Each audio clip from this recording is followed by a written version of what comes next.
Underway once more with Fletcher bowling, nicely whipped through mid-wicket by Wesley. I think that'll go for 4, it will indeed. Nice looking shot from Wesley.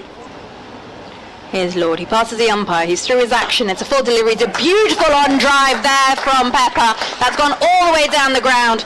And he's timed that with perfection. It's a really hard shot from the Sir Alistair Cook end. Runs away from us now, and Wesley on strike has chopped this onto his stumps. He's gone! It was a short ball, and Wesley was looking to get off the back foot and drop it into the offside, and unfortunately that has chopped on from the Sir Alistair Cook end. And this one is cut away, and it goes down towards the boundary. And the new bat has brought up a boundary. Fletcher in again, edged but short of second slip, and it's not taken by Freddie McCann. Kick keeper, but he does a good job with the gloves. James into Harmo this time, gets a bit of bat on it as this goes fine down towards fine leg. Approaching now. And that's short, that's a lovely shot from Pepper. I think that's got the legs to go to the boundary all right. Over the cover boundary for 4. It was just short of a length, it gave him width, and he went onto the back foot and forced it with excellent timing to the boundary. The extra applause you hear is for his 50.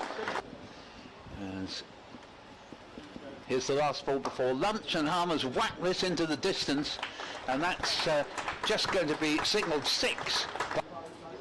Ahmed's in and bowls to Harmer.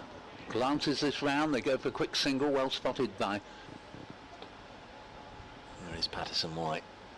He goes down on one knee. We saw him play that a number of times before lunch, and I'm surprised that Notts haven't put somebody there. It's gone for 4 in the field over the course of these 4 and a bit sessions. Another one driven into the offside, and indeed through the offside. That's going to go for 4. Ben Slater rushes round, second time round, leading Derbyshire by 63. Patterson White bowls and a reverse, a proper switch hit is nicely executed by Simon Harmer. He played that as a left-hander.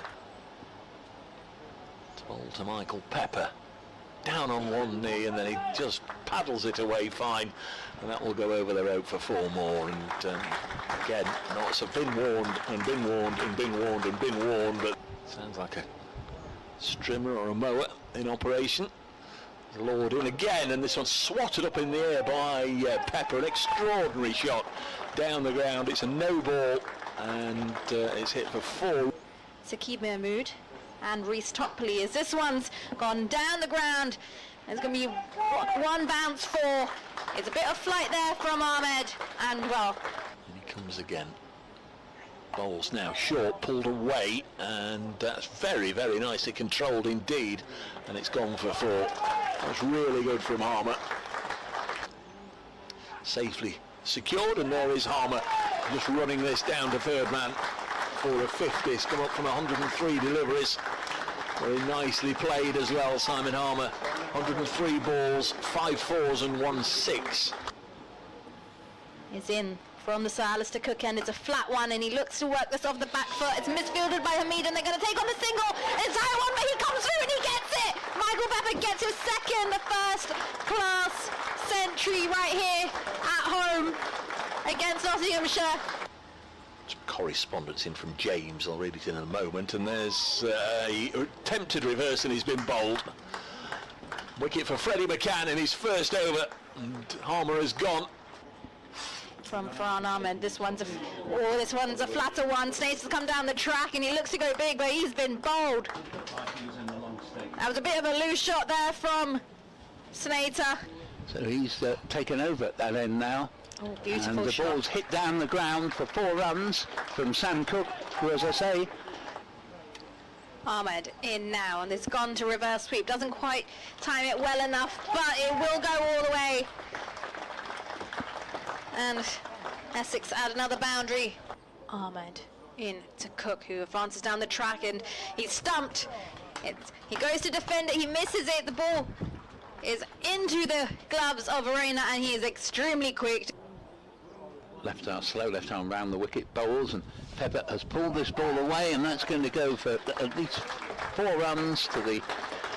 Thanks very much to Dave for just confirming that for me. So he is already At a career best for the second match running, and that is the end as he's bowls or stumps. I didn't see which actually there, but it's the end. Earlier is Porter round the wicket, elegant from Slater, 4 through extra cover. That's a Ben Slater shot. If be there at New Road as Porter bowls down the leg side, tickled away. That was so easy for Ben Slater. It was a poor line ball by Porter. He slips a back pad, bowls and this ball's forced through the covers, should be at least 2, it may go for 4, just waiting to see if a dive can, no it can't stop it, and that's 4 runs, nice shot.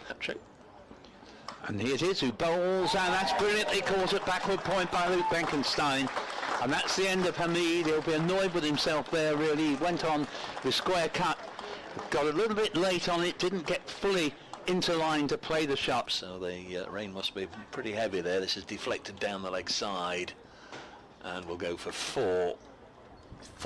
Yeah, I just wondered if 360 for 5 against Glamorgan as Slater again through mid-wicket. He's timed this one a little better. It's going to be touch and go. No, it's not. It's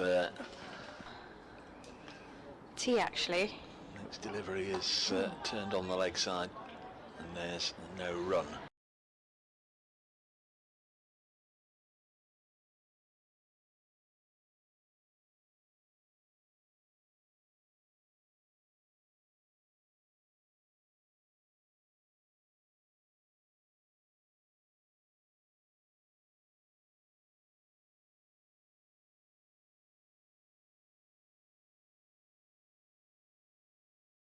Well, good morning and welcome to the county ground in Chelmsford on a very sunny but distinctly nippy day. It's one of those days that looks an awful lot better than it is weather-wise. And yeah, this third day of the county championship match between Essex and Nottinghamshire, where at the moment Essex are in certainly the better position, having made 457, and the visitors are 37 for 1. My name is Dick Davis. Sitting next to me is Dave Brace-Girdle, and joining us in a little over half an hour's time will be Nicky Chowdhury. So yeah, so really Nottinghamshire have got their sole aim, presumably, Dave, is just to get 308 and avoid the follow-on. Well, that would be nice. Good morning, Dickie. Good morning, everybody. Just had to smile there with you saying how chilly it is. It is possibly Mediterranean here today compared to yesterday and the day before. It must be 10 degrees warmer. The breeze must be 10 knots slower. As I say, it is absolutely radiant compared to the last 2 days. We've got blue sky instead of the black sludge that we've had over the ground with the floodlights on beaming down. It has been horrendous. It has been freezing cold. Penguins were putting their fur coats on to watch this one over the last couple of days. Not too many people in the ground. Hopefully the sight of a little bit of sunshine and blue sky will bring some along. Maybe the sound of some Essex wickets being taken, or some Nottinghamshire wickets fallen, might bring the locals in to watch a long day if we get them all in. 104 overs. We haven't had a completed session yet. Every single session has either started late, finished early, or had frequent interruptions in the middle, or a combination of all of those. It has been wretched, but we have got to a situation where Essex completed their first innings. They've got a good score on the board, and they can go on and really apply some pressure here if they can get wickets in this morning's session. Essex making 4, 5, 7 splendid centuries from Wesley and Pepper, with both Rob Lord and Farhan Ahmed taking 3 wickets apiece for Notts. And then in the 10.5 overs of Nottinghamshire's innings that were available before the rains came yesterday, Notts lost a Seeb Hamid, a little bit of a loose cut, straight to point. So he's gone. Ben Slater got off to a flyer. He's got his shirt number. He's 26 not out. Freddie McCann with just a couple of runs, and that's where we are. Notts 37 for 1, and as you say, back through the morning session, and then look to try and go through the day and save the follow-on.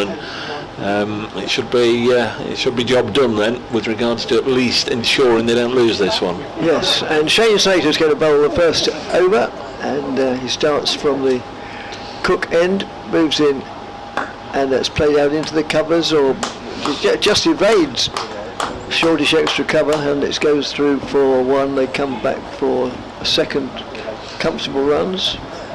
So nice start to the day. Oh, that was. I That's see. the over. There was one delivery of last. Yes, I wasn't following it yesterday. I was in London for the day. So so that completes the over. It did me for a split second, because Shane Snater grabbed his sweater from the umpire and was putting it on, and I thought, well, either he's very, very cold out there, or he's pulled a something or other with just that first delivery. But no, it was the end of the over. So 39 for one. The strange thing about this innings, Dick, yesterday, is that in the first 7 overs, either side of a lengthy delay, Essex used 5 different bowlers. They started off with Cook and Porter, then they went off, or I think the plans were then that you could only bowl your spinners, otherwise we're going off. So both Harmer and Critchley had an over, then it got too dark, so they took them off anyway, and then when they came back, Snater bowled. So we had 5 different bowlers bowled the first 7 overs of an innings, and we were saying it will have happened before, but it won't happen very often. No. So here is Cook from the far end in the first ball, brings the oohs and ahs already, made that one tall because it just nipped past Freddie McCann and through to the keeper. What's going off here? Matt Critchley's gone out there with, I don't know, something in his pocket that he didn't want. Calls the 12th man on to take it away from him. 3 slips. 2 more fielders on the offside. There's a catching short mid-wicket. Mid on a square leg and presumably a long leg that we can't see down below us because of the overhang of the stand, as Cook round the wicket bowls to the 19-year-old McCann. And another really good delivery from Cook, who absolutely ran through knots at Trent Bridge. Hat-trick in the first innings, 6 in the second, left the ground with 10 wickets, and as I said yesterday, I'd like to think he took both match balls, because he got a hat-trick in the first innings and he got 6 for 14 was it in the second. So if he likes to take a little bit of memorabilia away with him on his special days, can't really beat that. This one is played by Freddie McCann up to mid-on, and there's no run, and the ball is thrown for reasons best known to himself from mid-on all the way down to this end into the gloves of Pepper. So Freddie McCann is a new name to me, Dave. Tell me a little bit about him. Just his 3rd match, a local lad. He's been obviously churning out the runs in the second 11 and also for England under 19s. Had a big series for England under 19s this year. Played in all the Metro Bank 50 over matches in August. His first taste of first team cricket. This is pushed back to the bowler. Came in a fortnight ago for his county championship debut and scored a half century, and then last week at Trent Bridge, first game at Trent Bridge, scored his first class game at Trent Bridge, scored 150 odd against Surrey. So that's not a bad way to announce yourself, just your second first class game, 150 against the champions. Very fine player. Good off spin bowler as well, got a wicket yesterday. He's nicked this along the ground and thought it had got through the slip cordon, but it hadn't. There were 1 or 2 that did me there. I think the keeper and Elgar were looking towards the 3rd man fence. They turned round instinctively, but Harmer had made a good stop, so there's no run. Paul Walter coming from short mid-wicket to reinforce that slip cordon. There's 4 in there now, so clearly they fancy that Freddie McCann is going to be vulnerable outside the off stump here as Cook bowls to him, and McCann tickles it down to Jamie Porter, who does emerge from down below us, and McCann gets a single from the final ball of that over, and he's up and running on day 2, takes his score from 2 to 3, and knots a 40 for 1 in the early stages of the 3rd day here down at Chelmsford. I understand that we've only just come on air, so you missed the first, what there was of the first over of the day, which was only 1 delivery, but I'm glad to hear that we are now on air, so thank you to our people in quality control. i.e. my wife. First of all, I had a message saying you're not on air yet. Then a little bit, 2 minutes later, now you are. Right, brilliant. Okay, so all's okay. So it's going to be Snater to continue from this. The Alistair Cook end moves in, bowls, played solidly, defensively by McCann.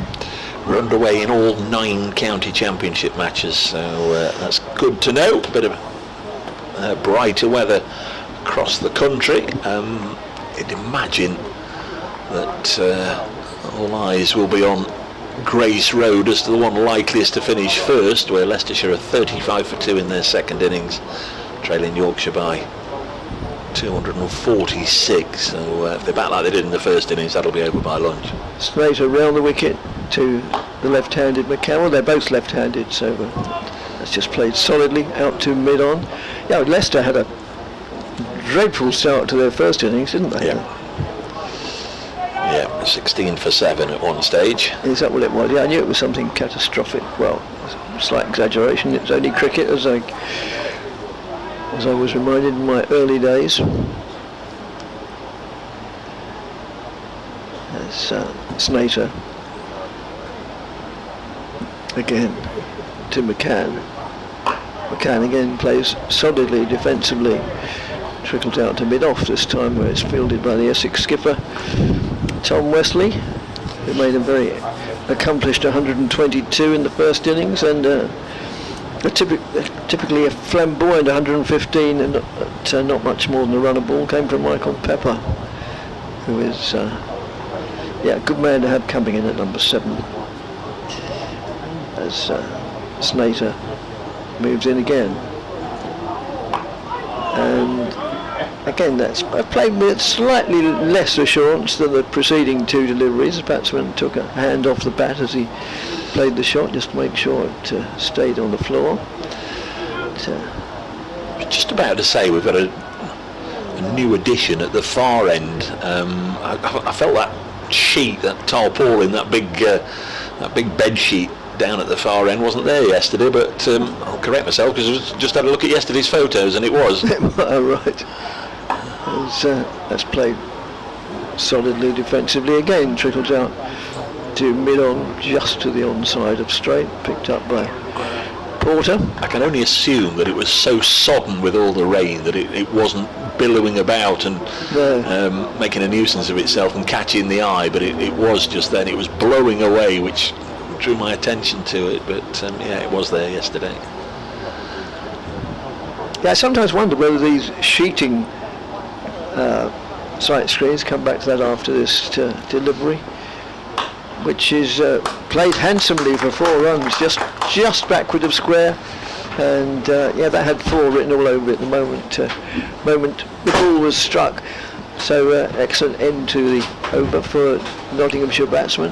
I just wonder sometimes if a billowing white sheet as a sight screen is worse than no sight screen. Sometimes I thought it was very distracting, but they know what they're doing.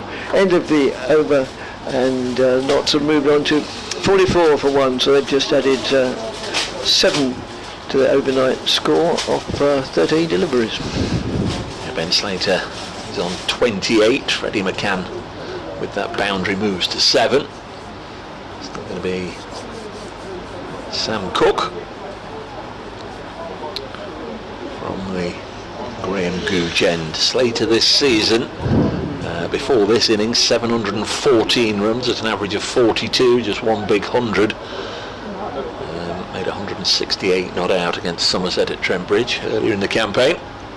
He's on strike now, Slater. A little push into the cover region. There's no run. It's Snater coming in, doing the fielding.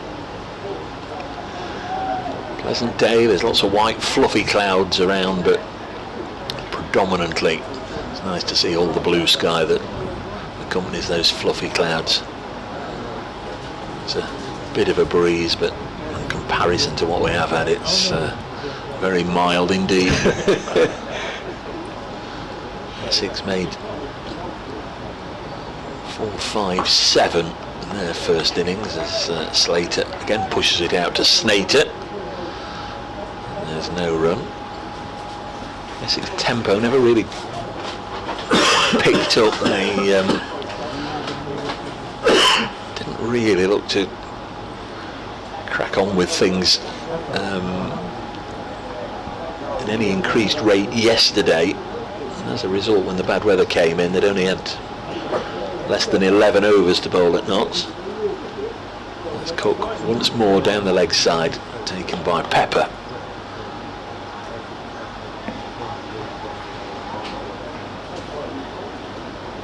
As regards to the Nottinghamshire news this morning, they've signed the New Zealand international, Jacob Duffy. Predominantly a bowling all-rounder. He's played 20 times for the Kiwis, no test appearances, but he's played 6 ODIs and 14 T20 internationals. This is run to backward point, there's no run. Can't see any sign of him having been in the UK, having played club cricket, so it may be that he's flying in, but he's coming in for the last 2 matches. Kent away next week, and the Bears, Warwickshire at Trent Bridge the week after, with seemingly Dane Patterson, who went back to South Africa for the birth of his second child. Seemingly Patterson not returning this season. Reading between the lines, 44 for 1. Here's the score. As Cook in again to Slater, squared up a little bit, but got plenty of bat on that. Played it comfortably again up to mid-on, and there's no run.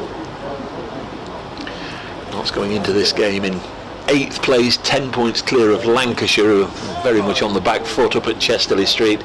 Lancashire made 228 all-outs and no batting points for Lancashire, and at the moment they've only got 1 bowling point. Durham with a big lead, 372 for 4 after 88 overs, so Durham already approaching a lead of 150 as Cook here bowls to Slater, again opens the face, plays it down with soft hands, fielded by Matt Critchley at 3rd slip. That's the end of the over. A maiden from Sam Cook, who's now through 6 overs, 2 maidens. He's gone for 18 runs, but he did get the wicket of Asiba Mead yesterday, a catch by the debutant Luke Benkenstein at point. So I've just seen we had any emails yet today. It is reported in some of the press today, I hasten to add this is not official, but it's reported in some of the press that Essex have indeed been docked 12 points for having a wide bat in the game, a corresponding game at Trent Bridge earlier in the season. But as I say, we're not saying that's definite. This is astonishing, Dickie, really. And when did that happen? 8th of April, 9th of April, something like that? As Slater moves in and bowls. That's just played solidly, trickled down the offside. Picked up by the unmistakable figure of Paul Walter. I just presumed that it had all, I don't know, been squashed under the table somewhere with a warning of not having heard anything since that day in early April. No, these things don't seem to go away. But nor do they seem to get resolved quickly. If there was an offence, then you know it would be black and white, wouldn't it? You would have thought so in all circumstances, but that's just nudged away backward of square on the offside, but no addition to the score of 44 for 1. Struggle some days to remember what I had for breakfast, but just trying to think back to April, I just seem to recall it was Feroz Kushi, wasn't it? Yes, it was the opener, and one of the umpires just brought out the back gauge, and then all of a sudden we were aware of a 12th man coming out with lots of replacement bats, and that bat being taken by the umpire off the field and given to the match referee. It's played square on the offside and they go through for 1. They'll think, no, they didn't seriously think about a second. So 1 further run. It will have kept an investigative panel yes. Going for the last 5 months, I'm sure. Yep, quite, with their minds on nothing else. They move in a mysterious way, some of these cricket administrators, but then I suppose it could be said we all do. Some more than others. That said, it's not the hardest thing in the world to make sure your bat goes through a gauge. as that's played back to the bowler by Slater. You know, there should be one in every dressing room. I'm sure there is one in every dressing room. Yes. Just check it. Just check it. Anyhow. Anyway, as we say, that's not official yet. It's only no. reported in a couple of papers today, but they are, well, who am I to say it, but in my eyes they're two of the more reputable papers. They're not noted for spreading false gossip. As Slater moves in again and bowls, and that's just played out into the gully. But equally, people shouldn't be reporting on things until they are made official. I know that's not the way the world goes, but you know, my mate at the ECB, for example, has told me this or that. I don't know. Yeah. I don't know. Just wait till it's announced. I don't. Just looking at a table, going into this round of games, Essex were 15 points clear of Worcestershire, so I don't think it's going to harm them too much. That's pushed out solidly. So a steady start from the visitors in the first quarter of an hour or so. They've moved on from 37 for 1 to 45 for 1. Slater's on 28, McCann's on 8. And well, according to Dave, it's quite a warm day but in comparison, but I'm finding it distinctly nippy. According to the websites, it's about 13 degrees in Chelmsford at the moment. Like I say, that's 10 degrees warmer than it was yesterday. Well, I had hypothermia yesterday. So the table going into this round of matches, so after last week's games finished, they'd all played 11 matches in Division 1 and Surrey were 24 points clear of Somerset. Essex were 4th on 149 points, 15 clear of Worcestershire. Here's Cook bowling to McCann outside the off stump, and it goes through to the keeper, but as Dickie emphasised several times, it's not yet an official announcement, and if it is, we'll let you know. Notts were on 116 points in 8th place, that's 10 clear of Lancashire, and then Kent down at the bottom on 71 points. I think if Kent lost this week, that would confirm their relegation with 2 matches to go, and of course they play Notts at Canterbury next week. Cook from the Graham Gooch end bowls, and this is down the leg side, might be some bat involved. Equally, I wouldn't be surprised if it's signalled as a leg bye. Let's have a know there was some bat involved. So a single to Freddie McCann, gets the board moving again. It's been quiet for a minute or two, and Notts move on to 46 for 1. McCann is on 9. Ben Slater on 28.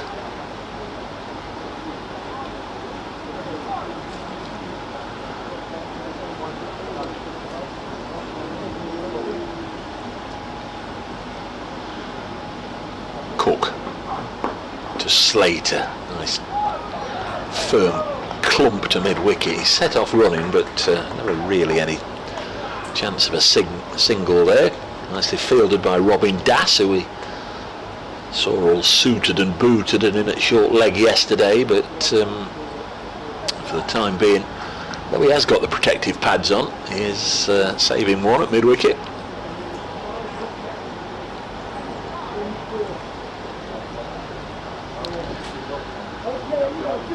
Essex pressing for wickets. Cook bowls. Slater eases this up to Snater again on the offside, no run. Joe Clark due in next at 4, and Jack Haynes, Carl Verena, the South African wicket keeper, at 6, Lyndon James at 7, Liam Patterson wide at 8, Luke Fletcher, Rob Lord and Farhan Ahmed bringing up the rear. I wonder how many of those will get to the crease today. Maybe all of them, maybe only a few of them. Let's see if not whether this early Cook storm. He bowls now, and again Slater can't get him away. Wisest to defend in the early stages against this Kookaburra ball, and just wait till it loses its hardness, stops going around corners, and you can settle in and score some runs, play your shots.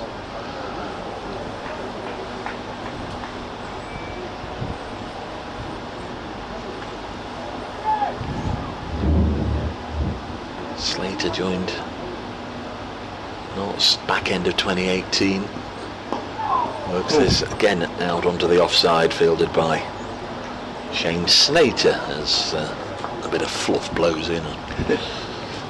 Oh, that's what do they call those? I don't know. That's why I didn't say it. It's the end of the over. 46 for 1. Sort of blow them off the top of certain wildflowers. Can't think what they're called. Never mind. He didn't want to go out of the window anyway because the breeze is coming in. So, the sun briefly went away, but it's back shining brightly. Shadow of the floodlight support showing in stark contrast to the green of the grass.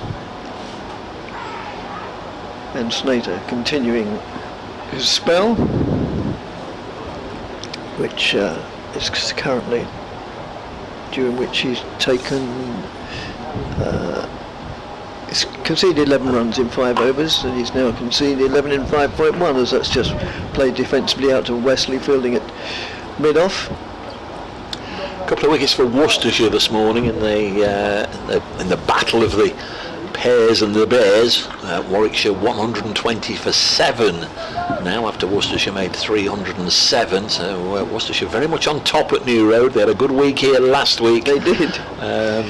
Against Essex. Did you cover any of that, Dickie? Yes, I did, yes, including the last day. It's just played solidly defensively. Yes, it was very disappointing from the Essex point of view. Which finally, although not mathematically, but you know, I'd like to live in the real world. You know, finally. From any hopes of becoming champions to fade into oblivion. From afar, we're sort of saying, that's probably ended Essex's hopes of winning the title, and also eased Worcestershire's relegation worries. Well, eased them, yes. As next delivery pushed them out on the onside for a single. No, they come back for 2, just behind square on the onside. Indeed, a comfortable second. Yeah, I remember that. Yeah, it was the Sunday, well, just over a week ago, because last week was the rest week, wasn't it? Except for those involved in the quarterfinals of the T20 competition. So, ended on Sunday at about 3:30. So on the way home, I stopped off and watched some club cricket in a little village near where I live, and spent a delightful couple of hours. That's just played solidly. And trickles out on the offside, so I think this is the first opportunity I've had to thank the Rettendon Cricket Club for their hospitality and welcome to their delightful ground in the south of the county. Club cricket season all but finished now. Finished last weekend with Chelmsford to be congratulated on having won the Essex Premier, not for the first time. They've produced a lot of players as well for Essex, not least Sam Cook. That's just pushed out in the onside. I think McCann just momentarily thought there might be a single there. There certainly wasn't any more than there was a single in that test match. Can't remember who it was who pushed the ball out for a quite suicidal run. Interesting, they've gone with Snater rather than Porter this morning. Yes, yes. Well, of course, they had to start with him because he had one delivery to finish the over, but that's just met with stern defence as well. So there's probably not going to be any great spectacular batting from the Nottinghamshire point of view at this stage of the game. It doesn't call for that. It's not the situation. You've got to play according to the situation. And they came into the day still 420 behind, and well, their first target is going to be that 308 to avoid the possibility of a follow-on. And if that were to happen, I'm sure Essex would enforce it. It's not quite... But, you know, the vogue now is not so often to enforce the follow-on, but with time running out, I have little doubt that Essex would. But we're looking way ahead. They've got to get 9 wickets yet. There's certainly been no alarms. This morning, both batsmen batted very steadily. very early on. There were a couple of plays and misses. Cook continuing his round the wicket attack to Ben Slater, pushes us to point, there's no run. So elsewhere, but Chesterley Street, Durham in a really strong position, 383 for 4, having bowled Lancashire out for 228. David Beddingham is currently 185 not out, and Colin Ackerman 115 not out, and they've added 280 so far unbroken for that 5th wicket, really taking Lancashire out of the game there. And certainly the Red Rose in all sorts of difficulties. 10 points below Notts in 9th place. Cook bowls. Slater turns it to mid-wicket. At Canterbury, Kent struggling again. 73 for 5. Hampshire made 403. Century from young Tom Preston, that one. Battle between the top two at Taunton. Somerset 317. Surrey 191 for 3. All 3 wickets to young Archie Vaughan. Warwickshire, since I spoke a minute or two ago, have lost another wicket. They're now 120 for 8. In response to Worcestershire's 307. Give you Division 2 in a second as Cook bowls a good delivery that beats Slater on the outside. At Hove, Glamorgan made 186. Sussex well in command there, 428 for 6. The Division 2 table toppers again setting the pace in that one.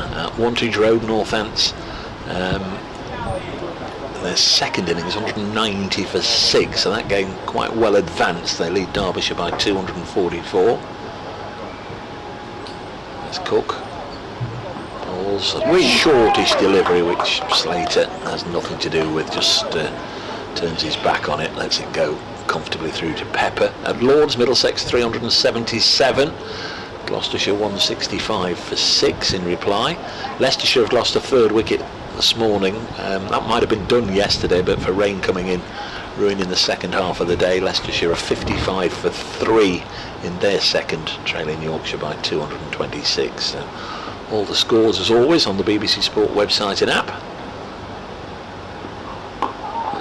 And Slater turns this to mid-wicket, and of course you can select all the matches for audio commentary if you want to, and also of course this year you can listen to the BBC commentary on your smart speaker. Just ask BBC Sounds to play Essex versus Notts Day 3 for this particular one today. Ask BBC Sounds to play Essex versus Notts Day 3. Cook bowls, and Slater being kept nice and honest there. That's a good over from Sam Cook. Another maiden, 8 overs, 3 maidens, 1 for 19. David Beddingham's nearing a double 100, 185 not out at Chesterley Street for Durham. And I was going to say there's another player who's absolutely tearing it up as he has been recently, but he's just gone. John Simpson of Sussex out this morning for 117. What a fine season he's had since moving from Middlesex. Yes, he has.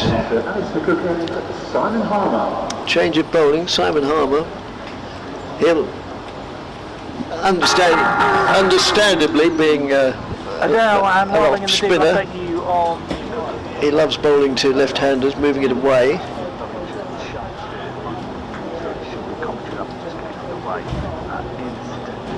I'll do an update in the 11 o'clock news soon. If you can hear the sound of the BBC Essex News coming through, we can openly apologise. All the technical brains in the world have been working on it over the months, trying to think of a way when it doesn't feed through, but it does. So Harmer bowling to the McCann, moves in now, bowls. And he's out. First delivery that Harmer bowls, and he's trapped McCann LBW for 11, and the visitors are 48 for 2 now. So yeah, well, Harmer couldn't wish for a much better start than that. Very first delivery, drew the batsman forward. Just looking at the replay on the live stream now, and I don't think the umpire had too many problems in coming to that decision, and maybe the batsman also knew that he was dead and buried, really. So McCann LBW to Harmer for 11, and the visitors are 48 for 2. So maybe they'll be wondering if Harmer would have come into the attack earlier, but it's not as if Essex conceded all that many runs during that time anyway. As soon as I've done my 11 o'clock update, and as soon as Dave has returned from doing his, then I'll make way for Nicky Chowdhury, who's been doing the other 2 days as well, and bearing up to the stern weather that has been confronting people. So Harmer about to bowl to Clark. Joe Clark comes in, right-handed batsman. So there's now the combination of right and left. Just taking his guard from the umpire. The umpires for this match are Peter Hartley and Rob White. And Harmer prepares to bowl to him now.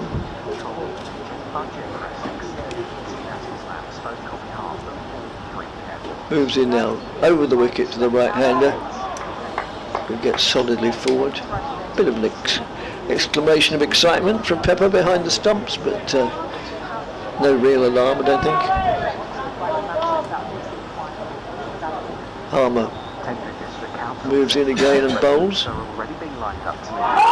And a loud appeal for another wicket.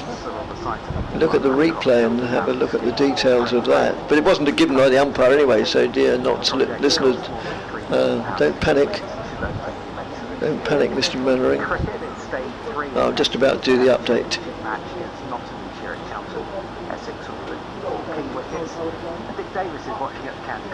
And Essex have had a good first half hour or so, because resuming on 37 for 1, the visitors Nottinghamshire are now 48 for 2, and off the very first delivery that Simon Harmer bowled, he trapped Freddie McCann, the left-handed number 3 for Nottinghamshire, plum LBW for 11 when the score was 48. So at the moment Ben Slater is at the wicket. He's on 28 not out, and the new batsman in is Joe Clark, who has yet to open his account. So a good first half hour, and Nottinghamshire are 48 for 2.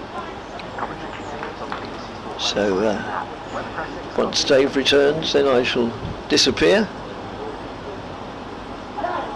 And that's played not entirely confidently, but it trickles out on the offside. So a wicket maiden for Harmer with his first over of the day. The first of, no doubt, very many. Freddie McCann, who's 2 more out overnight, moved his score to 11, but he's just been pinned by. Probably here in the background, Dave doing his update. LBWs. Not so 48 for 2 at the moment. And it's going to be Sam Cook to continue from the far end, the Graham Gooch end. And same field of 3 slips, and Dave returns to the microphone now, so I shall take my leave. Yes, Cook comes into Slater, drives this again into the offside. He's played that shot a number of times, and Shane Slater making the stop. So Essex with the breakthrough, and Simon Harmer creating problems and getting all sorts of dark thoughts running through the minds of the Nottinghamshire players already. There was huge appeal there for an edge through to Michael Pepper, which neither the umpire or indeed Joe Clark seemed unduly moved about. Cook bowls to Slater, beats him on the outside, and it remains 48 for 2.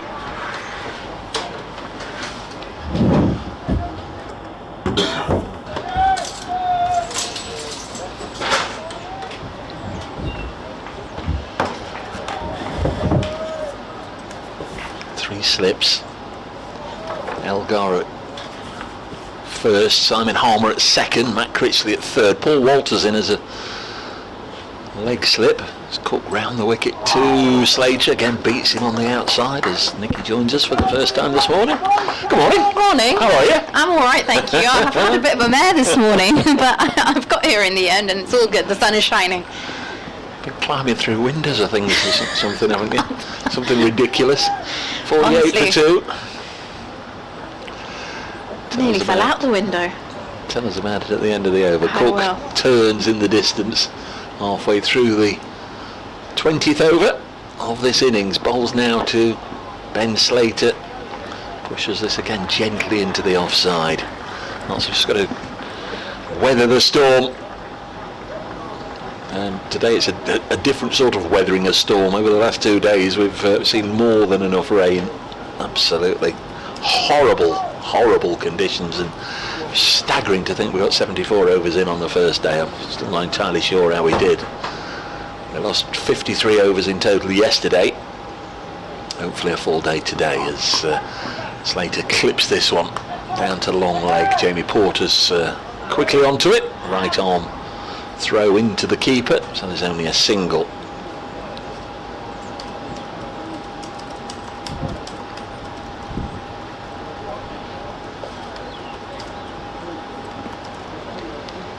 Yeah, I'm not sure what the forecast looks like today. Everyone's been saying different things, so I'm not even going to stress myself too much with it. Whatever happens will happen. It's nature. Exactly. I think over the first couple of days we saw that, didn't we? When it was supposed to be fine according to the various weather apps, it was chucking it down, and when we were supposed to get a prolonged period of rain, it just went dark and gloomy. Joe Clark down to this end for the first time. 4 centuries this season, been overtaken by Asiba Mead the last couple of matches as the top scorer for Notts. This one cuts him in half. Lovely bit of bowling. Top stuff from Sam Cook. As always, 9 overs 1 for 20 his figures. Joe Clark yet to score. Slater has 29. Tricky period for Notts, so a 49 for 2. So what happened with your window escapades this morning? So last night I decided to stay at my aunt's. She's like halfway between here and home. And she's actually going on holiday this morning. She left early to go on her holidays. So she told me, here's the key. When you leave the house, just make sure you lock it and you can post the key back in. And I was like, all right, fine. So this morning, I was about to leave the house, go to open the front door and it's locked. Okay? And I was like, hang on. I panicked. So she'd locked you in for your safety and security? She locked me in. What time did she go then? Middle of the night? She left around like 4:30 this morning. Where's she gone? We need to know. We want details. She's gone to Girona in Spain, actually. And I'll tell you more about it after this. As this time, off the front foot, it's defended by, I can't see from here, Slater, there it is. Simon Harmer into Slater, and Slater defends respectfully off the front foot. Harmer's got his sunglasses on, finally. Day 3, and the players are able to actually wear their sunnies. It's Harmer into Slater now. One slip in play, who's forward and again defends. So she's off to Girona in Spain. I'm actually... Hadji, Girona or Girona? I have no idea. Outside of Barcelona. I'm meeting her there on Friday. No, not Jerez. Yeah, I'm actually meeting her there on Friday. Well, you're going? Yes, I am. I'm going to join her as well, as Harmer's in full delivery and it's pushed towards a point. That's it, just to take the keys back? Just to take the keys back. Actually, we're going to a wedding, so she's gone a little bit earlier. There's a wedding that we're attending, so I will be meeting her there. Anyway, going back to this, she locked me in the house. We've got all day. You can build up to it. Build the tension. This one's tossed up and defended into the onside. It's another dot. And bearing in mind she gave me the key, but I left the key in the car thinking if I leave the key in the car, I'm not going to forget it, because I can be very forgetful. But here I am, stuck by the door, locked inside, and there's no way to get out. As in comes Harmer now, and this is respectfully defended once again by Slater. Big lunge forward. So I really did think I wasn't going to make it today, and I thought I was going to be under house arrest the whole day. So she gave you a key? She gave me a key. And you've left it outside in the car? She gave it to me last night as in comes Harmer, and this one's left alone outside the off stump, and it was a close call, and that's going to conclude the end of the over as well. 21 overs gone, Nottinghamshire 49 for 2. So last night when she gave me the key, I put it in my car thinking, once I put my bags in, I can come back and lock it, otherwise I could forget the key inside, and that would be another whole like fiasco.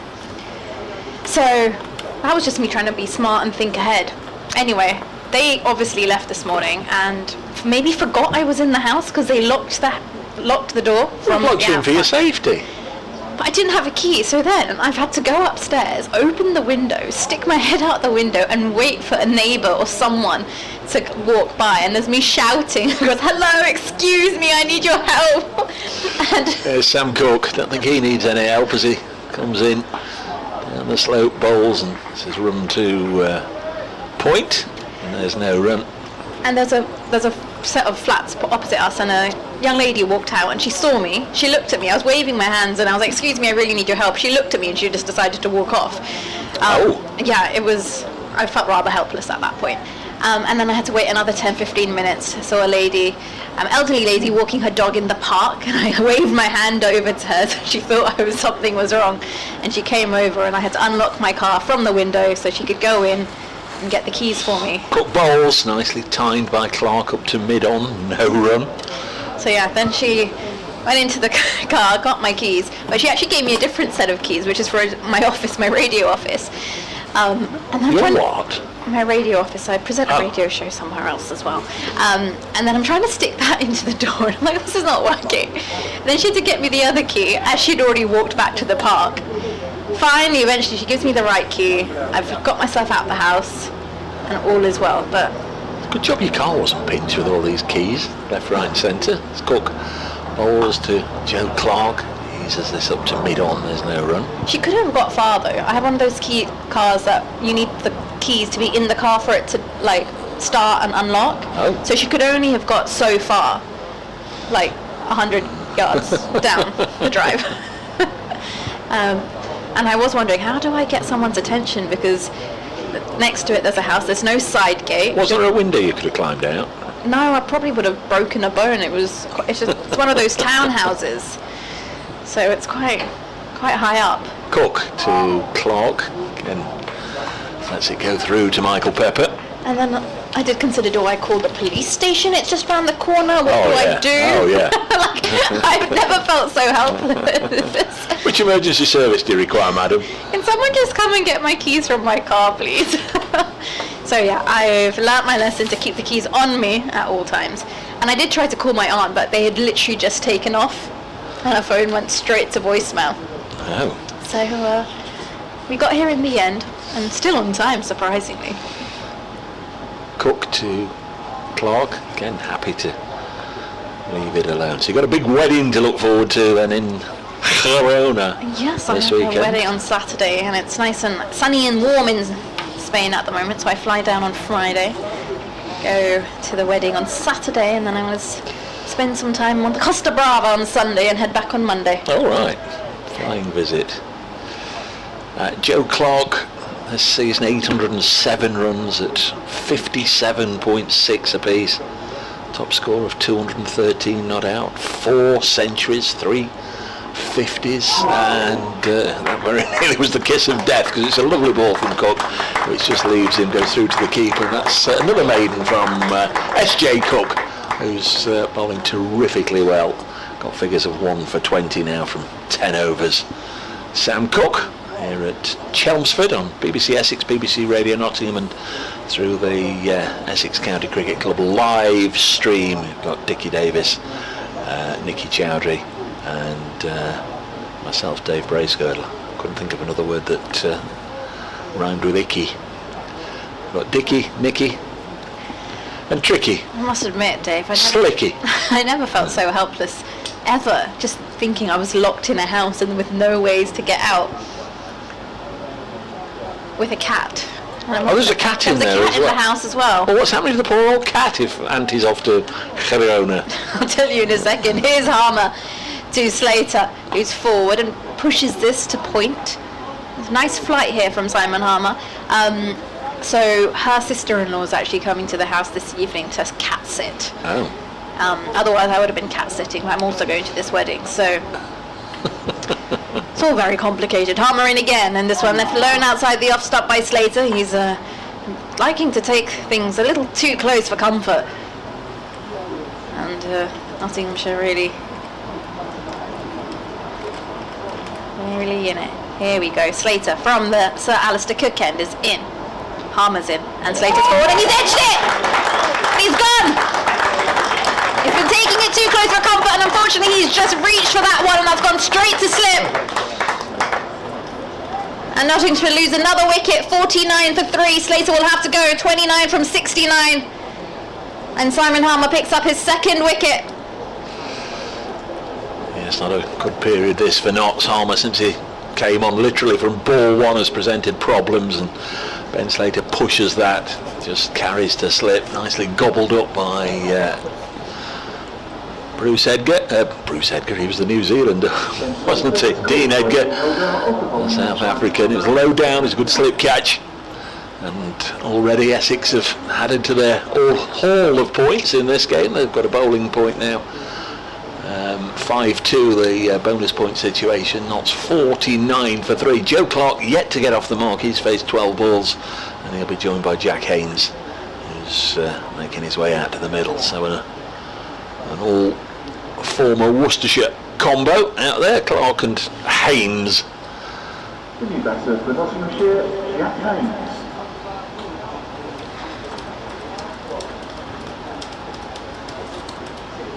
So an eventful morning, and Nottinghamshire lose another wicket as well. Not just my eventful morning.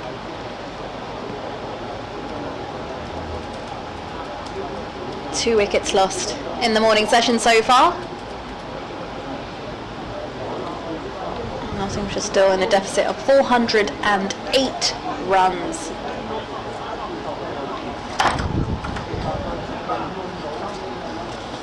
Dave, I didn't really fancy being left alone in the house with the cat, if I'm honest with you. With no means for it to go out. It's quite a feisty cat. There's not a cat flap for it. I think there is. I wasn't told to let the cat out because other auntie was coming into the house to cat. Okay. It's all very confusing. Harmer in now to Haynes. And this is flatter delivery. Haynes defends into the offside. Jack Haynes has had a season, it depends whether you're a cup half full or a cup half empty sort of person, because he's had 6 scores between 55 and 77. Harmer in, and this is flighted. Haynes is forward, takes the bottom hand off the bat as he makes contact with it, and the ball just balloons in front of him. So there's been a certain amount of consistency there, but he's not gone on. He got 77 on the opening day of the season against Essex, and he's not bettered that. Harmer in again, and this time defended into the onside, and that will conclude the end of the over as well. A wicket made in for Simon Harmer. He's got 4 overs for 2 wickets. And all 4 have been maidens. Impressive. Yeah, yet to leak a run. Looked absolutely top notch during the course of those 4 overs as well. Going to be Sam Cook to continue. Pressure being applied from both ends. Very, very difficult start to day 3 this for Notts. Began 37 for 1, so this morning in getting on for 50 minutes. Notts at 12 for 2. 12 for 2 today. Slater out for 29 after Freddie McCann fell for 11. Here comes Sam Cook, bowl to Joe Clark, who will get a run. In fact, he's going to get 4 runs. I was just wondering if there was a third man down below, as we couldn't see. There wasn't, so Clark is away with a boundary. Seem to think last time we were here, 2 or 3 years ago, seem to think I've got a photograph somewhere of Joe Clark being led off the field by the physio. I think he had to retire hurt. I'm pretty sure it was here. He got a nasty blow in the face, was able to recover and come back later, but I think that was the case, as Clark, who's got 4 now, pushes this out to Snater, and there's no run. He of course had to have a was going to say have a little bit of treatment. I'm not entirely sure what treatment he could have had yesterday. He was at slip and he got one that bounced and struck him amidships, and it was clear that all the players out there didn't know whether to sympathise or laugh, because it hit him in a place that was very, very painful indeed. As this is pushed on the offside, the physio went out to him, but as I say, I don't think anybody could do anything. It was just a case of when Joe Clark was comfortable to carry on. So he's already been struck one nasty blow in this game. Won't want to get another one. We'll be hoping to just find some early season form here and churn out a big score just when his side are looking towards him. He's had a lean run over the last 2 weeks, 3 and 5 against Durham and 4 in the only innings against Surrey last week, so he's due a score as he lets this one go on length through to Michael Pepper, who of course had huge fortune on the first evening. He was on 19, went on to get 115 when he was on 19, and all the available evidence suggests he was well out of his ground when Verena stumped him. But sometimes you get them, sometimes you don't. And Notts were unlucky. It was Pepper's day as it was yesterday, as Clark eases this back to Sam Cook wearing the familiar white wristband. Walks back past umpire at the far end, Robbie White, the former Northants batter.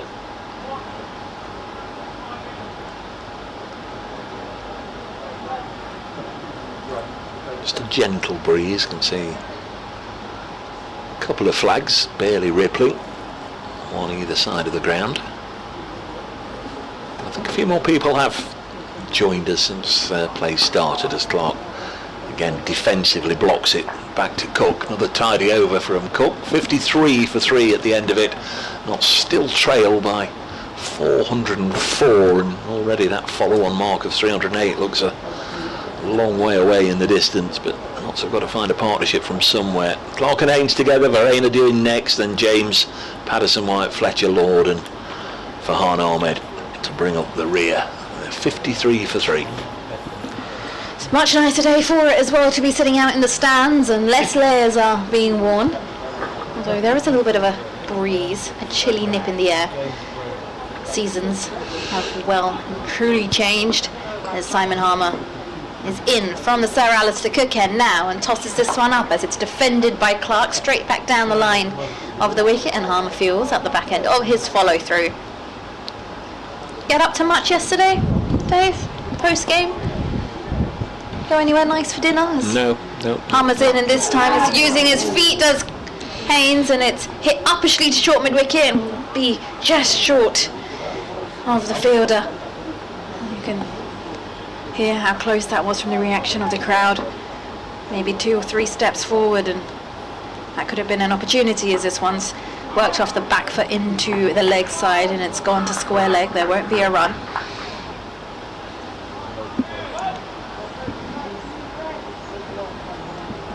Haynes tapped his bat slip, short leg, and a leg slip in play.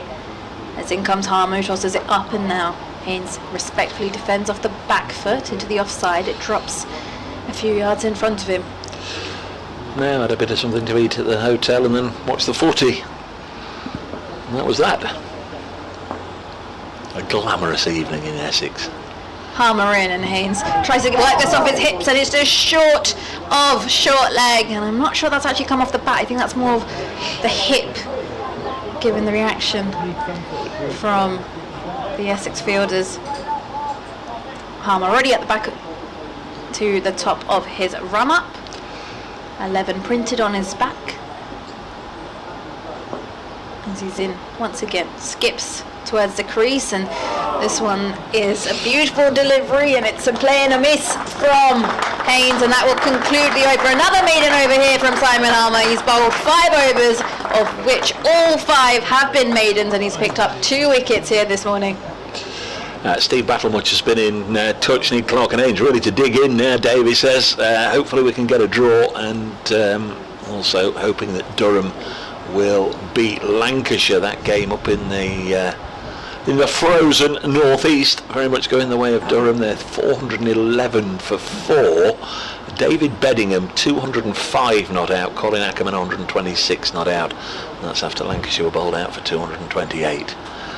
On ball at the Grand Prix change, Jamie Porter. Rolling change at the far end, as you perhaps heard on the effects mic over the public address system.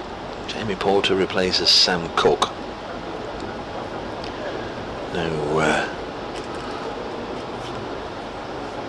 easing up in the pressure, no doubt. I'm sure Porter will keep them nice and honest. Warwickshire all out at New Road for 128, so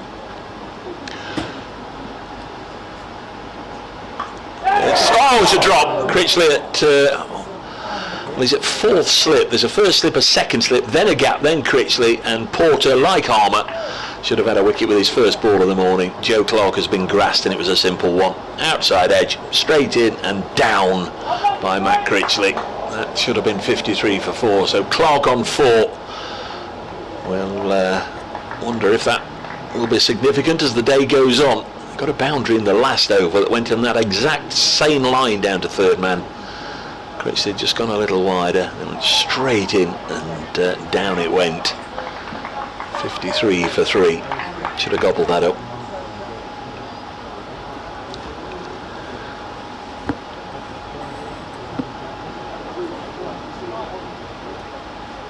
Dean Elgar's just gone over and offered a word of comfort to Matt Critchley.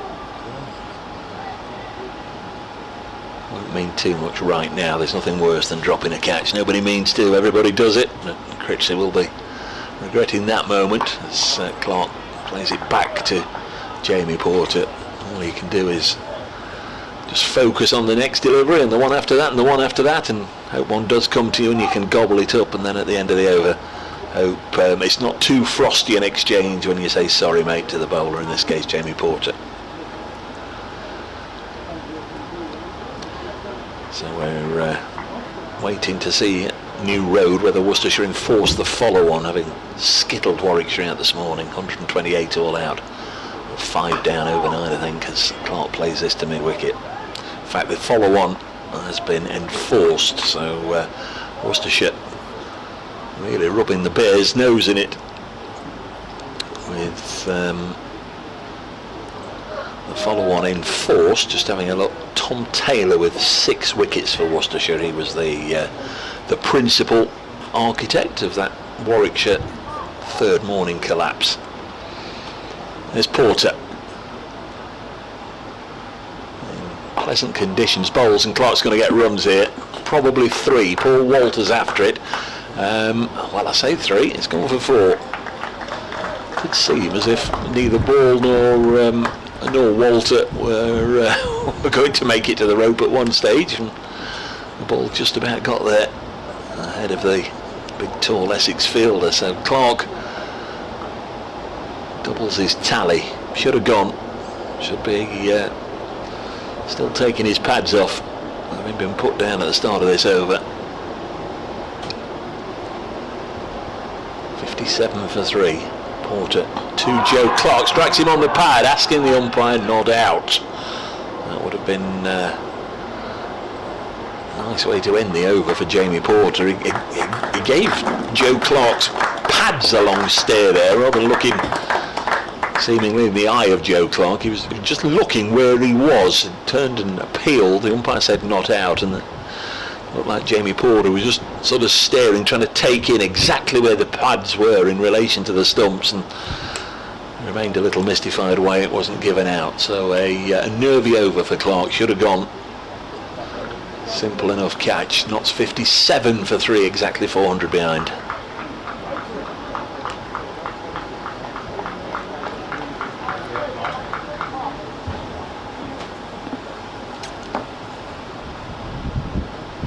Here's Simon Harmer in, and this one's tossed up and defended back down the line of the wicket.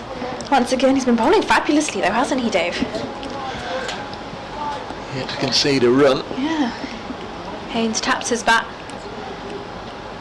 as he looks up, and Harmer's in again, and once more flighted and defended into the offside. Extra cover, it's fielded.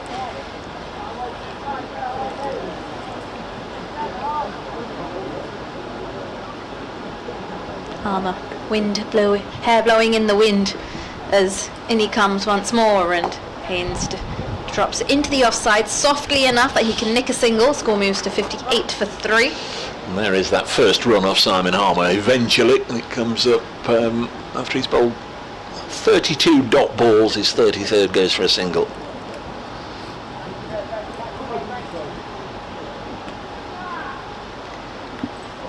Clark just tapped his bat as he looks up, and in comes Harmer once more, and he goes forward to defend, and that's come off his pad and gone straight to short leg. And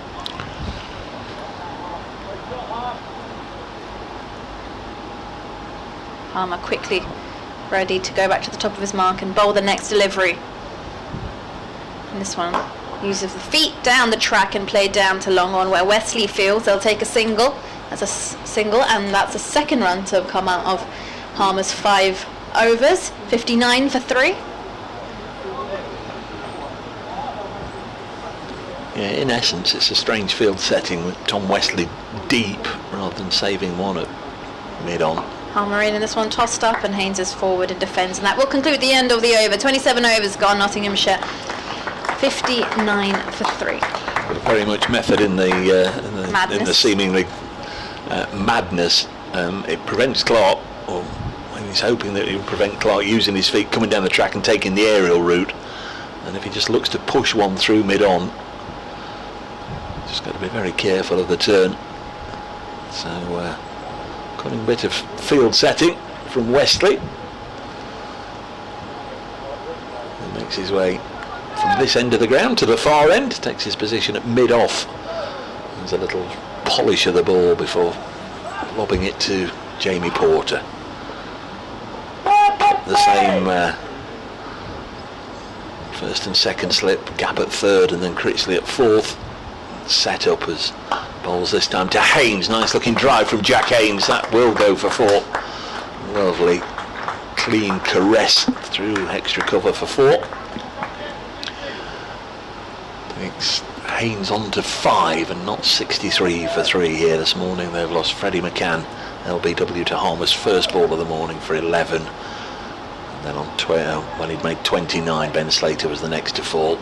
Low catch at slip by Elgar off the bowling of Simon Harmer.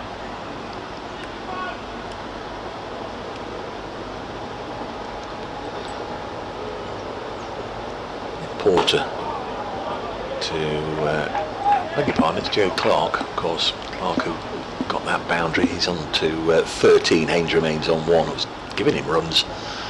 There was a couple of singles in that last Harmer over, of course. England women take on Ireland today in the 3rd ODI as well at Stormont, and England have won the toss and elected to bat, and then it's absolutely poured it down, so no play as of yet either. This one is eased into the offside. There's no run, and of course there's match between England and Australia men, T20 this evening at Southampton, 6:30. That one gets underway. Coverage on 5 Sports Extra this evening of that game.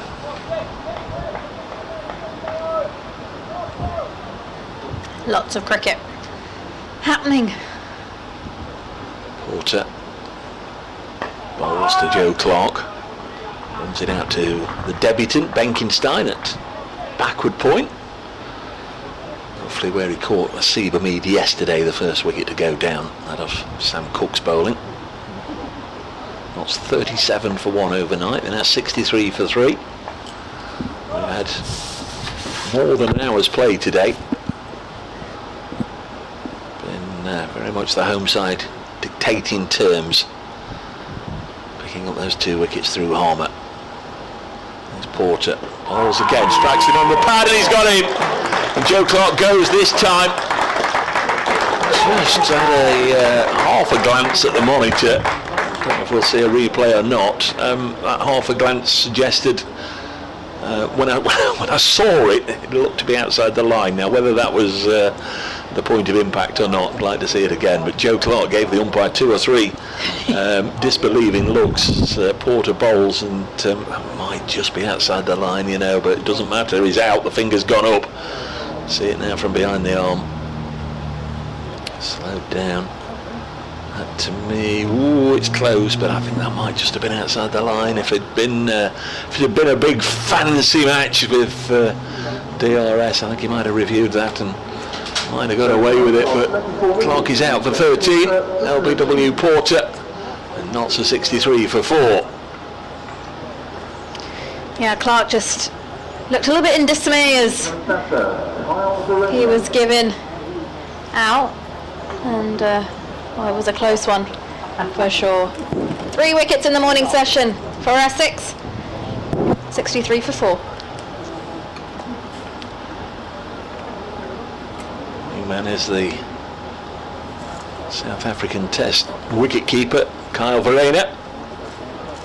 Made an unbeaten 50 from 60 deliveries against Surrey last week. His only innings so far for Notts, his only innings in the county championship. Last week was his first game in this competition. So we're looking to try and replicate that sort of form from last week. 63 for 4 Notts. Porter wasn't denied Joe Clark's wicket for too long, I tell you. Matt Critchley will be the most relieved out there that his fairly simple drop wasn't too costly. Verreynne, right-hander, relatively short in stature, wicket-keeper's typical mould, if you like, rather than the giant Pepper. End of the over, Porter with the breakthrough. 4 overs, 1 for 21 for him, not 63 for 4. And today they've added 26 runs for the loss of McCann, Slater and Clark. Very much up against it. Elsewhere in Division 1, Durham bat on through Beddingham and Ackerman. 428 for 4, so they lead Lancashire by exactly 200. Kent 108 for 5 at Canterbury after Hampshire were all out for 403. Surrey 218 for 5 after Somerset made 317, and Warwickshire have lost a wicket following on already, 7 for 1 second time around. Here's Harmer to Haynes, who tosses this one up, and Haynes gets forward and almost pads it as it's outside the off stump. And I believe we're also going to have a change in the commentary box as well, as Dave makes way for Dick, as in comes Harmer once more, and this time full ball, and it strikes him on the pads, and the finger goes up, it's got him! Simon Harmer picks up another wicket. Haynes will have to depart. Consecutive wickets in these last 2 overs here from Essex, and Nottinghamshire 63 for 5 now. This is some brilliant bowling from Simon Harmer. And on that note, I'd like to welcome Dick Davies. Yes, thanks, Nikki. Yes, just looking at the replay of that, he did, yeah, and the batsman turned away, thinking that might help the umpire to make a decision in his favour, but they've seen it all before. Good delivery from Harmer, and just angling in slightly, drifting down, that's it, yeah. And then unfortunately Haynes, looking to play across the line, took his front foot across, and he's just got himself a little bit too tangled. And while Nottinghamshire, they're trailing by 394, and they're 5 wickets down. So Essex have had a very good first hour and 10 minutes, very good indeed. And it brings to the crease Kyle Verreynne, who is a totally new name to me. I know he was really. So we've now got Verreynne. It's Lyndon James. Sorry, Verreynne was already out there. Yes. He was already out there. It's Lyndon James who's currently marking out his guard. And Essex, well, obviously there's going to be a lot of buzz out there on the field right now. They are. Understandably. Exactly. 63 for 5. It's really time to step on the gas now and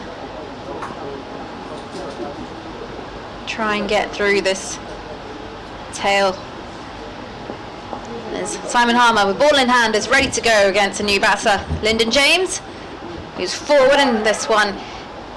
James defends, and balloons into the air. I need to watch that Yes. again on the replay. I thought Well, that came probably- off the pad, but They with didn't the seem. commitment from short leg, I'm thinking there could have been a slight edge on it as it ballooned. Harmer in again to James. Uses his feet, comes down the track and drives down to Wesley at long on. We'll take the single. 64 for 5. The score moves on to. Harmer's been bowling absolutely brilliantly into his 7th over, and 5 of those have all been maidens. Only leaked 3 runs. 3 runs and 3 wickets. I'd take those figures any day of the week as it's Harmer again, and this one flicked off the legs and fielded rather swiftly at short mid-wicket by Luke Benkenstein.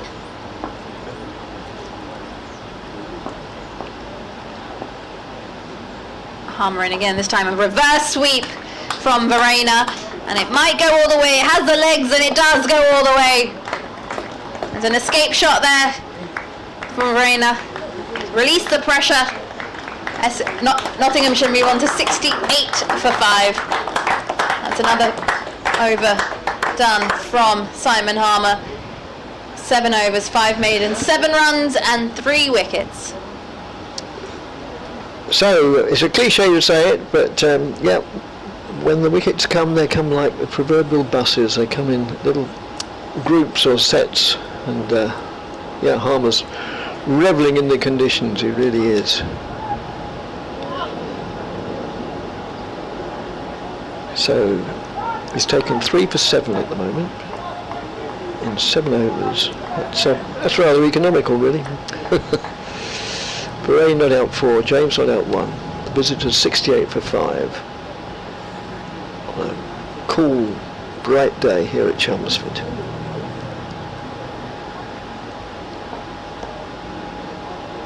As Porter moves in from the Gooch end, played out backward of square on the onside. They go through for a single down to long leg.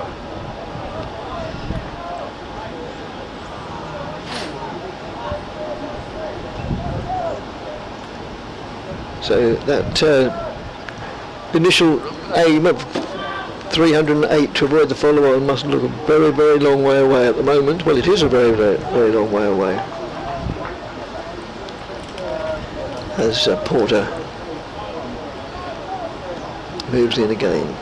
Right arm over the wicket to the right-handed Verena. Or I noticed, and you seem to be more acquainted with this player than I. You called it Verena. Verena, that's what I was. Verena, yeah, fair enough.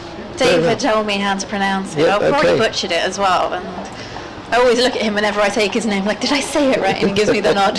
I believe it is Verena, Kyle Verena. Right, thank you. I had to say it a few times over the last 3 days. Hopefully I've said it Have right. you? Right.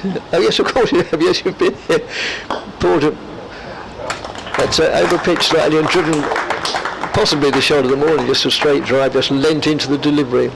No great force behind it, and sped away more or less straight, fractionally to the offside of straight for 4 more runs, taking the visitors' score on to 73 for 5, and Verena's personal account has 8 in it, James 2. Porter again to Verena. Shoulders, arms, and that probably didn't miss the off stump by too much. It didn't. But it doesn't need to miss by a lot, of course. But yeah, you can either say it was very, very well judged or a little bit fortunate.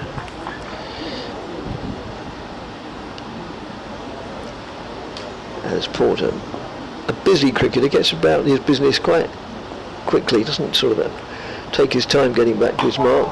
That's met with stern defence. No addition to the score. And yeah, I'm always, over the last 20 odd years I've been doing this, I've always been talking about body language in the building side, and you can see it, and it's totally understandable, of course, that Essex are really up for it now. Body language from Essex is extremely dominating right now. Yes. Game is fully in their control. Yep, and they're really, really on their mettle.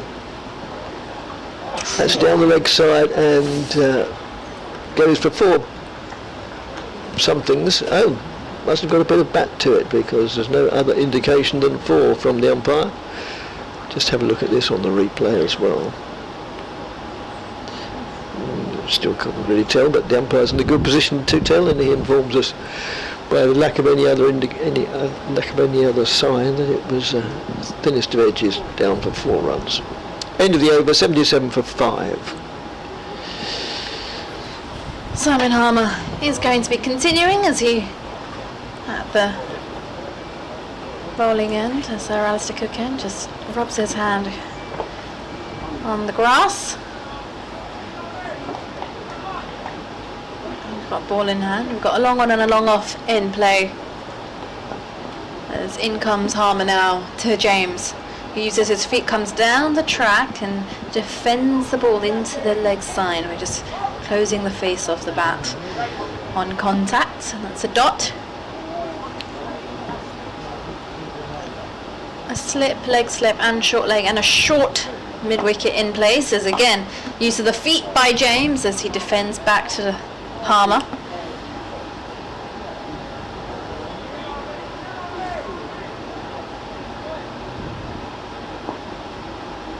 Harmer once again skips in now, tosses this up, and James looks to drive through the offside, doesn't quite time it well enough, and a diving extra cover. Had to cover some ground to their left as stopped a single being nicked.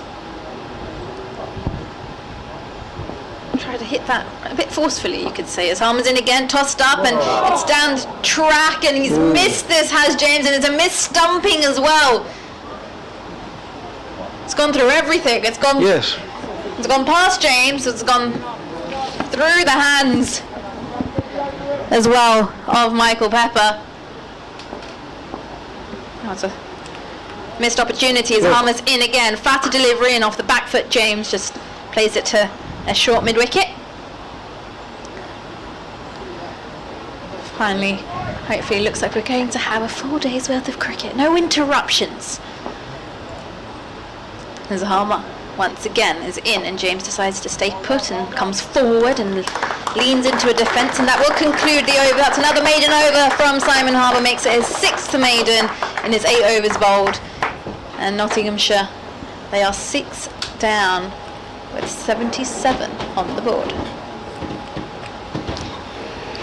Yep, so really backs to the wall situation for the visitors. Sorry, 5 down. 5 down, yes. Do you know when you like see something and you ever read something and you're like, oh, I know what that is, but then you just end up saying something Oh different? yes, it's happened. You'll find it happens to you a lot more.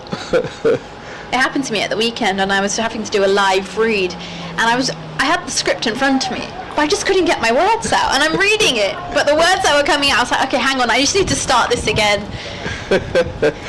Take 2. It was like more like take 10. But Take 10 then. Porter moves in, bowls. And that's That's a brilliant catch from Shane catch, Slater. yes, I held my breath there because I wasn't quite sure if he got hold of it or not. I think his Slater's injured himself slightly, but not a lot. And well, Rayner just drove it on the up, and Slater had to take a few side steps or cover ground to his right, and he's taken that catch beautifully. It was hit quickly as well.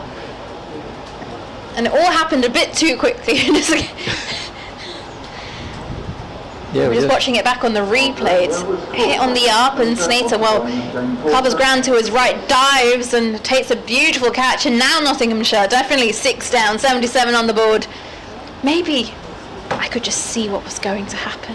I was just ahead of myself. I think that's what it was, wasn't it? I think that's what it was, Nikki. Yes, I'm in the presence of a... I'm a future teller. Future teller, yes, whatever the word is.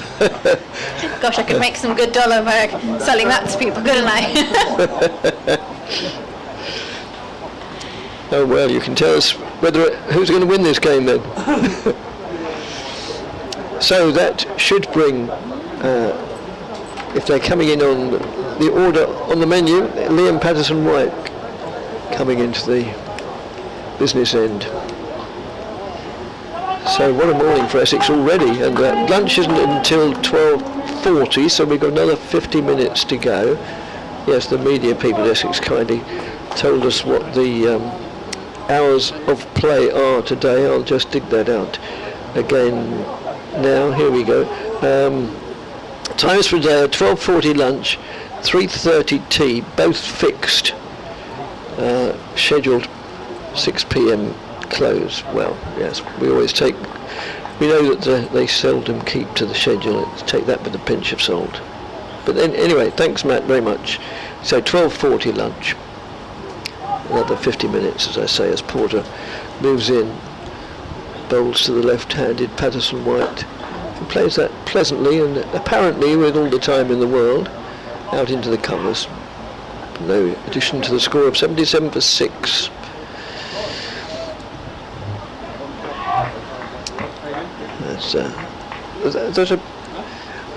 The crowd have come in quite significantly, particularly in the members' enclosure and particularly away to our right on top of the Tom Pearce stand, which is always the most popular part of the ground. The public enclosure is still sparsely occupied, but that's just played defensively.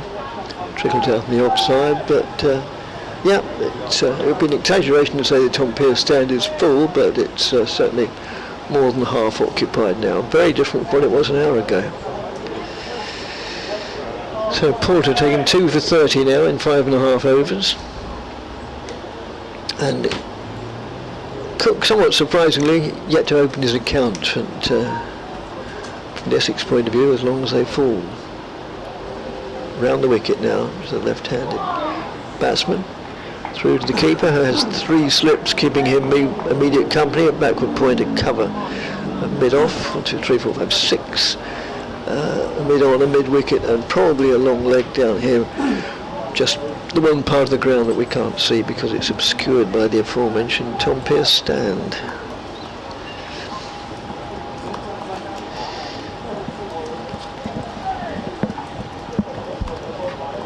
As Porter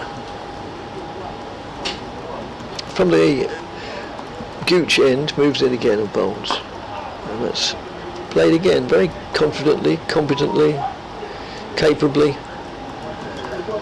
Any other adverb beginning with C that you can think of, within reason, completely, comprehensively.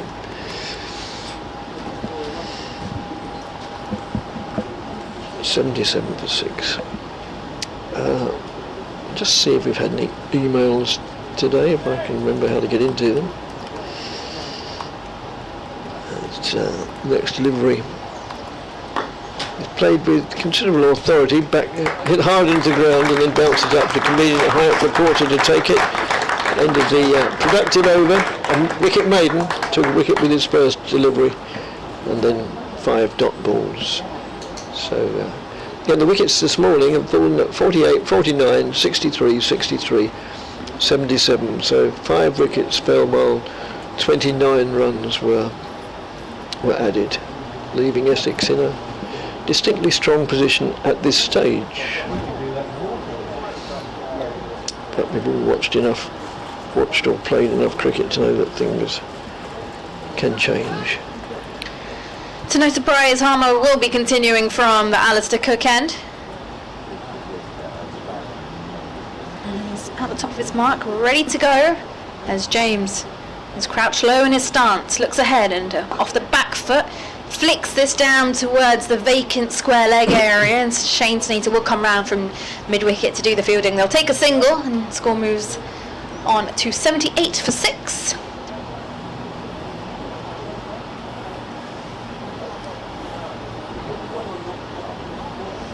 It's going to be the left-handed Patterson White, LPW, as our co-commentator Dave likes to call him.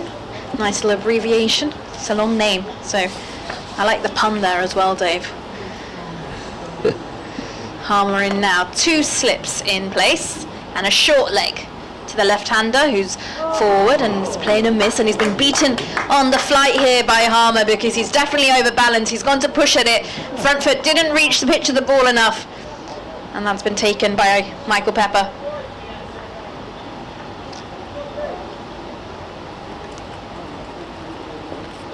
Harmer in again to Patterson White. The fuller delivery, who's forward and again beats the outer edge of the bat and straight into the gloves of Pepper.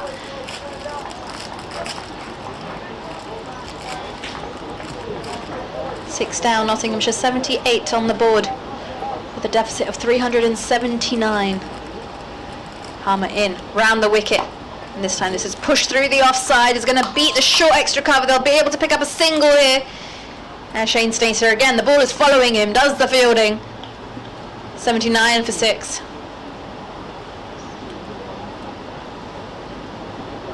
Back to James, the right-hander. And half-field of a slip, leg slip and a short leg as in comes Harmer over the wicket to the right-hander who's forward and goes to sweep but hasn't actually timed that at all and has ended up going to extra cover. There's a dot. Probably misjudged the length a little bit too as well. There's slightly fuller from Simon Harmer, who's ready to go again, skips to the crease. There's a flatter delivery, it's off the back foot and it struck him on the pads and there's an appeal, but it has not been given. And that is going to conclude the end of the over as well. Nottinghamshire 79 for 6. 2 runs off that over from Harmer. We've had a few emails in. Nikki, were you alluding in the previous half hour when you were on with Dave that you got locked in your house? I did. I got locked. Actually, not even my house, my aunt's house. Oh, right. Because Ken says, surely there is a knob or a handle on the inside of the door. Well, there is, but the handle was locked from the outside when the handle doesn't even move. So you either needed the key from the inside so you can unlock it, or someone had to unlock it from the outside. But I didn't have the key, that was the problem. The key was in my car, which was a stone's throw from the front door. Well, I can identify with that problem entirely, to such an extent that last year at Edgbaston I was staying in accommodation very nearby. One of these that's just played out in mid-on places where you pick up a key and then you sort it out for yourself. There's nobody on site as such, and I couldn't get out. It was one of these. We've got a pretty old-fashioned house at home, and where I was staying had one of these, to me, newfangled and complicated front door locks where you have to hold the handle up and turn a key anyway. I couldn't work it out. I finished up. Just as Porter moves in now. Bowled, and that's a good delivery, moving way off the wicket and completely had the better of Patterson White. Anyway, those aren't the latest sort of door handles and locks. Have you seen the new ones, like electric ones? They scan your fingerprint or you enter a code and it unlocks the front door. Those are... Anyway, I finished up having to clamber out of a window in the kitchen. I could not get out of where I was staying any other way. I clambered out of a sort of fan-light thing in the kitchen, finished up in the back garden as the next delivery. Just worked away down to fine leg for a single. Then that was only the beginning of my problems. I then found that I was enclosed in their back garden. So the garden was an opportunity for me as well, and then I went out and I realised actually because it was one of those townhouses and I couldn't actually get anywhere because I would get into somebody else's garden, plus the fences were really high and I'm not a good climber, so I had to resort in going upstairs, opening the window and waiting for someone to hopefully just leave their house, and I was like thinking, I don't have Dave's number or yours, so how am I going to get in touch if I end up being locked in this house all day until the lady who's coming to cat sit makes an appearance this evening. Quite. As that beats the defensive bat of Lyndon James. We had another couple of emails. Ken also says, you're looking too far ahead, Ken, to my mind, but then I'm a very conservative sort of fellow with a small c. The way things are going, Essex won't need the weather forecast for tomorrow. Oof. No, that's either counting chickens or crossing bridges, depending which way you look at it. As Porter moves in and bowls. And that's just played pleasantly and just turns the bat at the last moment to turn what looked like a defensive shot into one that produces a run anyway, just nudging it backward of square. Cole writes, he just sends us a link as regards Kyle Verania into my favourite cricket website, Cricket Archive. Thanks, Cole, very much. well, Collier's the email address. Oh yes, if you are sending us an email, generally we can pick up the name by the email address, but if not, it'd be nice if you could put it somewhere within the email so that we can give you a name check, I think the phrase is. That's just played out to the onside.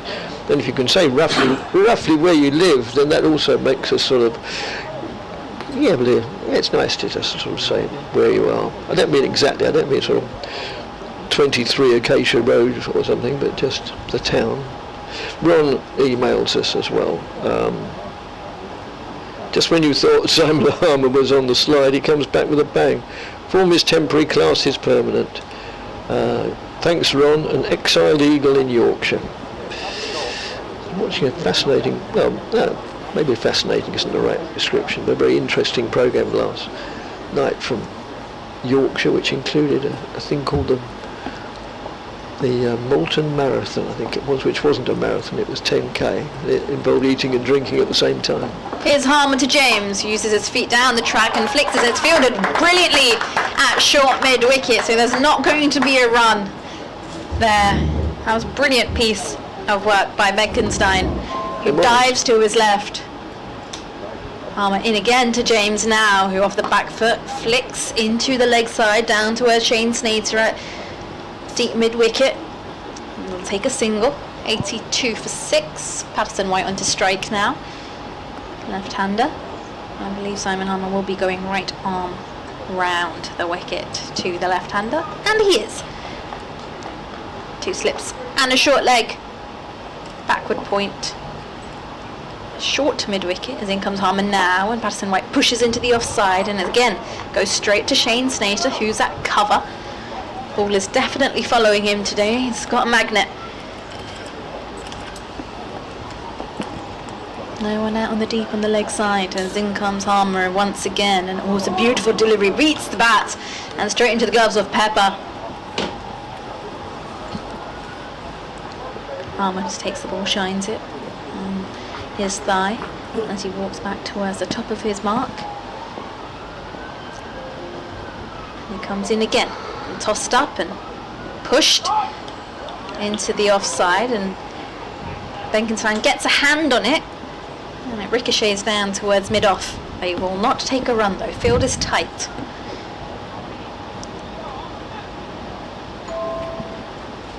Harmer ready to go once again from the Sir Alistair Cook end, is in, sun beaming on the ground.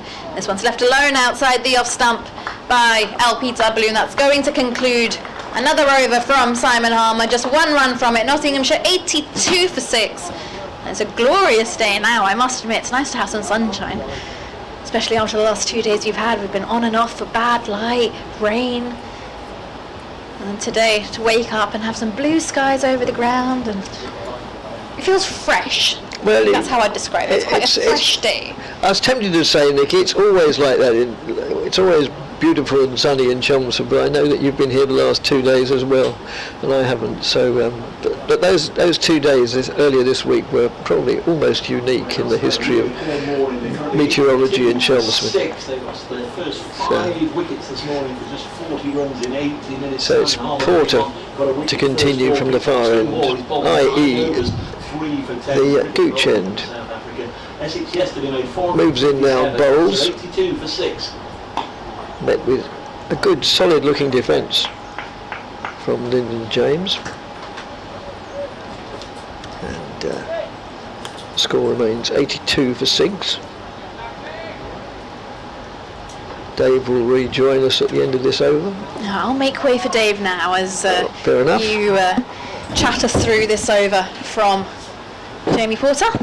If I can get myself out of a tangle with all these cables. Yes, I often finish up like a fish in a net, I must admit.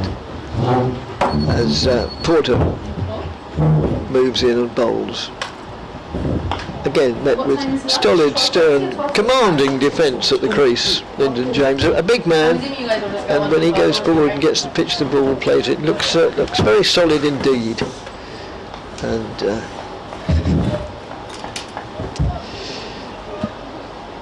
so it's 12 o'clock or just gone. What is it now? Nearer 5 past. It's 5 past. So another 35 minutes to lunch. 12:40 is lunch. if Essex can get another one before lunch, well, lunch will taste good for the Essex players anyway. That's outside the off stump, goes through to the keeper. But if they can get another one, it'll be like nectar. As a train goes by, to or from Liverpool Street. We don't often hear the trains, so the wind must be in a different direction from normal. A lot of noise yesterday from behind us at Central Park. We were told that two big oaks are, unfortunately, were having to be felled. Oh, really? As that's played solidly and defensively. The roots or some such. Our correspondent who got in touch yesterday had been to find out what it was, but unfortunately the roots were interfering with the local sewage system. They were sort of blocking it up a little bit, so unfortunately the tree had to go. Yeah, it is a shame, but there's usually a good reason. I notice people on social media are often up in arms when local authorities cut down trees, but they never do it without good cause. It's an expensive business to cut a tree down, but that's just nudged away backward of square on the onside for 2 comfortable, agreed runs. But yes, and similarly, council can't afford to run the risk of a tree maybe falling down and injuring somebody or worse, and similarly interfering with the sewage system. Nobody would welcome that. So yeah, they don't cut down trees just for the hell of it. As Porter moves in and bowls. Oh, playing a miss, and well, I say it played a miss because the batsman just stood there motionless, but it was a very palpable edge, I thought, and more importantly the umpire thought it, and another wicket fall. So James is on his way for 7, caught quite spectacularly diving away to his left by Michael Pepper. We're just looking at the replay now, and yeah, the sort of the wrong side, you could almost say, an inside edge, which are never easy to take. Because you know the instinct is to go to your right, to the offside from the keeper's point of view, and then when you get an inside edge, then has to go the other way. So it's a tall man, Pepper, unusually tall for a keeper, so that may have helped. Just looking at it, it really was a very splendid catch. So it's reduced the visitors to 84 for 7. Yeah, I think the umpire at the far end, Robbie White, was unsighted as to whether it should be claimed cleanly, and he had just to confer a little bit with umpire Hartley. Luke Fletcher's on his way out at number 9, so just Rob Lord and Farhan Ahmed to come. Not so bad a right old mess of a morning here. 84 for 7, beginning at 37 for 1, and as you'd expect, a lot of Nottinghamshire correspondents unhappy, getting in touch. Blaming me. T-Sen Joe Clark actually had 2 lives. An LBW shout was miles out. The one he was given out for, though, he did look to be outside the line, and I know it doesn't cancel each other out, but that's the way it goes. Bob, early drive back to the kingdom it seems tonight. Dave, you might even save on an overnight. Steve Battlemuch, let's hope for rain, better performance in the last 2 games please. Bob, does it look like rain yet?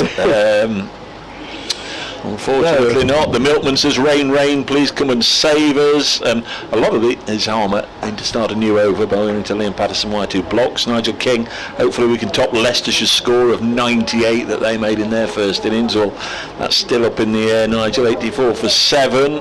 Bob, even by not standards, that's pretty shocking. That's the Coventry Pie getting in touch. Next ball driven into the offside. Andy Dixon, where's the application, patience and discipline in this team? Genuinely baffling. What a shocking mess they consistently make of first innings compared to the work of other teams. It's embarrassing. Sam, how does this keep happening? Bob, what about some snow then? As this one turns, goes through to Pepper. Nathan, similarly. Any rain on the way, Dave? Headley, dreadful display this from Notts, so now we must hope Lancashire succumb in the pressure being applied to them. Really should be better than this. Sorry, Headley, I just wish I could read. Actually, it makes a change because we've got the sun on the monitors. as Harmer bowls again, a little bit of turn and it goes through to Pepper. Mark the Mod down in Sevenoaks. Is there a radio equivalent of a video nasty? Starting to think a season or two in Division 2 might not be a bad thing after all. Seabermead, the youngsters could learn how to win a few games. And more and more and more at Brace Cricket. Those of you taking the trouble to get in touch, it has been a bit of a horror show again from Notts, who not for the first time on this ground are in danger of being well and truly harmed. But there's hope yet, as they say. 84 for 7 in their first innings as Liam Patterson-White just shows a little bit of resolve to launch it down just in front of the media box windows to our left here. That's a big blow up onto the upper deck here at the Cook end for 6. That was a nice act of defiance. Who's that clobbered Dickie? I thought you'd have caught that one. Yes, we're almost appearing on that picture. Luckily we didn't. Well, luckily I didn't. Dave is rather more photogenic than I. Certainly not.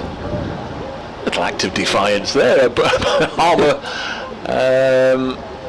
well, his figures have been just absolutely smashed to smithereens now. I can't read what they are. Is that 3 for 16 3 for or 16. 18? Yeah, 3 for 16. Of 11. But he's been hit for a 6 by Liam Patterson-White. That will have felt nice.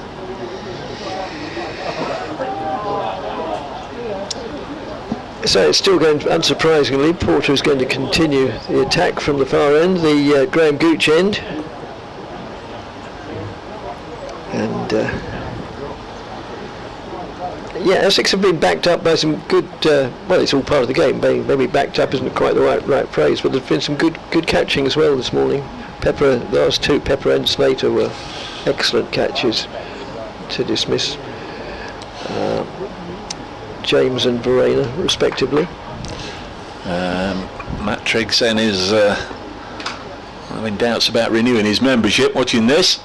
Thanks for getting in touch, Matt, at Brace Cricket. Porter moves in again, bowls. Now the appeal probably don't be given. And 90 for 8 now is the visitor score. LBW to Porter. Just wondering, that will mean that Porter's on a hat-trick, Dickie.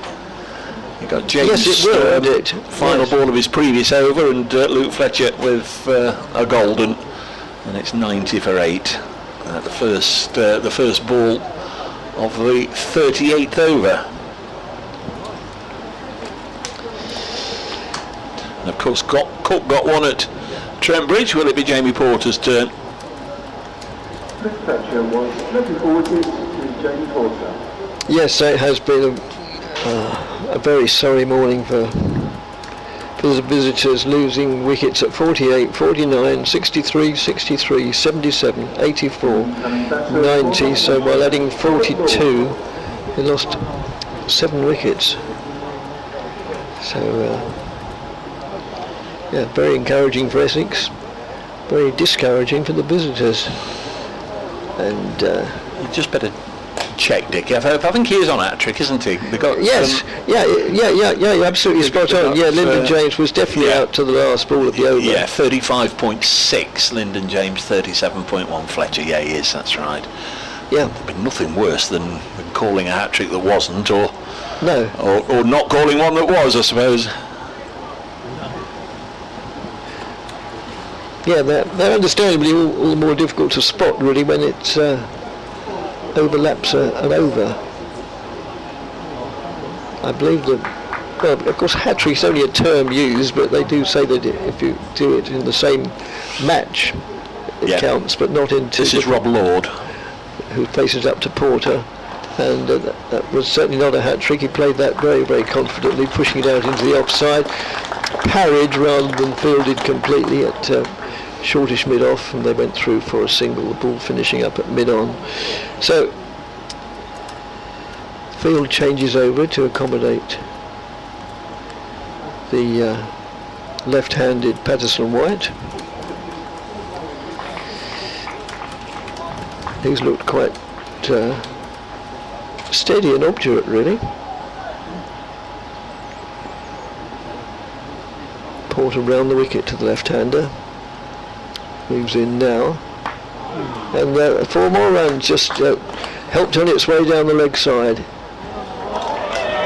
Or is there a fielder there? I beg your pardon. Yeah, Paul Walter. Yeah, Paul Walter. It's just past the wicket that we couldn't see easily enough, or I couldn't, and obscured partly by the stand and partly by the window frame, so it only went through for 2 runs. Paul Walter had to make a lot of ground, and then excellent bit of fielding, which you're just appreciating, thanks to the wonderful job done by the live stream people. And I've mentioned it a lot of times this season, but it's really, really good, and thank you very much. Not just here, but all around the loud appeal for LBW, and he's gone as well. He'd rather seem to walk into that one. Oh dear, Patterson White, just as I've been saying, he looked pretty obdurate. Patterson White walks into one from Porter, and he's out. LBW for 8, and 93 for 9 is now the score. Well, he didn't get his hat-trick, but he's got 3 wickets in the space of 5 balls. Yes. So there's only a 16-year-old to come for Han Ahmed, and not the proverbial million miles away from even reaching lunch. So Ben Slater's 29 is more than twice as many as any of his colleagues have scored individually. Joe Clark made 13, and Kyle Baraney made 12, but nobody else got into double figures. Oh, beg your pardon, Freddie McCann got 11, but nobody else got into double figures so far. Farhan Ahmed, I wouldn't pretend to know much about his credentials, but the fact he's coming in number 11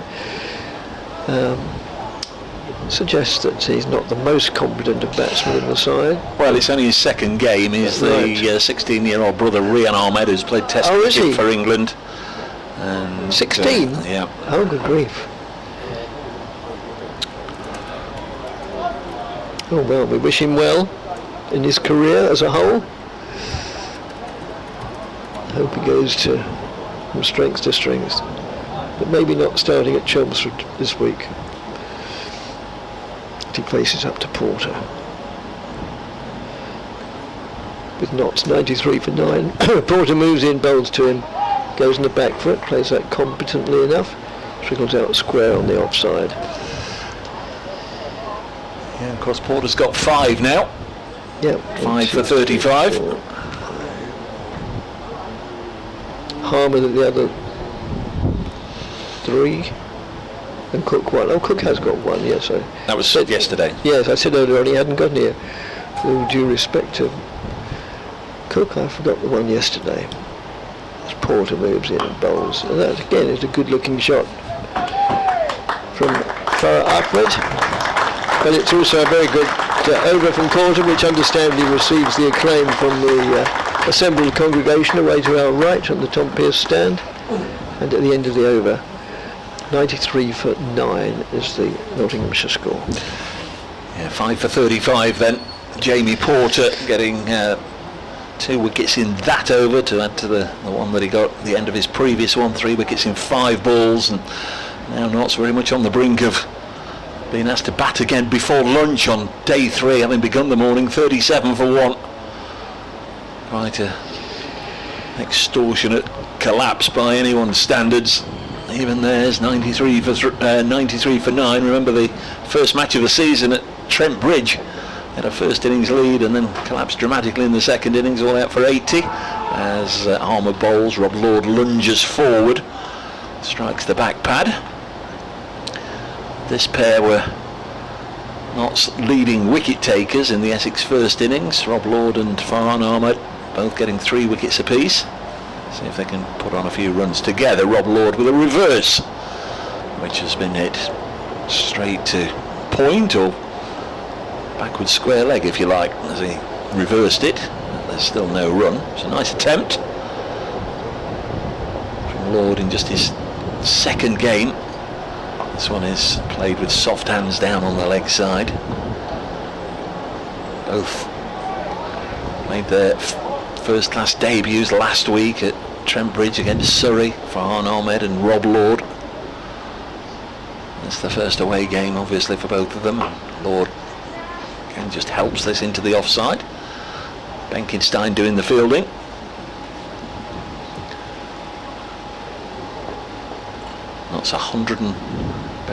Notts 366 behind as Lord defends a slower flighted delivery outside the off stump that bounced quite nicely for the batter just to push it away to safety. Armour as ever bustling through his over. 5 dots and now a quicker ball which is well read, well defended by Rob Lord. So another maiden for the dangerous Armour. We're through 12 overs, 7 maidens, 3 for 16. Essex quickly trying to turn round. They'd like to get this done and dusted before lunch. Maybe even get the opportunity to stick Notts in again. We're 20 minutes away from lunch, so there's all sorts of possibilities now, I guess, as to when lunch might be taken, because of course 9 down, if Notts were to hang on a bit, that would be extended. But if the wicket were to go down soon, they might be asked to bat again for a little tricky few moments. Can't imagine that Essex would say, yeah, no problem, we'll have a second innings now. No, I can't imagine it. It is more the vogue to bat again under these circumstances, but I really can't. I can't think of any good reason why Essex would not enforce the follow-on as Porter moves in and bowls. And that's just played confidently out to mid-off. No, this is only the 40th over. They've not exactly been overworked. No. The blighter of Blighty, appalling effort, even by this season's standards. Sid says Notts determined to make it interesting with regards to the two who go down. Porter to Ahmed. Goes diligently backward and head right over the ball. As per coaching manuals, or certainly the old coaching manuals, I don't know if that's the way they teach the game now, but certainly when I learnt the rudiments of it, it's basically keep your eye on the ball and head over it when you're playing. That's probably all gone out the window now, and it's just if you can hit it, then hit it. Give it a bosh, Dan Lawrence style. Yes, quite. And, that does beat the batsman outside the off stump. Yes, I think, well, others have said it as well, but I think Lawrence actually has been treated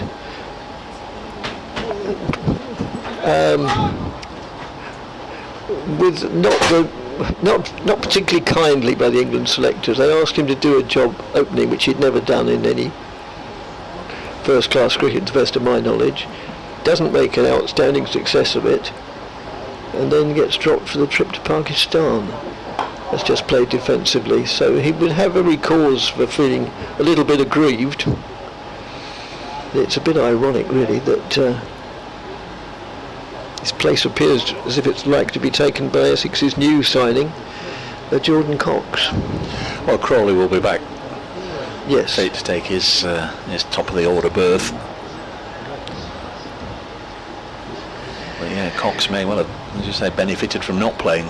Oh yes, that can happen. As Porter moves in and bowls, and again the batsman gets over it very solidly and politely picks it up and hands it to Dean Elgar. No, it wasn't. It was Robin Das. Sorry, fielding at short leg. So one delivery of this over, and it's now 24 minutes past 12. So yes, it's got a few minutes, well, maybe 2 or 3 to take another wicket if they get the opposition in before lunch again. That's bounces off pad, I think, down backward of square, but no run is taken. So a maiden over. Porter now 5 for 35 in 10 overs, and Nottinghamshire are still 93 for 9. Yeah, of course they'd like to get it done and dusted, whatever. Gives the bowlers, as we were saying, they've not been overly worked, but it also gives them a 40-minute break to just freshen up once they have their lunch.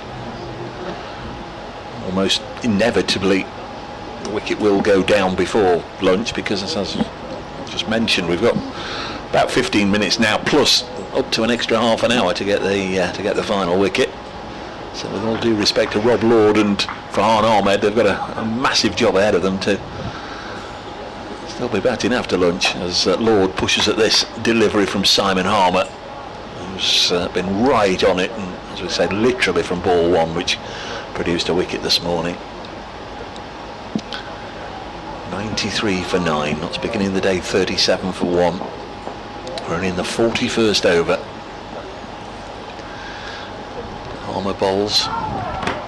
Lord, the right-hander, pushes at it gently. It runs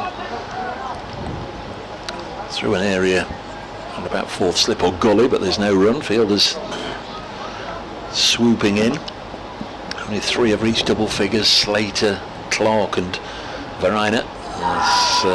This one is met by a forward thrusting Rob Lord, bat and pad together.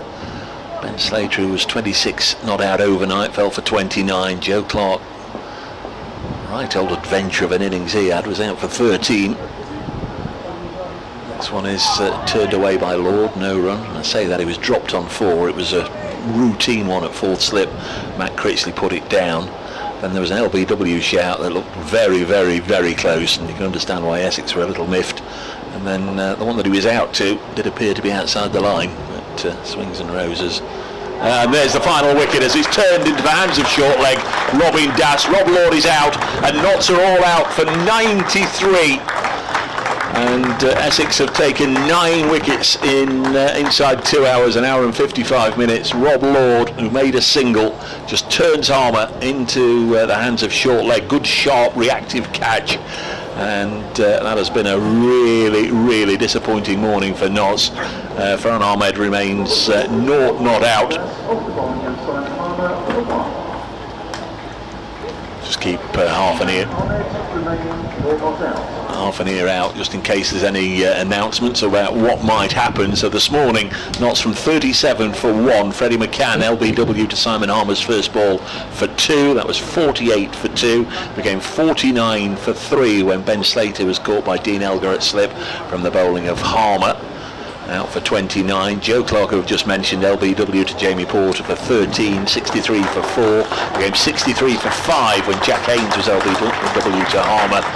Kyle Varina drove Porter into the hands of Shane Snater in the covers for 12, 77 for 6. It was 84 for 7 when Lyndon James, who earlier could have been stumped by Michael Pepper, was caught by the wicketkeeper from the bowling of Porter for 7. Liam Patterson-White, LBW Porter for 8. Luke Fletcher, LBW Porter without scoring, and last man Rob Lord caught Robin Dassett short leg from the bowling of Porter for 1. 93 all out Notts, so that's a first innings lead of 57, 66, 366. I make it, Dickie, for Essex, but I'm not entirely sure what's going to happen right now. According to the screen, the online screen, play to resume at 12:36. Now, admittedly, we don't know who's going to be batting then, but I can think of what I said so a little while ago. I think of no reason why Essex would not enforce the follow-on. Well, I mean, sometimes they do it to rest the bowlers, but it's a coolish day. It looks lovely, but okay, so it's warm by comparison with the preceding 2, but it's a coolish day, so it won't have taken too much. It won't have sapped the energy too much of the bowlers. And Harmer, well, I mean, in 12.5 overs, that's nothing for him. He can carry on and bowl another 40 today. So no, I'm pretty sure that at 12:36 we'll see the Notts openers come to the crease again and base one over. We'll stay on air till then, and under normal circumstances it would be sort of time for Nicky to come back in a minute or two, but we may as well leave it. There's only 10 minutes to go. Oh, she's not in the box anyway, so, so that solved that problem. And we won't go off air. We'll just go through the scorecard. Yesterday, Hasib Hamid caught Benkenstein bowled Cook 8. Then today, not necessarily in the order they went, but in the order that they're on the scorecard.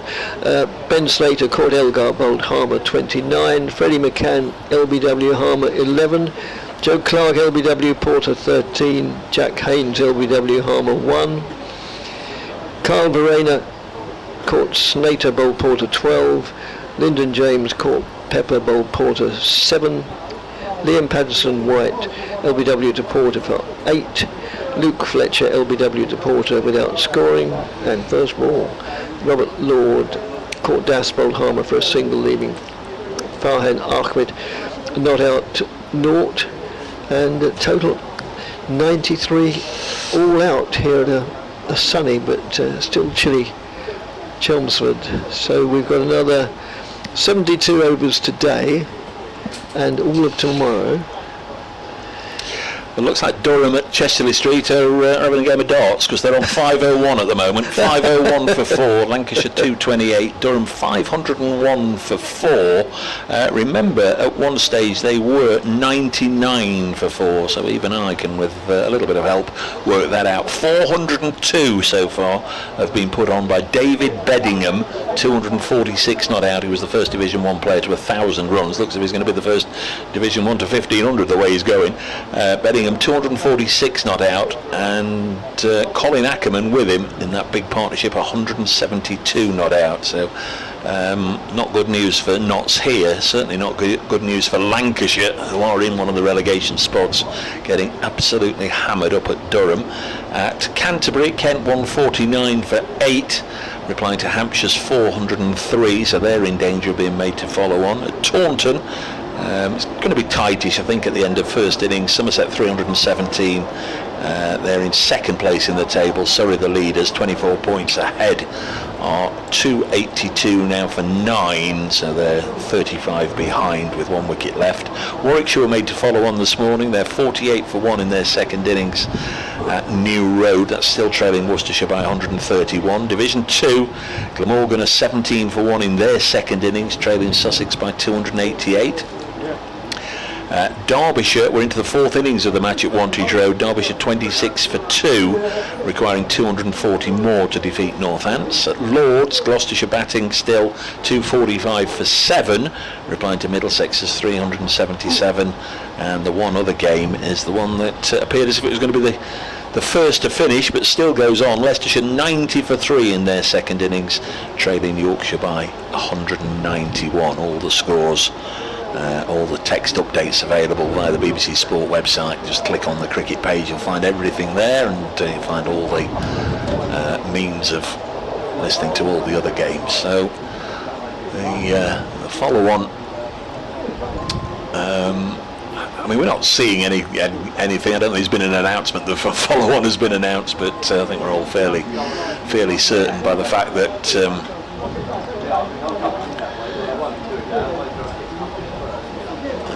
the swiftness of the demise and the lead, the fact that Essex are 366 in front.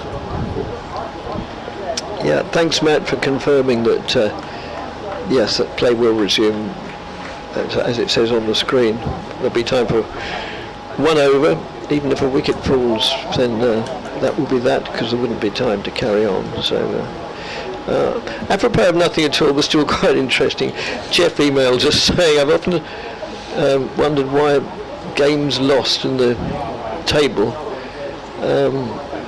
they go in the sequence of 1 lost, drawn, when in other sports it's 1 drawn, lost. Any ideas? No, not really.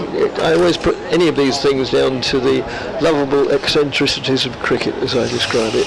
Umpires are out there, and Tom Wesley is leading Essex out onto the field. So unsurprisingly. There wasn't an announcement the follow-on been enforced. We assumed, and it looks like we assumed correctly, that that's what's happened. So Notts getting another go. Of course, Asiba Mead was out yesterday, but for everybody else, apart from Farhan Ahmed, they'll want to avoid being dismissed twice in the one day when they get an opportunity a little later on. Bob, the Coventry Pie, even by our shocking standards this season, Dave, this is as shocking as it gets. But then again, we've got to bat for a second time. Good point, well made, Bob. let's just hope there is a little bit of resolve and backbone and fight there. We have on a handful of occasions seen Notts perform much better in the second innings than in the first, but again, so many times when there are bonus points up for grabs in the first innings do they disappoint, and they have done again today.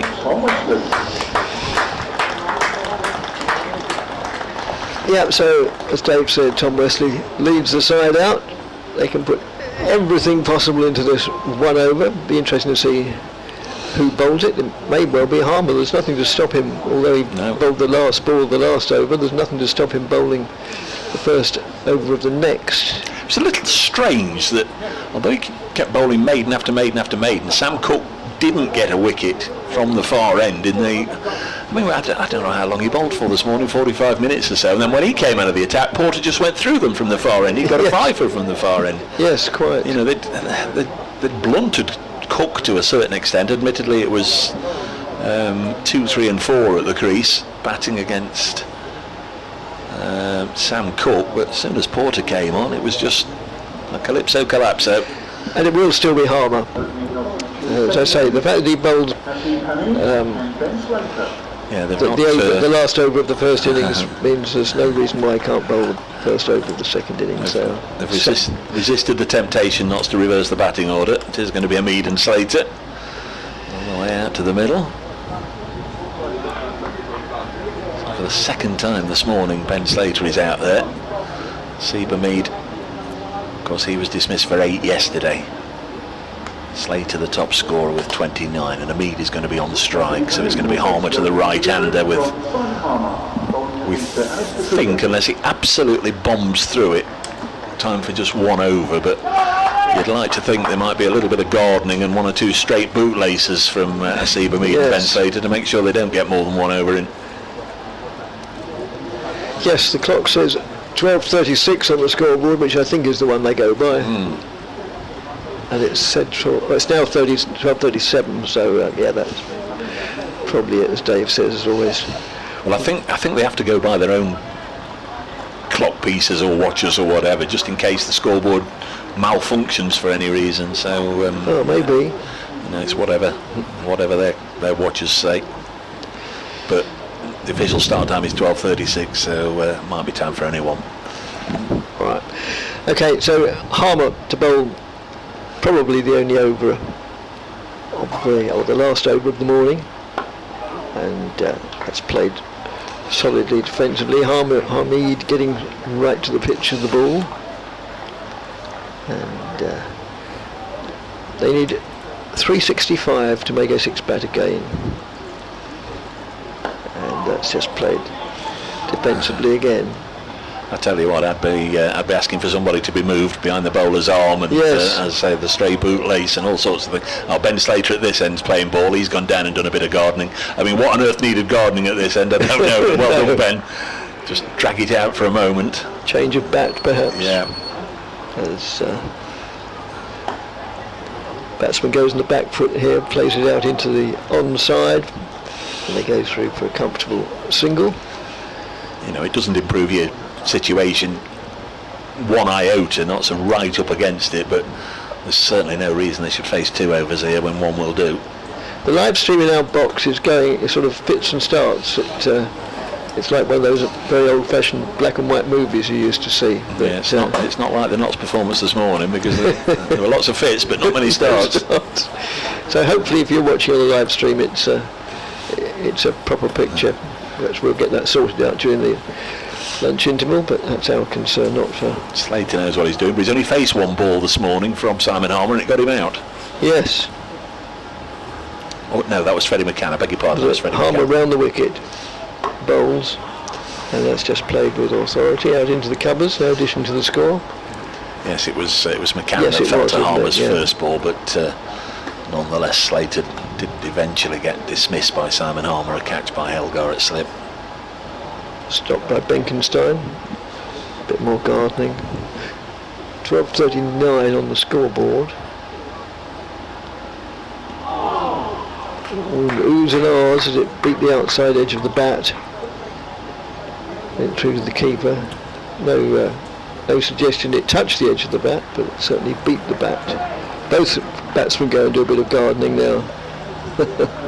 Oh yes, and now there's something on the pitch. Yeah. 40, so and they troop off as if there was any doubt. The batsman, as soon as that last delivery was played, trooped off in the direction of the pavilion. So the end of obviously a very profitable morning from the Essex point of view, and equally very disappointing point of view from the Notts point of view. We've been through it in summary over the last 10 minutes or so, so there's not an awful lot to add, except that thanks very much for listening and watching. So with Notts one without loss in their second innings, they still need 364 to make Essex bat again. Thanks for watching, thanks for listening, as I say, and do please join us again in another 40 minutes, which will take us to about 1:20. Thanks very much.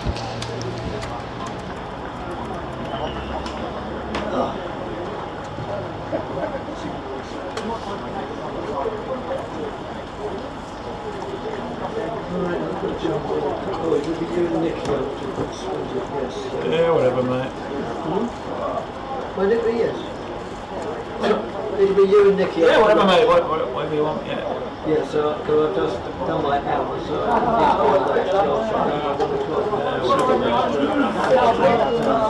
not bothering, I don't want any more money.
Welcome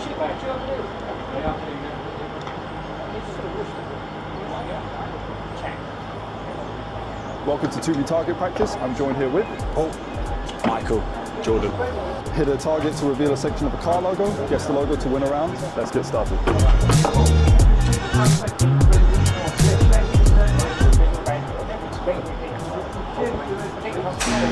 Miss. Very close, very close. Go straight down the middle, then I'll hit something. Miss. Miss again. Oh, yo! Jeepers! Miss. Down the middle is probably not the best. Yeah. You've hit these before, haven't you? Nice, oh my God. Nice, oh. Smashed. Right, we might have an issue here. No, you Okay. The top middle one. Top middle. Hit it off with it. Oh my word. You got a guess or not?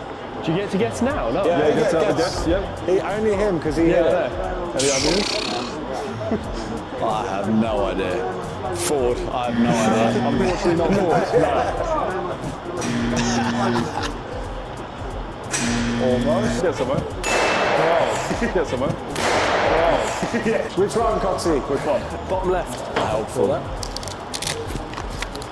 There you go. Fear. Correct. Well done. First round done. Easy game. Easy game.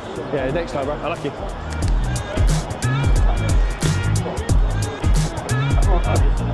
Right, ready to go, yeah? Yeah.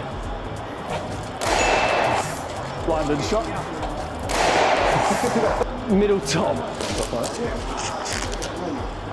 That's easy. This is easy. What is that? You don't know?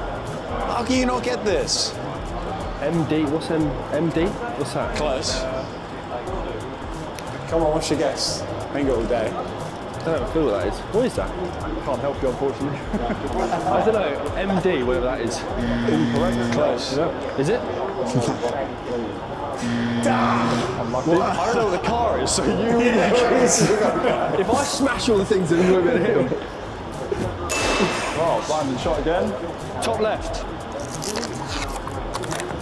A Mazda. I like a top lucky. So if I smash that one now, you. I know, I missed that. Oh yeah, top right. Top right. And that is a.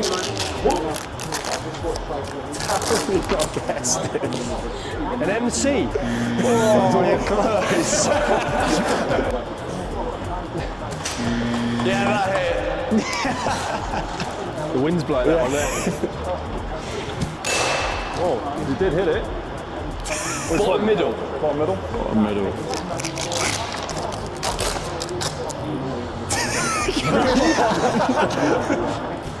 Say what you see. Say what you see. What do you see? That's what I said the first time. What have you said? MD. What is it? MG already. I don't know. MD, whatever that is. No, you didn't say I that. said the first one. MG. No, you said MD. You said MC the whole time. MG. Smashed After a very explosive and decisive victory, Jordan Cox wins with 2 games in a row. So well done to Jordan.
Hello, I'm here in case you were wondering or hoping.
Essex enforced the follow-on, and Nottinghamshire just before lunch managed to play the 1 over after being pretty much bowled out in the morning session for 93, losing 9 wickets in the morning session in a deficit of 363. Openers Hamid and Slater currently out there in the middle, marking out their guards and ready to go again, and they'd be hoping for a much better run this time round. I'm Nikki Chowdhury, and I'm joined by Dave from BBC Radio Nottinghamshire, and we're going to be talking you through the first half an hour of this afternoon session, where it's going to be Cook to Hamid, who taps his bat now as in comes from the Graham Gooch end and is off the pads down towards fine from Cook. Again, a little straight delivery, and that's worked down towards fine. They'll take a run. That takes them to 3 for no loss on the board. Come back for 2, sorry. 2 leg byes signalled. 2 slips and a gully in place as Hamid taps his back, crouch low in his stance, and Cook is in again, back of a length, and this is worked into the leg side. It's fielded at square leg. The sun is shining nicely here in Chelmsford. Finally some sunshine. If you've been following along days 1 and 2, you would have known it's been a bit of those stop-start sort of days. But today, so far so good. The sun is shining, and Essex clearly on top here. As in comes Cook now, running towards us from the Graham Gooch end, into Hamid, who's forward and defends. Head right over the ball into the offside. It's not going to be a run. Afternoon, Dave. Good afternoon, Nikki. Yeah, lovely conditions out there. Nottinghamshire need to make the most of them and certainly find some resolve, some spirit, some determination, some resilience this afternoon after being blown away this morning. They lost 9 wickets for 56th in under an hour and a half this morning. Here's Cook in again, and Hamid forward, and this one pops up a little bit as Hamid defends. That's going to drop dead in front of him, and it's going to be fielded by short leg, who's Robin Duss has been given the role. One of the slightly... It's the youngest in the team, right? Youngest in the team gets stuck in that short leg. Usually, yeah. One of the slightly strange things this morning was that Notts saw off Sam Cook from the far end without any collateral damage, and then Porter came on and got a 5 foot. Cook in again, and Hamid forward, and this time plays it to mid-on off the front foot. Porter 10 overs, 5 for 35, bowled a couple of those overs yesterday. Sam Cook 11 overs, 1 for 24. Simon Harmer 12.5 overs, 4 for 16. We had 1 over yesterday in the gloom from Matt Critchley, and Shane Snater bowled 6 overs, none for 13. But all 9 wickets today taken, shared between Porter and Harmer. Harmer bowled brilliantly as in comes Cook once again, and Hamid is forward, and this drags back, hits him on the pads as an appeal, and I think that's gone too much. I'm going to look back on the replay. Hasib Hamid shadows his shot once again, and that will conclude the end of the over as well. It's a maiden over there from Cook. Yeah, good delivery from Sam Cook, striking Hasib Hamid on the pad. And the umpire's opinion, Peter Hartley, of course, the umpires have changed ends now for the second innings, and it's Hartley at the far end. He clearly judged that it was just drifting down the leg side, so it's going to be Harmer to share the bowling duties with Sam Cook. Bowled the 1 over before lunch from this end, went for a single, be bowling to Ben Slater, who's yet to get off the mark. He's faced 3 balls in this innings, not 3 without loss. Absolutely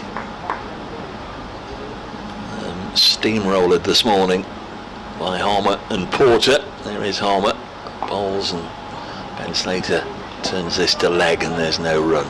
Short leg 2 slips. There's a catching short extra cover, and then a visible presence on either side, saving the single as well. 3 on the off, 2 on the leg side, so there's no respite here.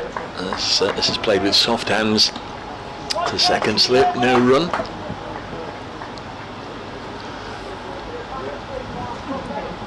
No fielders out in the deep, nor is there any need to be, with Notts 361 behind, and a lovely little bit of drift and turn from Harmer. Slightly slower delivery, goes through to Michael Pepper, just textbook off spinner's delivery, just turned nicely away, comes in again and bowls, and Slater decides to leave this alone, content it wasn't going to disturb the furniture. Again goes through to Pepper, who missed a stump in this morning. Lyndon James went dancing down the track in Nottinghamshire's first innings and missed it, and so did Pepper. This ball is pushed in the offside. Benkenstein will field. All the matches starting all around the country. Durham are really piling the runs on. Beddingham and Ackerman are still there. They've put 420 on together for the 5th wicket against Lancashire, as this delivery again turns through into the glove. So maiden from Harmer to get things going. Notts remain 3 without loss. David Beddingham 253 not out. Colin Ackerman 182 not out. Durham 518 for 4. That's a lead of 290 over Lancashire. They've still got 6 wickets in hand, and Essex dominating here, but certainly Durham very much in the box seat there against Lancashire. Surrey were all out once we were at lunch at Taunton for 321. They just sneaked a 4-run lead over Somerset in that match between the top 2. We'll bring you all the other scores and updates as they happen around the country during the course of the afternoon. Here's Cook to Hamid, who's forward and defends. Straight back to Cook. Plays it back in the direction the ball came from. It's an extended day, of course, trying to make up a little bit of time for overs that we've lost. Extra 8 added, so a 104 over day means that at the start of this over, 69 overs remained. That's what bowled out in about 42 overs in the first innings. Cook in again, Hamid. This one's jagged back and it's got him on the upper back thigh and drops into the offside. Seeing a few of those deliveries jagged back from Cook.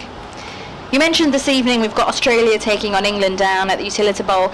Well, Dave, did you know apparently the Utility Bowl is going green tonight? It's with their aim of they're switching to 1,044 solar panels in their aim to become the greenest ground in the world tonight.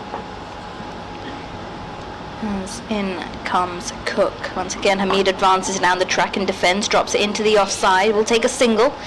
Score moves to 4 for no loss. Well, the answer to that is no, I didn't know. So where are these solar panels going to be?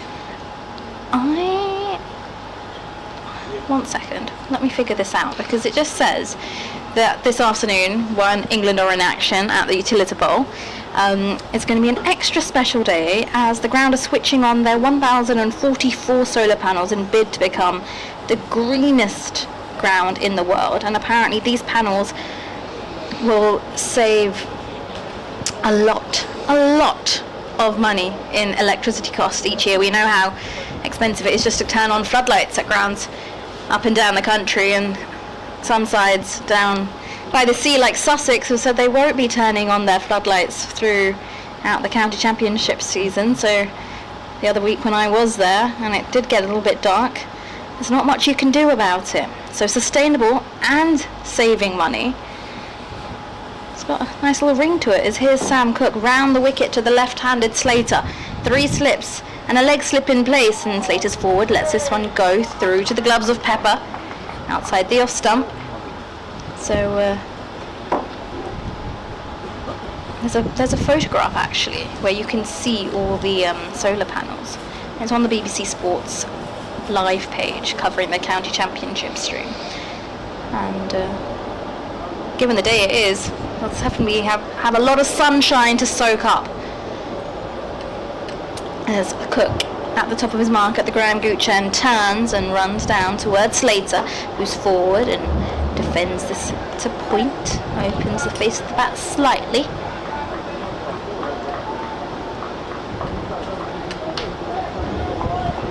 There's a bit of a breeze gushing through the ground here at Chelmsford. And maybe if this works out successfully, it could be something that other grounds pick up eventually down the line as well. As in comes Cook, round the wicket. Slater's forward, defends and to mid-off where there is no mid-off, so that he will pick up a couple of runs here because extra cover is in the pursuit. And easy 2 added to Nottinghamshire's total. Takes them to 6 for no loss. And it will also conclude the end of the over as well.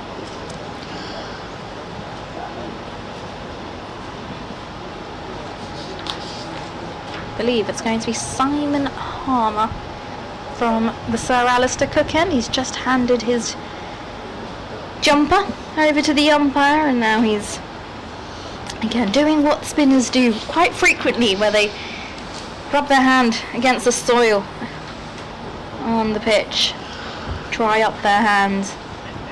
It's going to be Hamid on strike, and Dave, I'll let you talk us through this one.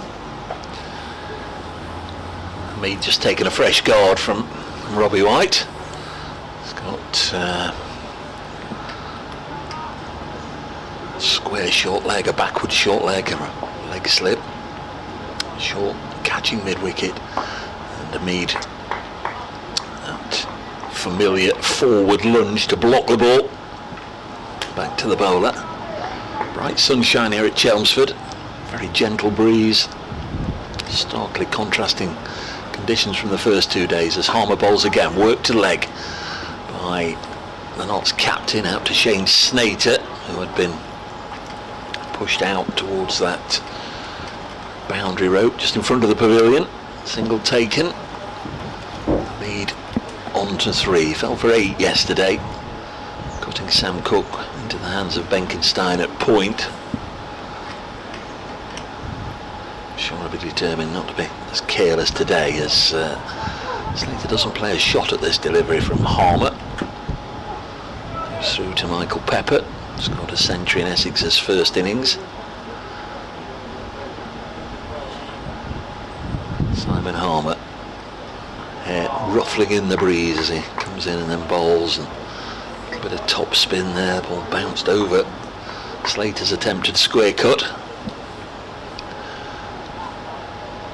There's a few oohs and ahs, not quite got the same sort of momentum going yet, Essex, as they had before lunch. It appeared as if a wicket would go down every ball, and for a while it did, as this is pushed into the offside. Porter a little spell during his 5 for where he got 2 in 2, 3 wickets in 5 balls. On the bowls tossed up, Slater just advances towards it, making it into a full toss, but can't cash in, driving it into the offside, and Benkenstein makes the stop. So single from that over. Notts 7 without loss, so they've now totaled 100 runs in the match, 93 all out in the first innings, 7 in the first. 7 in the second, I beg your pardon. Hamid has 3, Ben Slater has 2, couple of leg byes as well.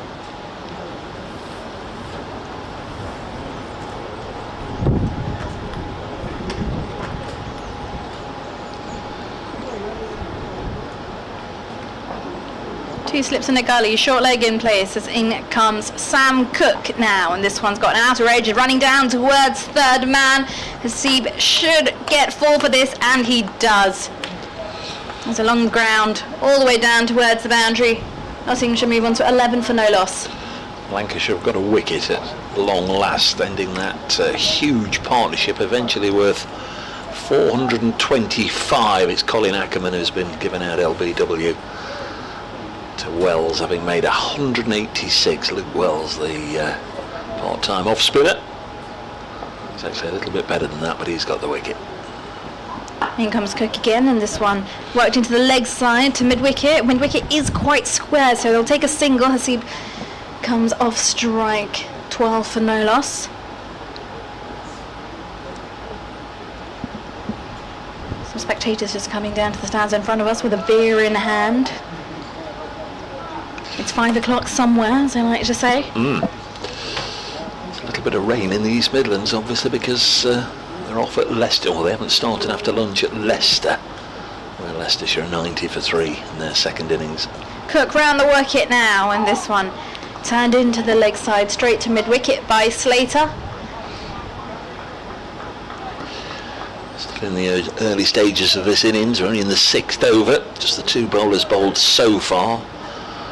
I'd imagine after his exploits this morning, Jamie Porter will be keen to have ball in hand again. But understandably Cook and Harmer given first chance after lunch. In comes Cook to Slater, round the wicket. Slater's forward and squares up a little bit as he defends into the offside. The sun is really nice as it's coming into the commentary box here. I feel like I'm almost somewhere, like I'm somewhere in Europe. Which I will be on Friday. Exciting. Managed to get yourself away anywhere during the holidays, Dave, or you've been completely busy with all the cricket going on? No, I had a few days in the Med last month. Cook in, it was a beautiful delivery. That goes straight into the gloves of Pepper, and it's just moved a little bit. Oh, that's a lovely delivery there from Sam Cook. Whereabouts in the Med? Sorrento. Sorrento. Oh, you went down to the Amalfi Coast, did you? Is it as good as people say it's meant to be? I've heard it can get very, very busy. Yeah, very nice though. Very nice. Yes, it is on my bucket list. It is on my bucket list. Maybe next year. As in comes Cook now, and Slater's forward and looks to turn this into the leg side. We'll get a leading edge that goes down towards point along the ground though, and he'll come back for 2 runs. And that will conclude the end of the 6th over from Sam Cook. Nottinghamshire 14 for no loss. Hamid with 8. Slater moves on to 4, and a deficit of still 350 runs. Yeah, there's not going to be any respite for Notts. They've essentially got about for probably 5 sessions unless the weather comes to their rescue. I think towards the end of the day, I'm not entirely sure if that includes the playing day, but towards the end of the day the rain may return in this part of the world, but I'm guessing the bad light might be more of a threat after tea, but that's a long way in the future. Should be a nice afternoon as Harmer bowls to the Notts captain Hamid. Where's 99? He clumps it on the bounce to mid-wicket, or shortish mid-wicket, where Essex has 99. Benkenstein does the fielding. Son of Dale, of course. Made 4 in the Essex innings. Benkenstein dismissed by Rob Lord. Hamid blocks this next delivery. Goes for his customary little walk, a few paces towards square leg, and then comes back. Umpire Hartley's not at square leg, he's at point, so he can see. Hamid drives down the ground, will get a comfortable single as Wesley far enough back just to try and deter the hit over the top, but not close enough to prevent the single. One more to the Notts captain, who's gone past his first innings 8 now, 15 without loss. Slater, 2 slips, a short leg, the left-hander. Lets this go through fairly harmlessly through to Pepper, but those closest to the bat obviously saw something that I didn't, because they were fairly animated. Harmer wearing his sunnies, comes in again and bowls, puts it right on the spot, and Slater has to defend carefully, cautiously, easing it into the offside, no run.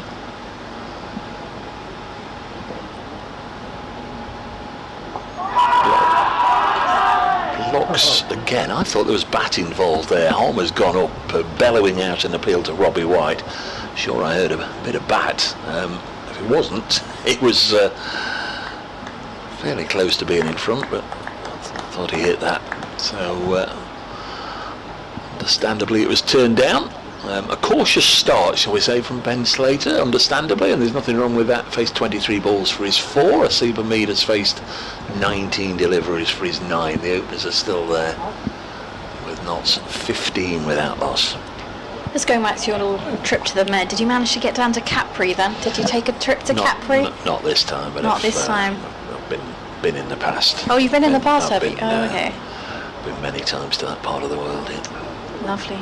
Clearly a favourite of yours, as in comes Cook now to Hamid, who's forward and closes the face of the bat and turns it into the leg side, where short leg does the fielding.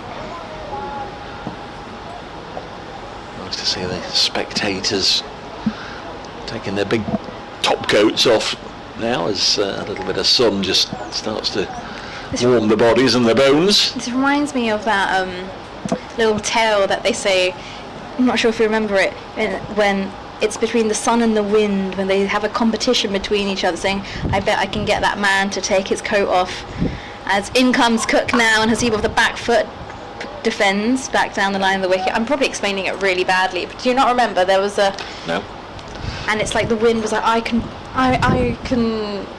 get the man to take their coat off. Sun was like, no, I'm more powerful, and it's just about patience. It was an analogy about patience that we were taught at school, but I'm clearly probably got it confused with like a few other analogies, but I will find out the right one. Maybe if I say the right name, it will ring a bell. As in comes Cook over the wicket now to Hamid. 3 slips and a short leg, and Hamid defends under his eyes. And it drops pretty much dead 5 feet away from him.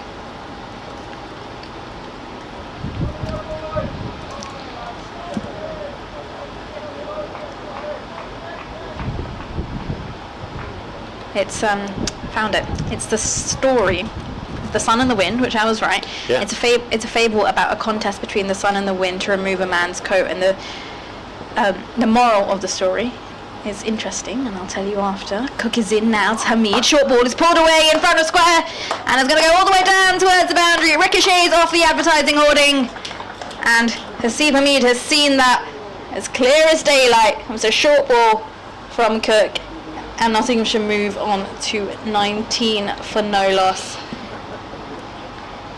He picks that up beautifully. So the moral of the story is it encourages kindness and gentleness. It also teaches that people should be careful about their approach to themselves and others and not get too full of themselves. Very nice thought. In comes Cook now to Hasib, who leaves this alone outside the off stump into the gloves of Pepper. But it just reminds me of that whenever the sun shines and you see people take off their layers one by one. It's a little fable that's stuck in my head for years. As Cook makes his way back to the top of his mark now, takes the ball from his teammate and looks towards Hasib Hamid, who taps his bat on the hollow, and in comes Cook now, back of a length. Hasib forward and defends into the offside. It will conclude the end of the over. 8 overs gone, and Nottinghamshire 19 for no loss in their second innings, with a trail of 345 runs. Yeah, Cook 4 overs, none for 14. So I wonder how long Tom Wester will go before just wondering if the Porter sprinkling of magic will be extended from the morning session into the afternoon session. Might want to get him involved. In fact, what have we got at the moment? Still going to be Harmer at this end. There's 1 or 2 chats going on out there, but understandably still Harmer. 2 slips, short leg, short catching, extra cover as well, as Slater pushes it into the offside. Ball not really coming on. They're trying to play their shots, but not able to exert a great deal of power on it. Harmer in again, and that one turned sharply. Nicely taken by Michael Pepper. Spun away from the off stump, and he almost ended up taking it in front of the face of Dean Elgar. Sharply spinning delivery. Harmer once more bowls, and this is just popped up on the leg side. Robin Des falls to the ground from short leg, can't snare it in. 19 without loss. Simon Harmer once more, and almost got the ball on a string at the moment. All Slater can do is just get his bat there in front of that one again, play it gently down into the ground and tick another one off. 4 balls into this over. Encouragement from the crowd. Come on, Harmy, shouts somebody. Here is Harmy, bowls again to Slater, and again he's able to watch that go wide of the stumps and into Pepper's gloves. Top scored in the first innings, Ben Slater, with 29. Not anything that he'll be particularly keen to remember. It's an innings to forget for Notts, as this is cut down into the ground and stopped at second slip. That's a maiden for Simon Harmer. 5 overs, 2 maidens, none for 3. He began his first innings with 5 consecutive maidens and had picked up 2 wickets in that time as well. So far, Notts keeping him at arm's length. He ended with 7 overs in his first spell in that session, and now adding 2 more to that as well. Cook will not be continuing. There's a change of bowling from the Graham Gooch end, and it's going to be Jamie Porter coming into the attack for the second time today. 2 slips and a gully in place, as Haseeb Hameed is on strike to face Porter. Picked up 5 wickets in the first session, as in comes Porter now, and Haseeb Hameed defends into the offside. Picked up 5 wickets in Nottinghamshire's first innings, I must say. There is an ice cream van here today, you know that, Dave. I feel like it saw the weather and it saw... Yeah, I think it's always here. It was here on the first 2 days, the one downstairs behind us. I was completely oblivious to it. In comes Porter now to Hameed, who's forward and defends straight back down the line of the wicket. Porter fields off the back end of his follow through. 3 of his 5 wickets this morning for Jamie Porter were courtesy of the LBW route. He got Joe Clark eventually. There was one that looked very close, wasn't given. He had Clark dropped by Critchley, then he got him LBW. He got both Patterson White and Fletcher LBW. Also dismissed Verena and Lyndon James. Porter in, running towards us, as this was a straight delivery which Haseeb Hameed plays to mid-on off the front foot. He just closes the face of his bat slightly on contact, and I think he realises, because as soon as he's cleared that ball he goes to shadow with the full face of the bat. Takes his guard again. Notice he's very particular about how he takes his guard. Always takes his right foot first and then lines up, measures it. He goes again. Taps his bat very close to his back foot, as in comes Porter in again. Back of the length, and as he pushes off the back foot through the offside, and Shane Slater dives. Unfortunately that goes through. He will pick up a couple of runs. It doesn't go all the way. Nottinghamshire move on to 21 for no loss. David Beddingham's still at the crease at Chesterley Street. 267 not out. That's going to be challenging Durham's all-time records before too long. I suspect Michael De Venuto had a triple century in his time there. Porter into Hameed, who's forward and drives beautifully down the ground. It might not have the legs in it to go all the way, but it does. That's a beautiful on drive there from Haseeb Hameed. It's the hardest shot in the book. You need to have everything right: head position, balance, footwork, and he's nailed every single department. Nottinghamshire move on to 25 for no loss.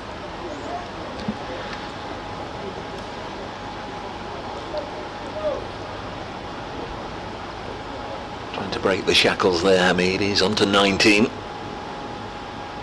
He's ready to go again as in comes Porter, and this time Hamid defends to Snater at extra cover, and that will also conclude the end of the 10th over. 25 for no loss, Hamid with 19, Slater with 4.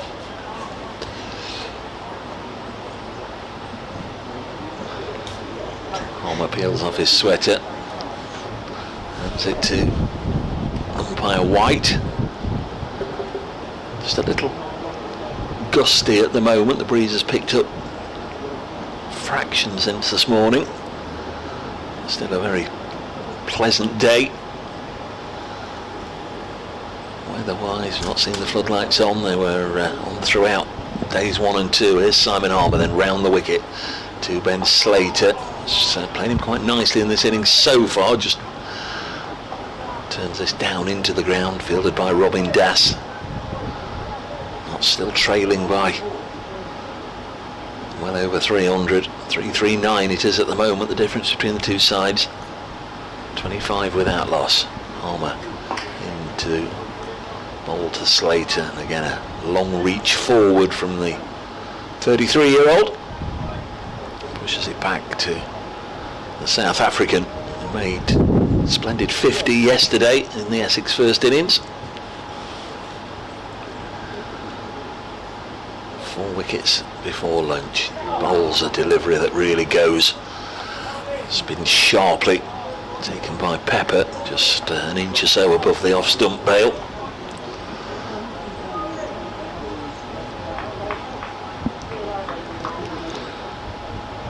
Just keep packing away here. Game of patience for batter and bowler. Slater again with a defensive block. 3 runs taken thus far from Simon Harmer's bowling. Keeps things tied and picks wickets up. What a great servant he's been for Essex cricket, as Slater again happy just to get the bat there and defend it.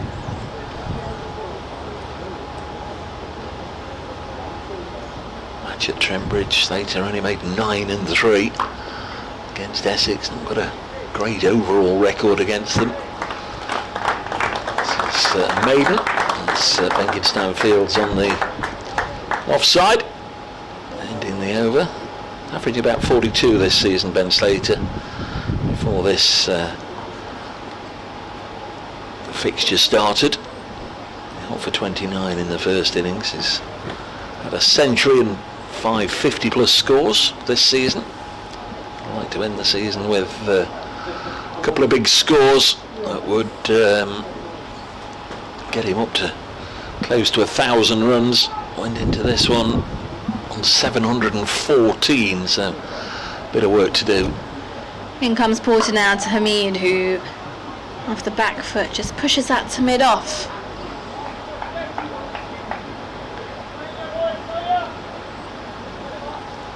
Three slips, backward point, extra cover, mid-off, mid-on, wideish mid-wicket. And I believe there is a long leg. There is, as I peer out the window to get full view of the ground. Porter turns at the top of his mark, runs in towards us, sun beaming down on the ground now. And Hamid defends straight to Shane Snater at extra cover, who's got his shades on.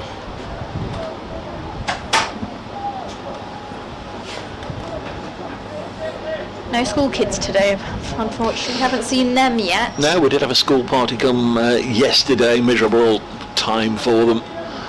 Did get out on the field at lunchtime. That's always an important part of the day for the visiting children. A bit of a runabout on the grass, but none here today that we've seen.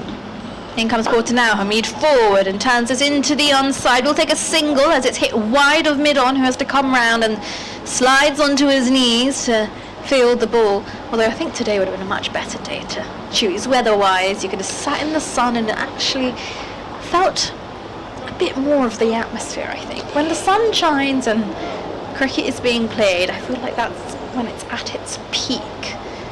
It's a summer sport. When did you first see county cricket and at what ground? Oh gosh, it's years ago. I need to think about this one. As in comes Porter around the wicket. This one's left alone by Slater as Pepper takes the ball with the gloves. Well, did he go as a youngster or only as a working journalist? I went to the grounds as a youngster. My first visit to a cricket ground, I think, was to Lords. I went to Lords to watch an India versus England Test match.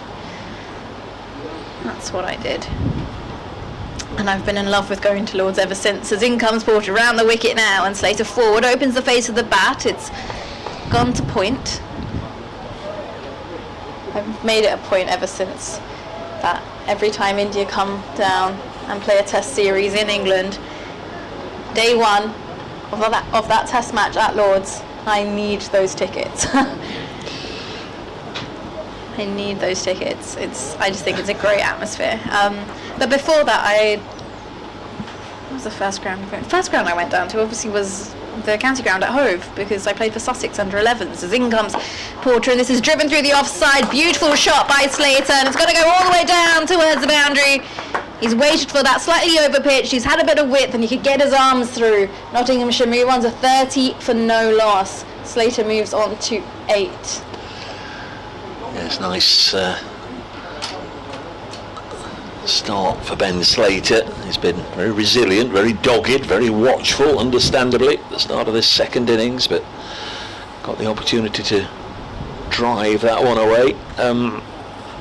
Away for 4 runs. I was just looking, which I know is absolutely a futile thing to do, or is it? I was just looking, that's surely got to be the highest not stand of the day, and they put on 19 for the first innings and 29 for the second wicket, but nothing after that. So the highest Nottinghamshire partnership of the day, 30 without loss. There's Harmer bowling to Seabermead. It'll be Nicky and Dickie at the end of this over, as Dickie Davis will be back in. There's Harmer to the Notts captain. Again, a forward lunge from the former England Test player. I realise I lied. I know the first ground I ever saw. I lied, it wasn't Lords. It was Newlands Cricket Club in South Africa. Oh, crikey. Cricket ground in South Africa. That's what I saw. Harmer bowls, and one turned, beats Hamid on the outside, goes through to the keeper. It's definitely on the bucket list, with the mountain in the background, and the brewery even closer. I was lucky enough to live in Cape Town for a bit as well as a child, so we didn't live too far from the ground. Harmer bowls worked away onto the leg side by Seabermead. Out there is Shane Snater doing the fielding. The ball into Pepper, who has to come and greet the throw. Wouldn't have reached him otherwise. So reasonable progress being made here by Nottinghamshire, but they are still the proverbial mile behind. In fact, well, there's the wicket as Harmer gets one to turn, and just it clips the top of off.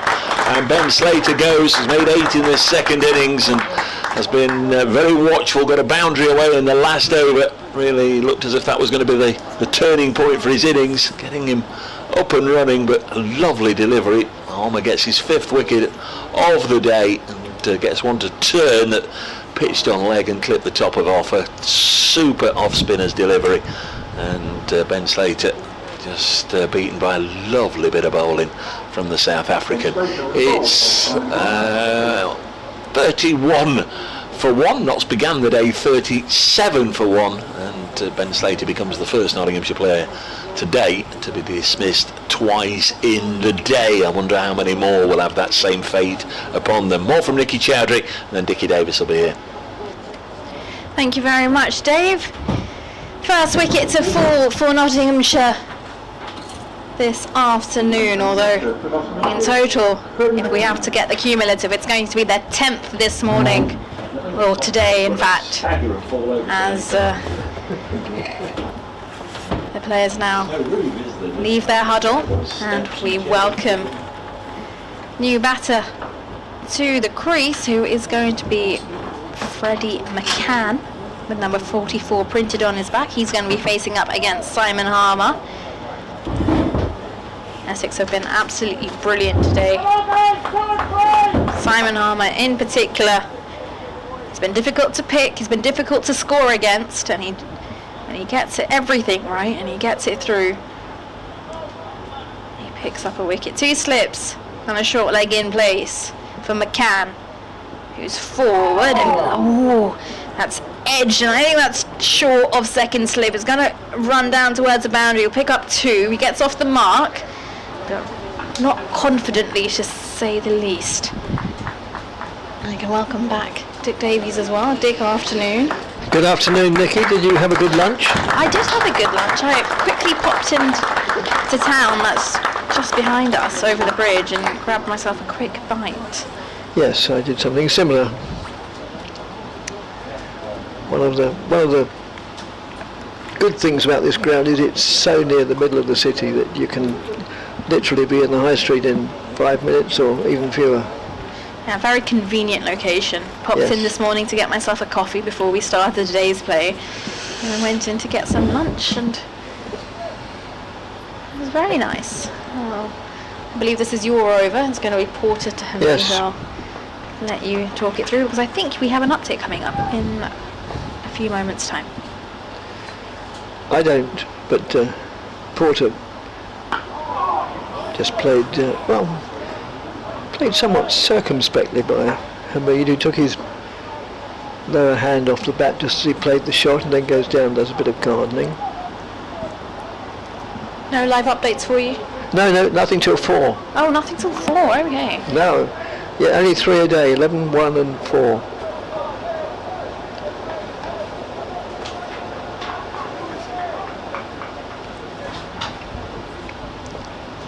Porter to Hamid, goes forward, picks up a run of just opening the blade of the bat, and picks up one down to short third man, where it's fielded by Benkenstein, who had to make ground from backward point, so it accommodated the taking of a single quite comfortably.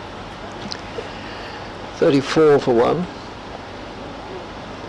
Surrey are playing Somerset at Somerset, and apparently Tom Banton has been spotted on crutches now at the county ground in Taunton, which isn't great news ahead of Somerset's semi-final against Surrey on Saturday in the T20 Blast.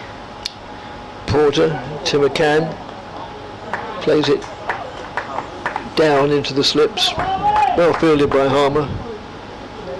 Because Harmer is such a very good bowler, arguably the best offspring in the world, although there are a few of them, but inclined to forget that he's also an excellent slip fielder, doesn't let many go past, and he's got his enormous hands, which helps obviously to spin the ball, but also helps to stop the ball when he's in the slips. As Porter bustles in as he does, bowls again to McCann. Let's play a pleasant shot, back with him square on the offside, but they take the run, although it's well fielded as well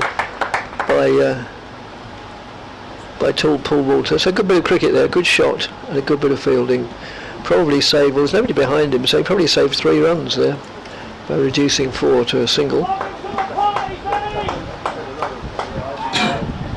McCann made 11 in the first innings, Hamid 8, well Hamid's already surpassed that handsomely, and it's he who faces up to Porter, goes on the back foot, plays it down into the gully, I suppose.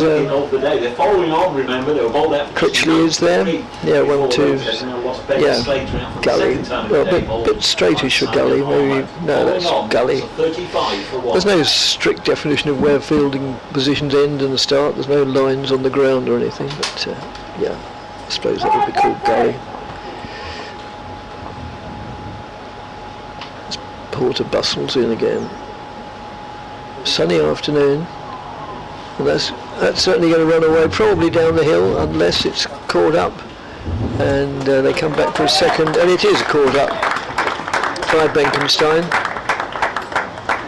So often, well, in fact, usually once it is played down towards where we are now at the commentary box end, at the river end of the ground, then it is inclined to run away to the boundary, but Benkenstein made sure that didn't happen this time by giving a hot pursuit.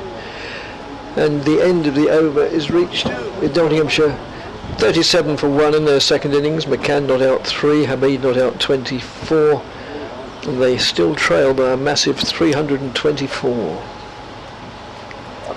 So that's how many they need to make Essex bat again. Palmer's got ball in hand, and he's going to go from the Sir Alistair Cook end to McCann, who's forward and smothers the ball as Palmer fields off his own bowling. Really leaned into that defence. Didn't give the ball an opportunity to bounce and turn. As Palmer in again, round the wicket to the left-hander is in, and this time it's an outer edge that runs along the ground towards backward point. And again, the model of consistency, Harmer, he's taken 1 for 6 runs, and yet he's almost halfway through his 8th over, so it's incredibly economical. Palmer through again, off the back foot, he looks to work it, and it's a miss, and Pepper takes the ball. It looks rather close for comfort as well by the reaction from the slip cordon and Pepper. Just millimetres away from edging it.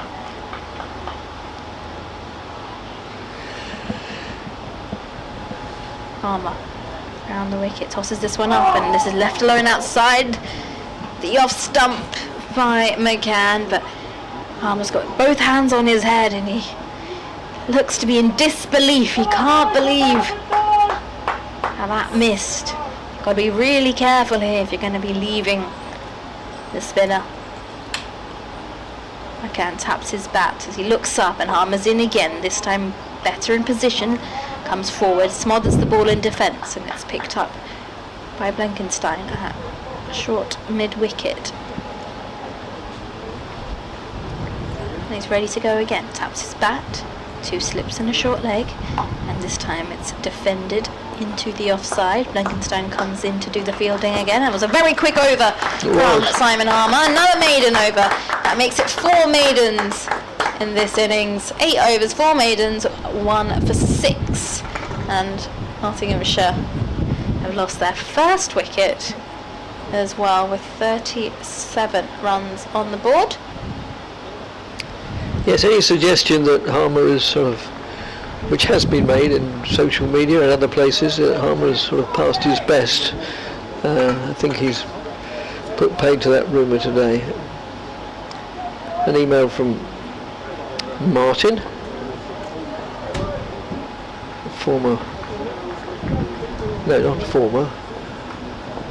an ex-member of the same school as I, as Porter moves in and bowls.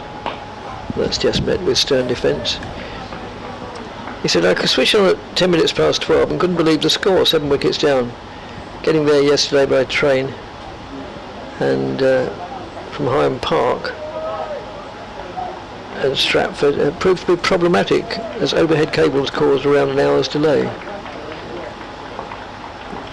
And it's interesting, because I went up to London for the day on that line and didn't have any trouble, touch wood. As the next delivery comes in, worked into the mid-wicket area, where again it's well fielded by tall Paul Walter. Yesterday, says Martin, I attended the venue courtesy of the Essex Cricket Business Club and stayed until around 3:15 when play was delayed for 10 minutes due to bad light before being abandoned. Oh well, it's back to the back to the tax returns, he says. Tax returns? It's only September. I leave mine till January. As the next delivery, edged but all the way along the ground and stopped by Paul Walter. No, I'm sorry, Critchley. Matt Critchley. I'm trying to do 2 things at once, which I really shouldn't do. I'm trying to read and watch, and no, it just doesn't work for men. As I'm frequently reminded at home, we're totally incapable of almost ever doing one thing, let alone 2.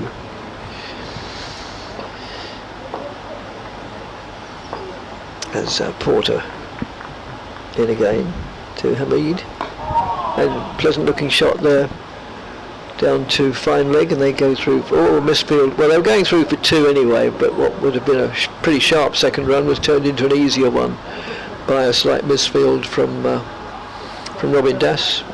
It wasn't too bad, as I say, because they were going through for 2 anyway, which they would have made, but they made it with time to spare instead.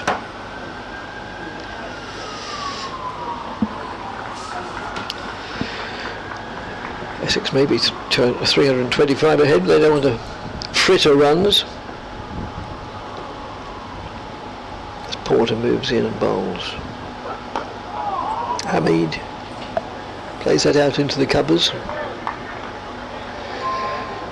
But he does look a class bat. He came from Lancashire, wasn't it? I think, yes. Where he, if memory serves me right, he had a bit of an unhappy time in his last season or 2, but looking almost a finished article today. As Porter moves into him and bowls. Again, he plays that with confidence, albeit defensively so. Trickles out to mid-off, where Essex skipper does a little bit of football and keepy-uppy, whatever it's called. And no further a run onto the 39 for 1. The 1 to go. Ben Slater, who was bowled by an absolute beauty from Harmer for 8 runs when the score was 31. Simon Harmer has his shades on, runs his hand through his golden locks. Yes. And he's at the top of his mark. He's waiting for everybody else to get into position. Going to be Harmer to McCann, who skips to the crease, and McCann forward, leans into a full defence. Sort of trickled between Harmer and Dass, and both thought the other was going to pick it up. Well, Harmer said, "Well, I'm bowling, it's your job to pick it up." Probably didn't say that at all, actually. Harmer in slightly back of a length this time, which McCann manages to defend off the back foot. Harmer again fields off his own bowling.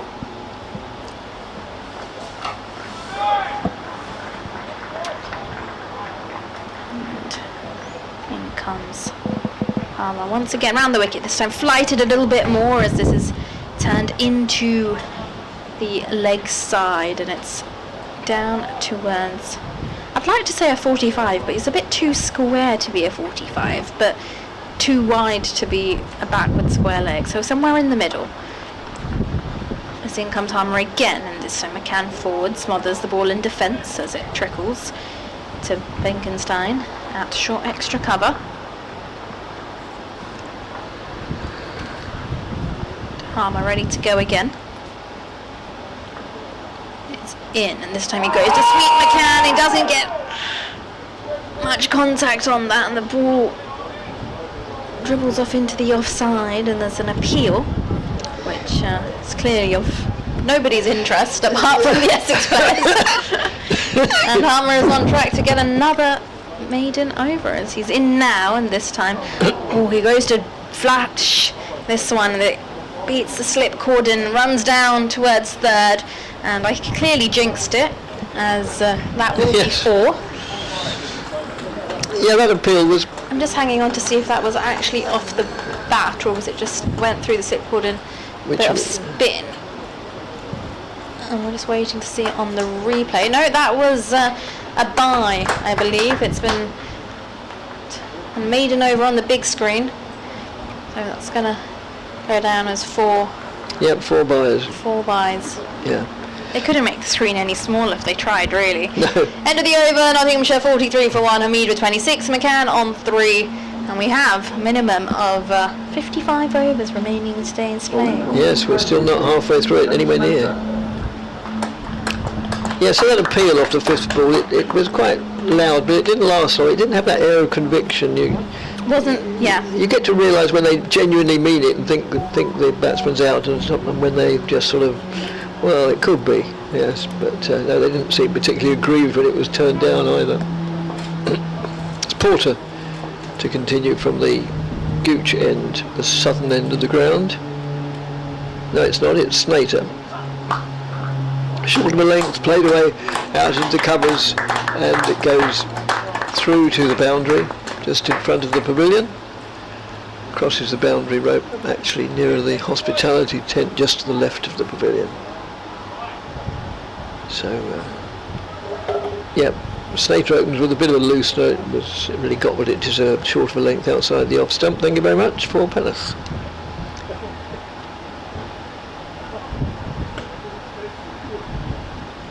$47 for 1. Snater in again. A very, very much better ball, both in line and length. And the batsman can do no more than play it respectfully and defensively.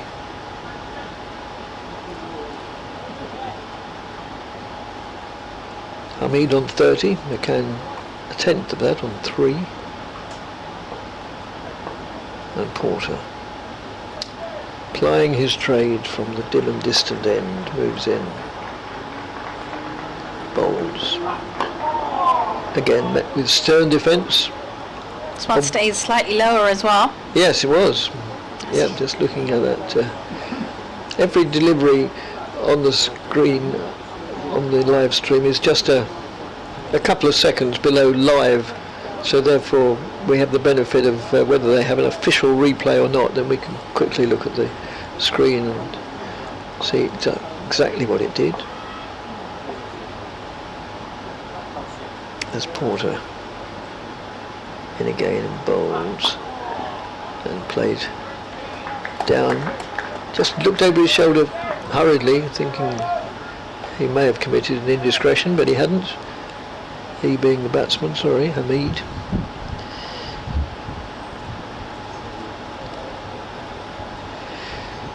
So it's very much a backs to the wall job for Nottinghamshire. They really only have one method of play here, one objective: just stay there. Nobody really knows what the weather's going to do tomorrow, and that's just worked away backward square for a single, down to long leg, and the field moves over to accommodate the left-handed McCann.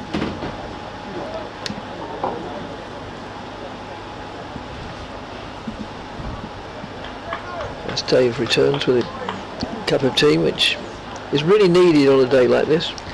I'm going to have to get myself one as well after I do this last over from Harmer, and then I think it's going to be time for some swaps. As Snater moves in, and that's worked away backward of square for a single.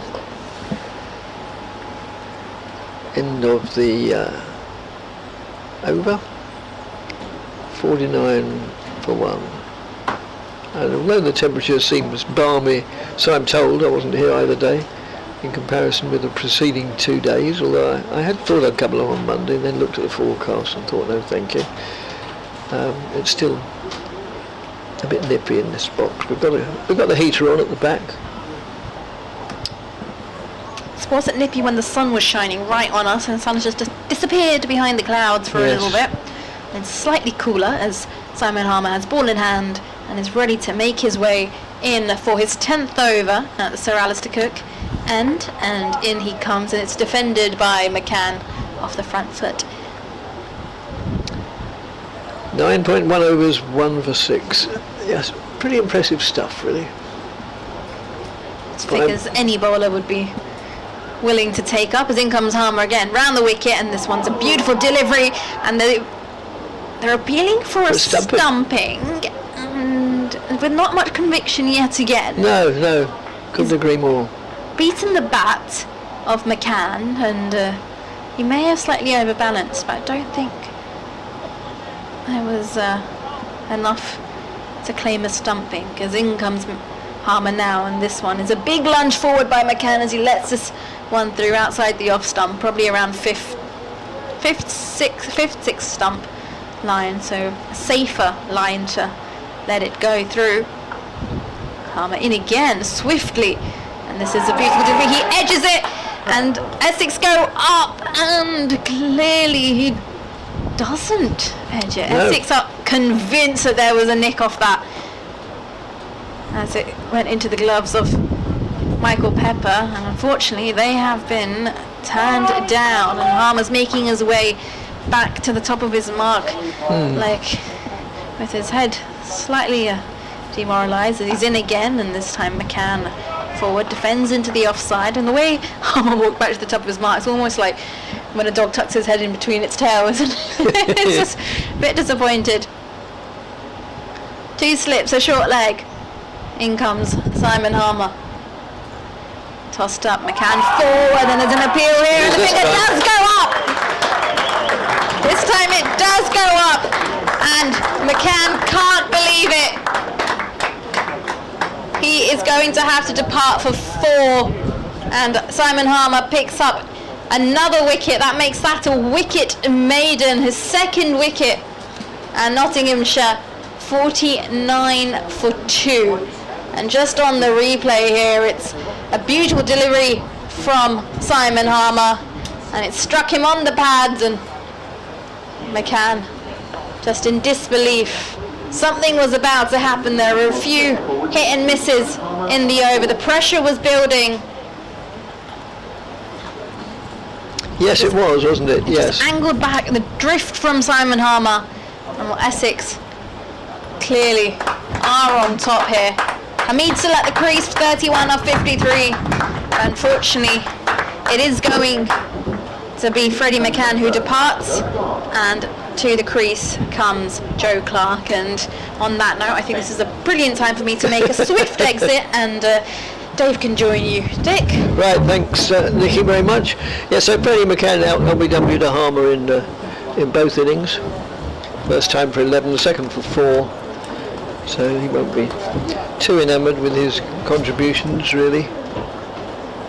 As Nicky said, Joe Clark comes to the crease with his side still 315 behind with 8 wickets in hand.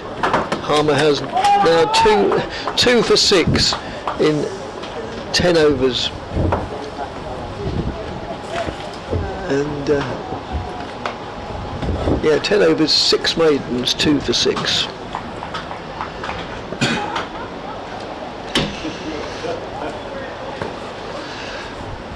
A torrid day for Notts, and it is, isn't it? Showing no sign of getting any better. Freddie McCann, Mike Ben Slater out for the 2nd time in the day. Here comes Snater from the far end and bowls, and this is dropped on the leg side. Sorry, is this your end, Dick? I don't know who's where or what. Carry on. No, you carry on. 49 for 2. Seabermead is on 31. Just chatting in the press box yesterday. Next door a few minutes ago. Next door a few minutes ago, and just saying it's not that often that a Seabermead fails twice in the same game.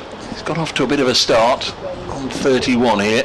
Notts really need their captain, and they really need Joe Clark as well to bat for the rest of the afternoon. There's a little push, and there's very, very nearly cursed him there, because there was a shy at the stumps, and had that been a direct hit, Seabermead might well have been a major contributor to his own downfall. It was a little push straight to mid-on, and he set off, and that was chancy.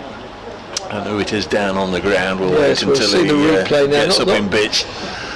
It really matters. It's the skipper Tom Wesley, and had he hit, I think he'd have been in trouble. You can't see on the live stream, on the replay, just the position of the umpire, but I think he got into a good enough position. Peter Hartley there, square on, to been able to make a verdict, and had it been a direct hit, it might have been a painful one for Seabermead and for Notts. 50 up, 50 for 2, as Joe Clark eases this into the offside, and there's no run.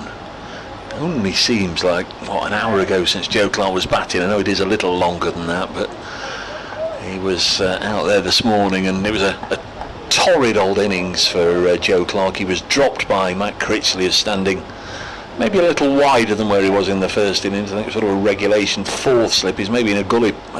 he's just moved a bit to his left. Yes, yes, just as you so say that. he's maybe in that exact same position where he put down a chance this morning when Clark was on 4. There's Snater bowling, and this is 2-leggy, so it's deflected down to long leg for a couple. Then Jamie Porter hit him on the pads, and Essex were convinced they'd got him LBW. That wasn't given, and then the one that he was given out to, I think a lot of people that have had the chance to see the replay of that and have got in touch have said it was a poor one. It did look a poor one. Looked to have been outside the line when the ball struck the pad, but you get them some days and you don't get them on others. 52 for 2 is Snater in and bowls. It's just blocked. So Clark made 13 in an indifferent sort of innings and a strange innings. As I say, there was 3 talking points in a brief stay, which doesn't always happen. But it's human nature, or batsman's nature, that you only remember when you think you've had a rough decision. You conveniently forget those times when maybe you got a very lucky decision. Yeah. But that's the way of the world, or the way of cricketing world. Snater, thus far wicketless in the match, bowls to Clark, who drives into the offside. Fielded by Paul Walter. End of the over. Shane Snater through 2 overs, none for 9. Notts 52 for 2. They were bowled out in the first innings, if you just joined us, for 93, losing their last 9 wickets this morning for 56, and there was even enough time to be stuck in again before lunch for 1 over, which was bowled by Simon Harmer, and Notts managed to negotiate it with Nasib Hamid scoring a single. But 56 for 9 this morning. They're 52 for 2 this afternoon. So today, Dickie, quickly doing the old Rachel O'Reillys, I think they're 108 for 11. 108 for 11? Do you agree with that? Yes, you did. Yes. 52 for 2 after 20, their second With time all around. due respect, I'd never mistake you for Rachel Riley. As Harmer from the Cook end, the Cook end moves in now, and Hamid goes on the back foot, plays it out into the covers for 4 runs. Very pleasant shot. It's not one of Harmer's best. In fact, it's the first, not sure if it's the first boundary he's conceded. It may be. He conceded so few runs beforehand. But he's now conceded massive totals of 10. The number of runs he's conceded has caught up almost with the overs he's bowled. And that's played out into the covers as well. This time it hasn't got the legs on it to go for 4, but they'll certainly go through for 2, and in fact they'll come back for a very comfortable 3rd run. I was going to say they didn't have to break into a sweat. That would be more difficult on a day like this anyway, if you take it literally. So Hamid moves on to 39.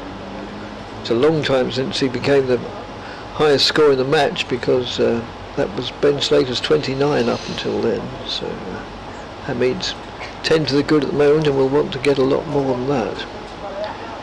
Another 1 in front of it would go down well from the Notts cause. Clark 2, faces up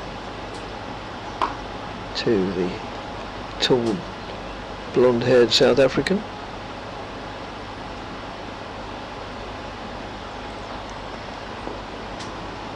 And bowls now. Stifled appeal. Although Elgar was standing there at the slip with his hands raised in exhortation longer than most, or excitement maybe. He likes an appeal, doesn't he? I've noticed that. He does, yes, he does like an appeal. And again, not only he, but 1 or 2 of his colleagues, but they're again not really convinced. Sometimes it's excitement. I think, after you've been watching cricket for a number of years, as we both have, you get to know when they genuinely think he's out. Yeah. And that's just played with solid defence by Clark, thrusting forward, and it's the end of the over. So at Chesterley Street they've got a declaration. Durham 573 for 9 declared, and that's after a record fifth wicket partnership worth 425 between David Beddingham and Colin Ackerman. Both were eventually dismissed by Luke Wells, with Ackerman out for 186, Beddingham 279. Terrific effort from David Beddingham, who used to play club cricket when he first came to England for Plumtree in the Nottinghamshire Premier League. Terrific player Beddingham, and Lancashire just starting. They are 350 or so behind. Kent still battling for survival. At Canterbury they won 95 for 9 against Hampshire, who made 403 as Snater bowls to the Notts captain. And he drops it on the leg side. Somerset have lost a couple of wickets early on in their second innings. They're 29 for 2 after Surrey forged out a 4-run first innings lead in the match between top and bottom.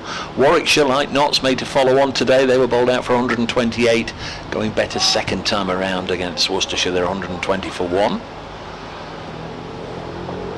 Division 2 in a second as Shane Snater comes in. A motorbike goes past the ground, and a puff of dust comes up as Snater delivers it, and he plays it back to him. Division 2 leaders Sussex have Glamorgan 86 for 2 in their second innings. Glamorgan still trailing by 219. Derbyshire 26 for 2, but it's raining at Northampton. They've been set to score 266 to beat Northants. Middlesex 9 without loss in their second innings at Lords after Gloucestershire declared on 309 for 9. And it's raining at Leicester. Snater bowls. Hamid just inches forward a pace or two and then cuts it through the offside. That might just slow up.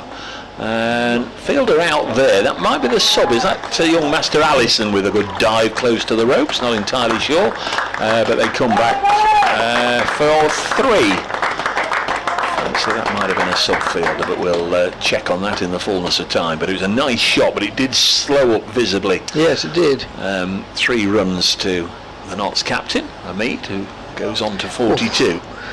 Looks as if there might be some dirty weather on the way. We can't see it from where we are so much, but the picture currently is showing us, our commentary box and the press box. Yeah, you can see it just blowing over. Yeah, but it looks even worse behind us according to the screen. Snater bowls. Clark will turn this to mid-wicket. Might be a second all-run, 3 from consecutive deliveries. They've run the first 2. Should be able to come back. They will come back. So back-to-back 3s. You don't get that all day, every day. But there we are. 3 more to Nottinghamshire, 3 to Joe Clark, taking him to 5, 65 for 2. Looks a little better behind it, Dickie, what we can see. Yes. Just looking out the window rather than looking at the monitor. It looks better out of the window than it does on the monitor. Yeah. And also that's sort of more east of the ground, so we may have got away with it. Snater to Hamid, and he'll whip this away. I don't think it's going to be another 3. It shouldn't. There's a fielder down there. So 7 have come from the last 3 balls here. Not quite getting ahead of steam up, but any runs they can gather ultimately will prove vital and confidence building. Hamid's on to 43.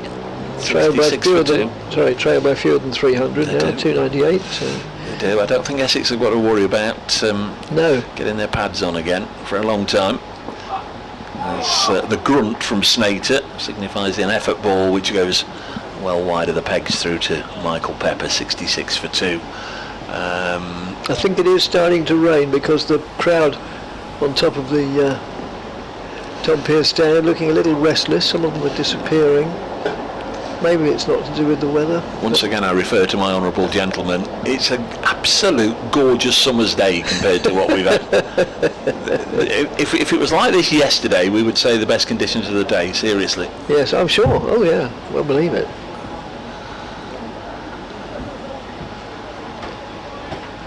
Whether we're going to get a break or not, still maybe time for Harmer to winkle another one out. That morning session, by the way, although we did have a change of innings, was the first completed session of the match. Here's Harmer. Bowling from the Cook end, met with stern defence again by Hamid.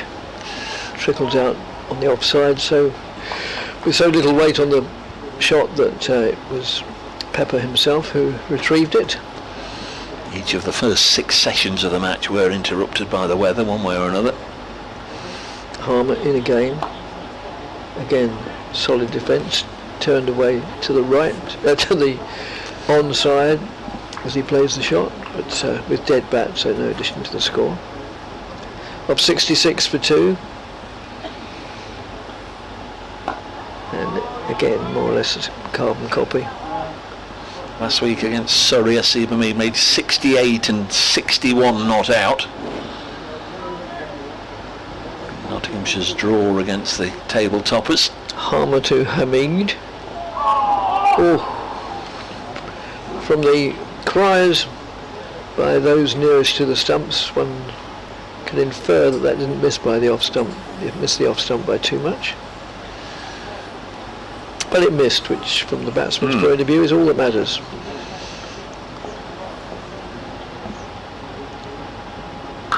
Hamid goes on the back foot, cracks that through the covers for 4 runs, or extra cover to be precise. 4 runs. Need to keep half an eye on Asibami if he's there for, say, another hour. Went into this match on 909 runs for the season. Got obviously 8 in the first innings to take him to 917. So 83 is the mark, at which he'd reach 1,000 for the season. He's on 47. Harmer to Hamid again. Sounds like an elocution lesson. Harmer to Hamid. Floodies are coming on. Let there be light from above. End of the over. 70 for 2. Deficit of 293. Clark 5. Hamid 47. However desperate Nottinghamshire's plight may seem to be, it invariably at the moment always seems to be a little bit better than Lancashire. If Notts get walloped, Lancashire get walloped by a few more, and so on.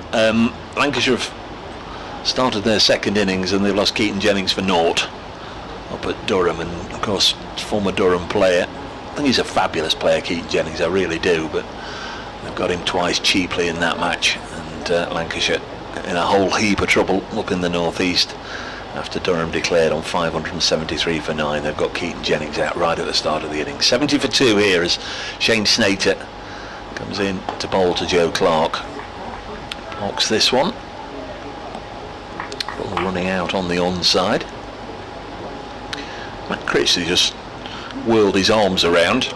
I don't think he's going to be expecting to get a bowl anytime soon, although having said that, we have seen a time or two in this match where the umpires have checked their light meters and then clearly told the respective captains, we can stay out here if you bring your spinners on. Snater bowls, and this is defended by Clark. That certainly seemed to be what happened last night at the start of the Nottinghamshire first innings, when Cook and Porter started and then were both whisked out of the attack, and Snater, Harmer and Critchley took over.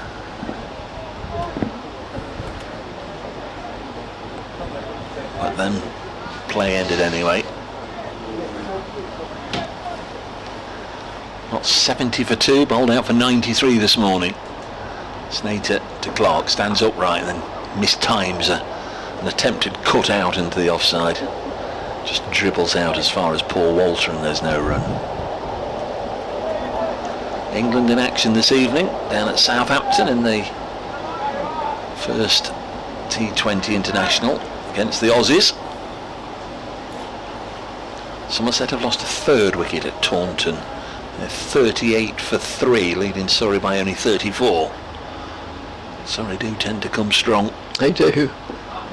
Yes, Clark, who has maybe denied some runs there by the shin or the knee area of Shane Snater. He drilled that very crisply back and struck some part of the bowler's anatomy, otherwise it might have been away for 4.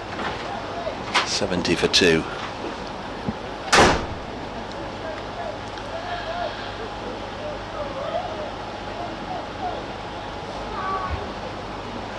Steve Battlemuch hopes the draw fading fast unless a couple of players can step up or somebody starts a rain dance. Clark works this to mid-on, no run. T says there's black skies and heavy rain in St Neots and it's heading your way. Thank you, T. That's quite a long way away from here, isn't it, St Neots? It is, yes. It might take a while to get here. T.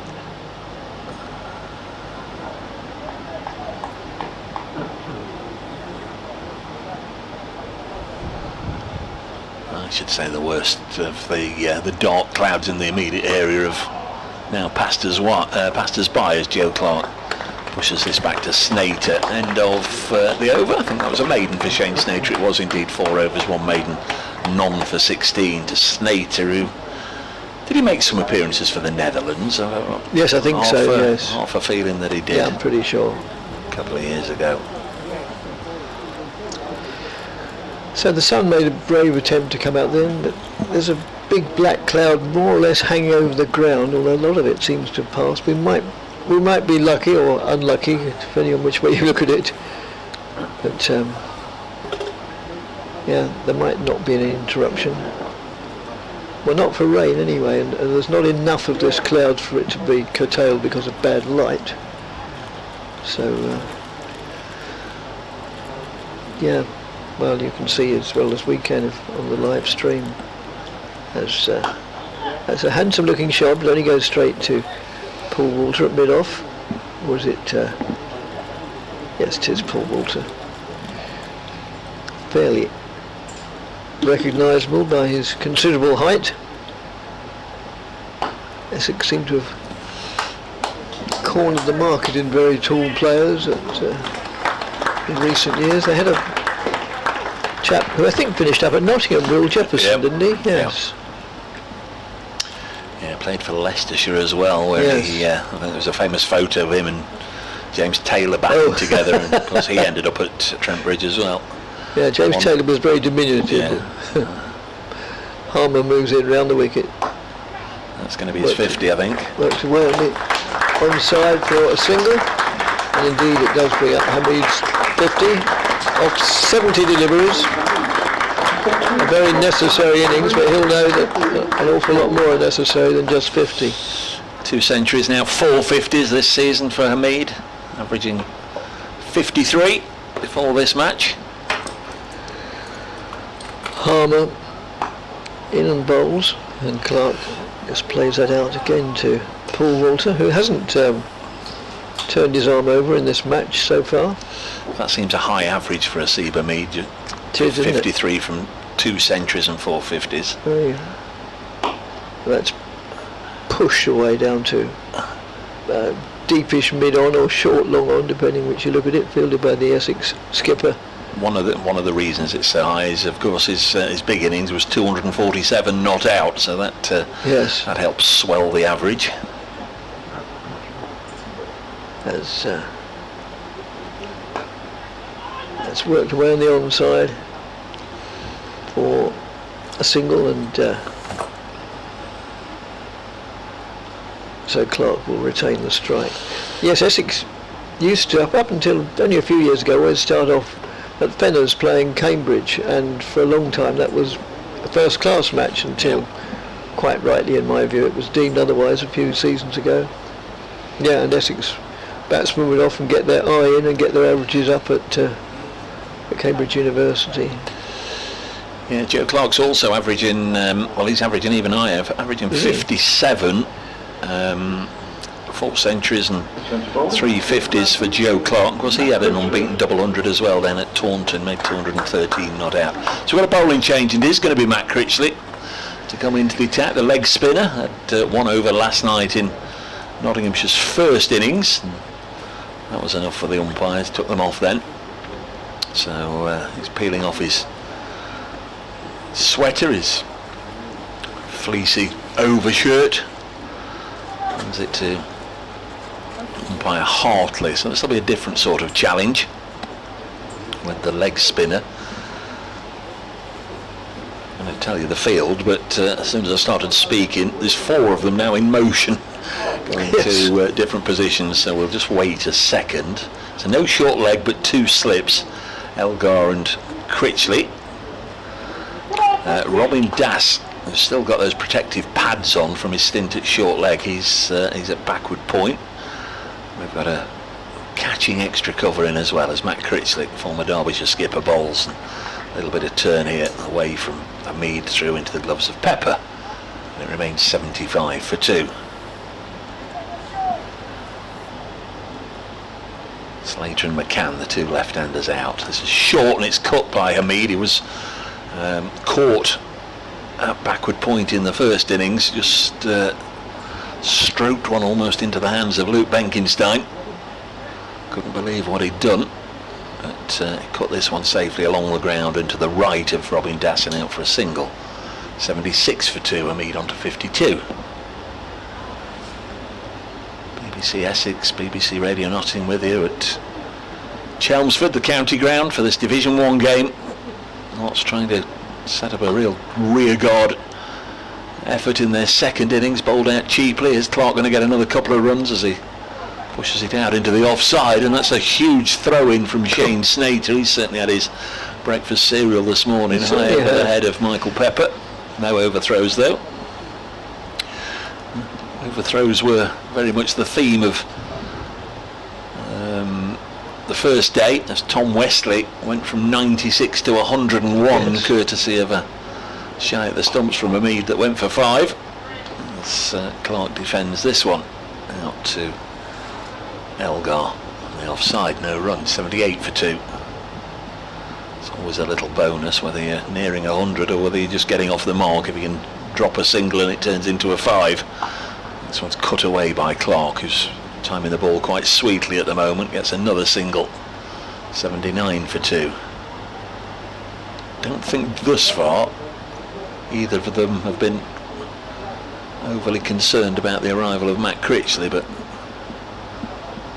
it might just be a case of foot in mouth as he comes in again and bowls, and again it's cut away by Hamid and he'll get another single. So they milked him in that over. 5 runs coming, and Notts end it on 80 for 2. Yeah, well, he was inclined to drop it too short, wasn't he, really? And leg spin is notoriously the most difficult type of delivery to bowl. You can never, well, rarely be under complete control, but yeah, Matt Critchley will know that wasn't very good.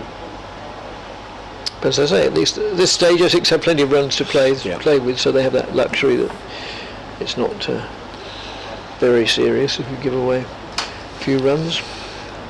Now, when you've got Harmer keeping it nice and dry at this end, you've got to try and score, I guess, at the other end. Yeah. Otherwise, you're going nowhere. And, well, I'll come back to that.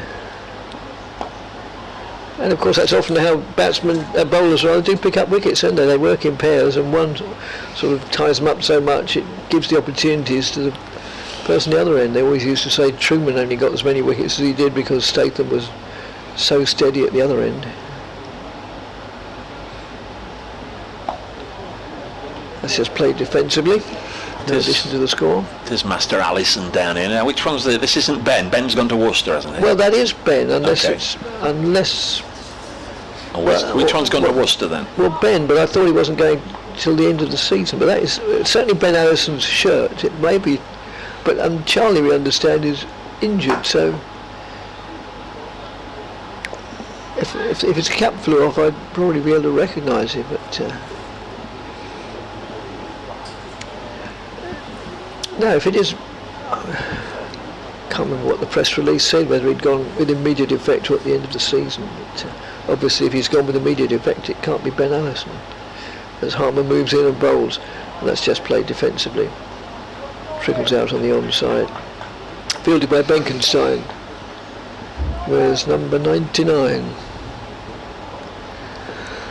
Enjoys his ice cream as the next delivery. Batsman goes on the back foot, and the batsman being Clark, again played out to Benkenstein. Harmer played confidently, competently, and non-productively, admittedly, at the end of the over. Harmer 2 for 23 in 14 overs. Nottinghamshire 81 for 2. 45 overs of the day. They trailed by 283. That's just about everything they can tell us on the screen. Oh, the run rate of exactly 3 and over. Yeah, 45 remaining. Notts didn't last 45 overs in their first innings, so still a lot of work to do. Still going to be Critchley. No real surprise there, and in a sense I don't think Tom Wesley will mind too much if Notts do look to take 1 or 2 risks against him, play their shots. As this is driven by Hamid into the offside. Benkenstein, son of Dale, does the fielding. Yes, obviously Critchley doesn't have the control that Harmer does. I think he would be the first to admit it, but balls now, and next one's cut into the gap wide of Das. They hesitated a little bit, and then once they saw that Robin Das had committed himself with the dive, they took the single. It was comfortable in the end. But you've only got to bowl 1 really good unplayable delivery, and that's it. You've not even got to bowl that if somebody wallops it straight down the throat or chops on. That's very true. Yes, Critchley. You can't be good, be lucky, they say, as Clark drives getting out to Shane Snater in front of the hospitality marquee. I imagine the committee members have had a good lunch in there. Way to our right. Field changing in that Harmer's come out of slip, so there's only Elgar left there. Harmer has gone into that extra cover catching position where the skipper was, and Wesley's gone a little deeper. It's not Wesley, but it's Benkenstein. He swoops on it, and they still take a single. 84 for 2 here on BBC Essex, BBC Radio Nottingham. Nicky will come into this seat at the end of the over. Dickie will become Nicky. Yes.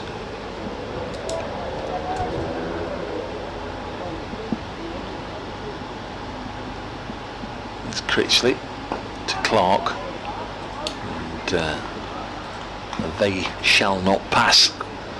Resolute forward defensive push from Joe Clark. We've lost the blue sky, but the threat of any rain, I think, has gone for the moment. Critchley bowls, and Clark will be annoyed with himself because that was short and was asking to be smashed into the next county, but he's headed on the bounce straight to mid-on and doesn't get a run. So it remains 84 for 2 here at the county ground. Critchley has gone for 8 runs from his 2 overs.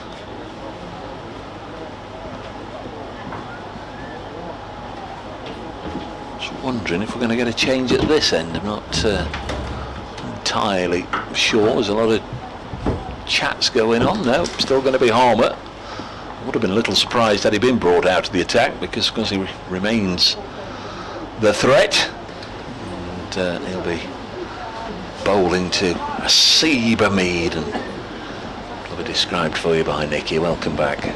Thank you very much. I went and got myself a cup of coffee in the meantime.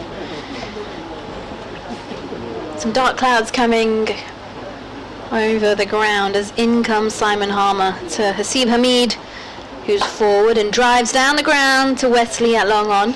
We'll take the single.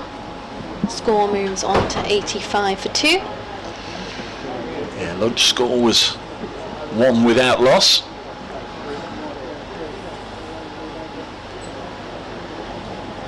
This session's, I think it's due to end at 3:30, isn't it? Whatever. I think they're going to go for a 3:30 tea. Harmer in over the wicket now, and this is defended by Clark.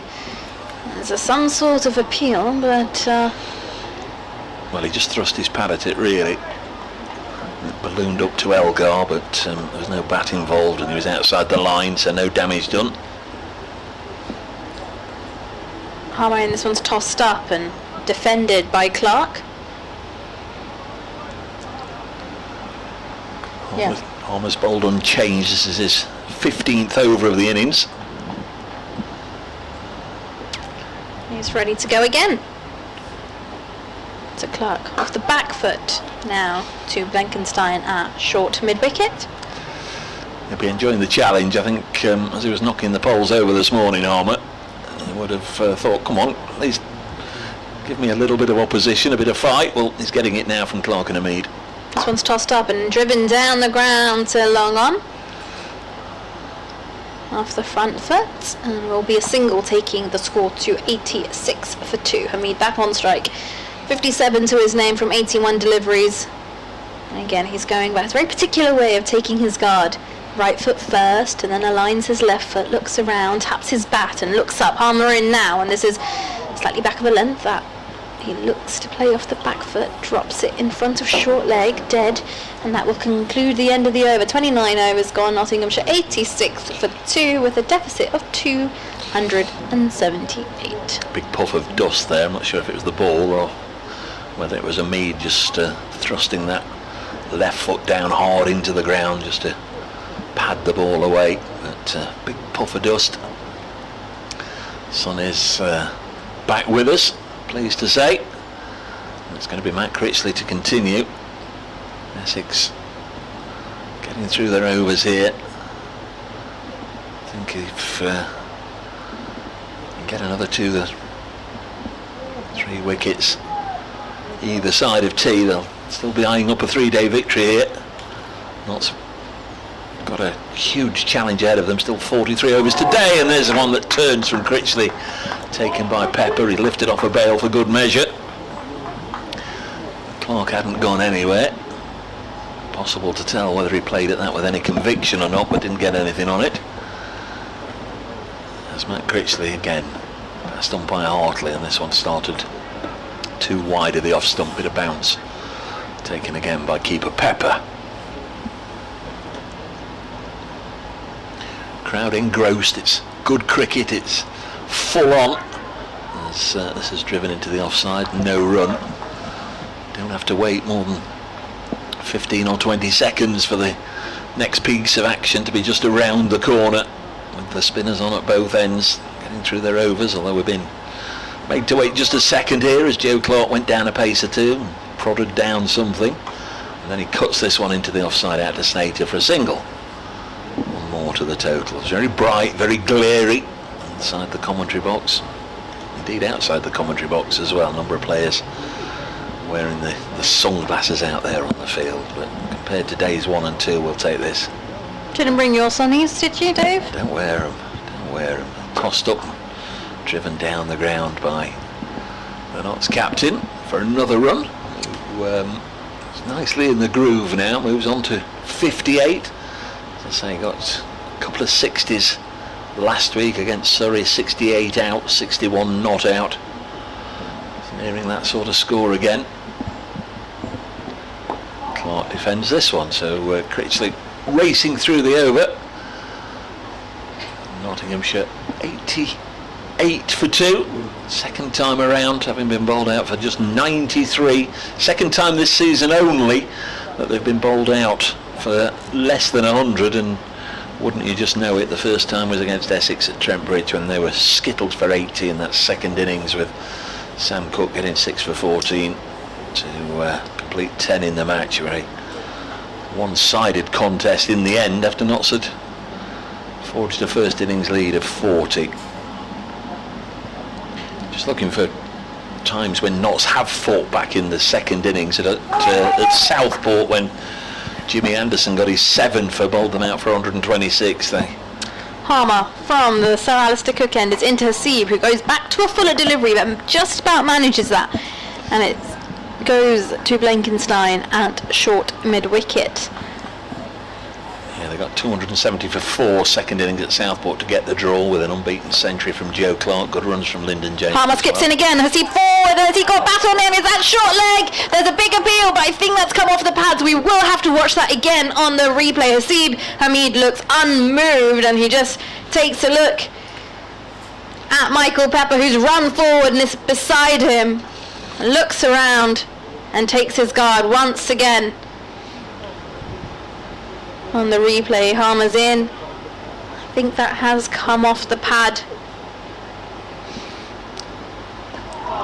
And Harmer's in again. This one defended by Hamid. There's all sorts of action going on here. Every time Simon Harmer's bowling, seems like something is about to happen. Been bowling brilliantly. Once he's at the top of his mark now, ready to go. Sunglasses on to Hamid, who's off the back foot, goes to cut through the offside. Might not have the legs on it to go all the way, but he will have the legs to run a couple. He wants 3, but it's going to be denied the 3rd. Score moves on to 90 for 2. Hamid moves on to 60 now. He made space from that delivery. It wasn't actually wide, that too wide from Simon Harmer. He just made space in his crease and found the gap between backward point and extra cover as he taps his bat, looks up, and in comes Harmer again, and this time off the back foot, and he's caught at leg slip, or he's not. With so much drama going on here down at Essex. Simon Harmer seems to be in the wickets, but he's not. I think he's got this off the thigh pad. It's very close, bat and thigh pad, as he looked to turn it round the corner. Harmer in once again. Hasib Hamid forward, drives down the ground to long on, will take the singles. That means he keeps strike as we conclude the 31st over. Nottinghamshire 91 for 2, Hamid's on 61, Clark with 12. What a dramatic over. Well, I was going to say, oh, you're right, Nicky. You've given 2 wickets in that over to Simon Harmer. Good hit the bat, you know, for it to count. I didn't give the first one, actually. The second one was actually looked a bit more likely than the first, but... Got to hit the bat, you know, for it to be a catch. You don't say, do you? Not the best angle we're here from, though, to be honest. It's impossible to tell from me. Just go on. You have to rely on the replay. Well, you have to rely on the reaction first of all, and in both instances Essex were up to a man. They were all convinced, but the replay's inconclusive. Good umpiring from Robbie White. Certainly if he didn't hit it, it's good umpiring. Start of a new over from Critchley. This is cut by the Notts captain out to Benkenstein. No run. 91 for 2 Notts. Matt Critchley held up, and he comes in off 2 or 3 paces, but just made to wait a little bit there by the Notts captain. Tossed up, and Hamid drives into the offside. Snater doing the fielding. 92 for 2. It's always one of the great mysteries, isn't it, how innings can very often be very, very different on the same day. Notts bowled out for 93, second time round they're 92 for 2, but there'll have been a bit of soul searching, a bit of remorse, a bit of defiance and resilience needed in this innings as Clark pushes us into the offside. Collectively they will know that it was an abject performance this morning to be bowled out so cheaply. Critchley bowls again. Joe Clark with soft hands runs it to Das at backward point, and there's no run. Somerset 57 for 4 at Taunton, only leading Surrey now by 53. Leicestershire have been on and off. They might have been playing the hokey cokey today in terms of the weather, but they're back on as this is slammed away through the offside, through the leg side, I beg your pardon, by Joe Clark for 4. It was just too short from Matt Critchley and plundered away for runs. He'd like to get a few more deliveries like that. What's he waving to the dressing room for, Joe Clark? Has he seen his... he's seen your auntie, you know, just heading off for the airport, because he's waving away merrily. Bye, auntie, have a nice flight. A bit late on that, she's already reached. Have you heard? Yeah, she has. She's probably on the beach having a sangria as we speak. It's a good life. Clark was waving away merrily, gets a ball that he turns up to mid-on, and there's no run. So Notts have bettered their first innings score, 96 for 2. All around the ground, it wouldn't be the biggest surprise in the world if there was some... It is actually raining over there. I was going to say some drops of rain in the distance, but here I think we're okay. Just seen Dean Koska, the match referee, just run on and have a word at the end of that over with Robbie White. The umpire could have been about anything. Do you want cheese and tomato sandwiches for tea, or do you want the crab salad, or whatever it may be? Could have been chatting about anything. We don't know what. We have no idea, but we do know that Simon Harmer is handing his jumper to the umpire. I must admit, I do like the European life, the slow life, the European summers. This is a filthy cloud that's joined us all of a sudden overhead. Yeah, it doesn't look very nice, and it's brought a strong gust of wind with it as well. As here's Simon Harmer now, and Hasib goes to sweep straight to backwards square leg, and it's fielded. So stop the run, and what you just heard there, a big bang, was Dave realising that he was nearly late for his 3 o'clock update. So I'll talk you through this over from Harmer. Hasib in again, this one down the leg side. He lets this one go, doesn't play a shot. And yeah, just there are some dark clouds approaching and like around the ground. We see some rain in the far side as Hamid is down the ground this time to long on. We'll take the single. Closes the face of the bat, and there's a bit of a misfield as the throw comes in from Wesley, and he'll come back for 2. A little bit sloppy there from Essex, but Hamid will take the extra run. There's a strong gust of wind coming through the ground now, and just to our right, Dave pointed out that there is a heavy dark cloud, and I think the umpires have noticed it as well. They're coming together to have a quick discussion. They're looking in the direction of this dark, grey, gloomy cloud. The players are already making their way off, especially Hasib Hamid and Clark, and the players are going off. And the rain has started. I can see some drops on our window, and the players will be going off as it has started to rain. Not sure how long it's going to hang around. It may just be passing, but as for now here at Essex, the players are going off due to the poor weather. Nottinghamshire 98 for 2, Hasib Hamid with 64, Clark with 16 off 40, and there's a deficit of 266 runs, and the covers are coming on, and hopefully when this clears up we can bring you more action. But as for now here at Essex, we will take a quick break and be back when hopefully the rain stops.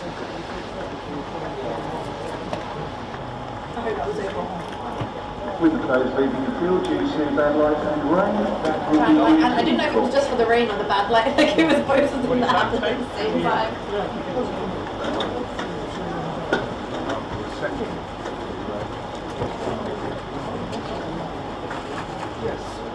I didn't know if it was for just rain or bad light. It's raining now, isn't it?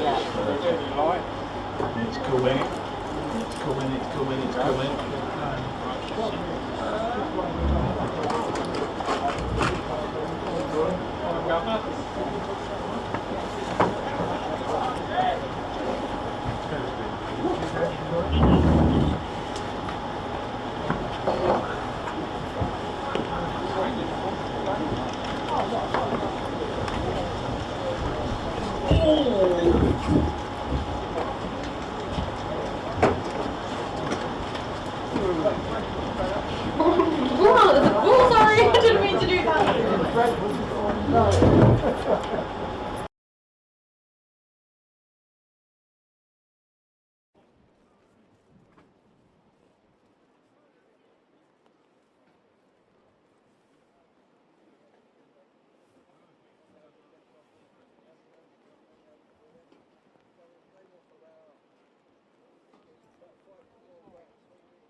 latest scores around the country. At Taunton, Somerset 317, and in their second innings 85 for 5 against Surrey's 321. That's a lead for Somerset of 81 with 5 wickets remaining. At tea at Northampton, Northamptonshire 219 and 211, Derbyshire 165 and 26 for 2. Derbyshire need a further 240 runs to win. At Riverside, Lancashire 228 and in their second innings 36 for 1. Durham 573 for 9 declared. Lancashire currently trailing by 309.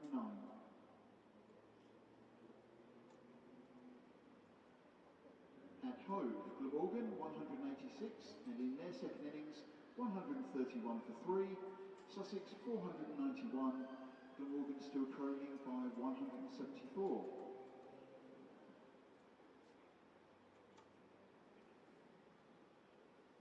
At Worcester, Worcestershire 307, Warwickshire 128 and following on 158 for 2, still trailing by 21 runs.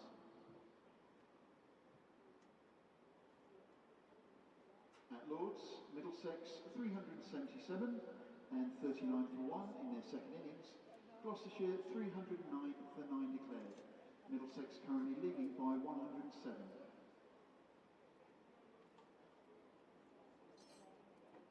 At Leicester, Leicestershire 98 and 169 for 5. Yorkshire 379. Leicestershire still trailing by 112 in their second innings. And at Canterbury, Hampshire 403, Kent 207, and asked to follow on 18 without loss.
nice thing, isn't it?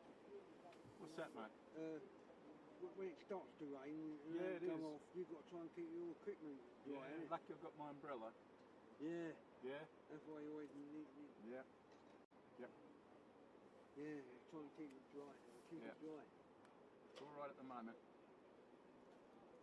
It started to rain before they did come off. It did. You can't Just a little afford to bit. get any. You can't afford to get any of it wet, can you? Just a little bit.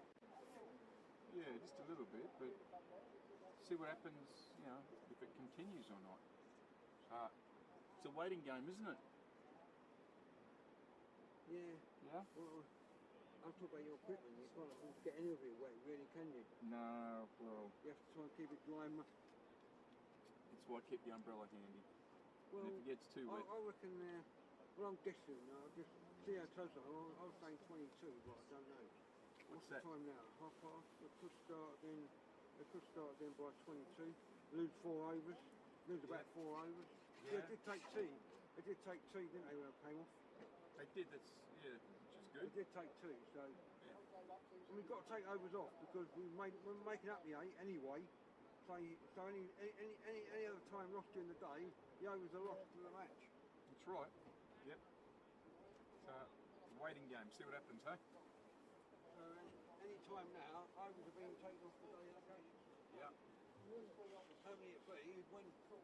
Whenever they start, I can work it out roughly. It's 4 overs to every quarter of an hour. They work it out. Is it? Right. Okay. That'll be We interesting. were ahead of the schedule anyway. You reckon? We were, yeah. We'd already bowled 60. How about all the spin bowlers out? 64.3 overs today already. Yeah. That must have 25 minutes to go before the scheduled tea break. Okay. Well, that's all the spin bowlers.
Focus will come off.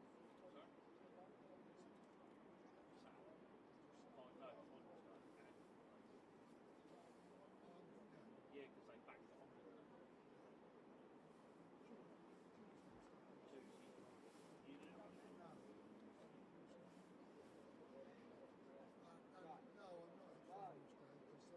Just coming up to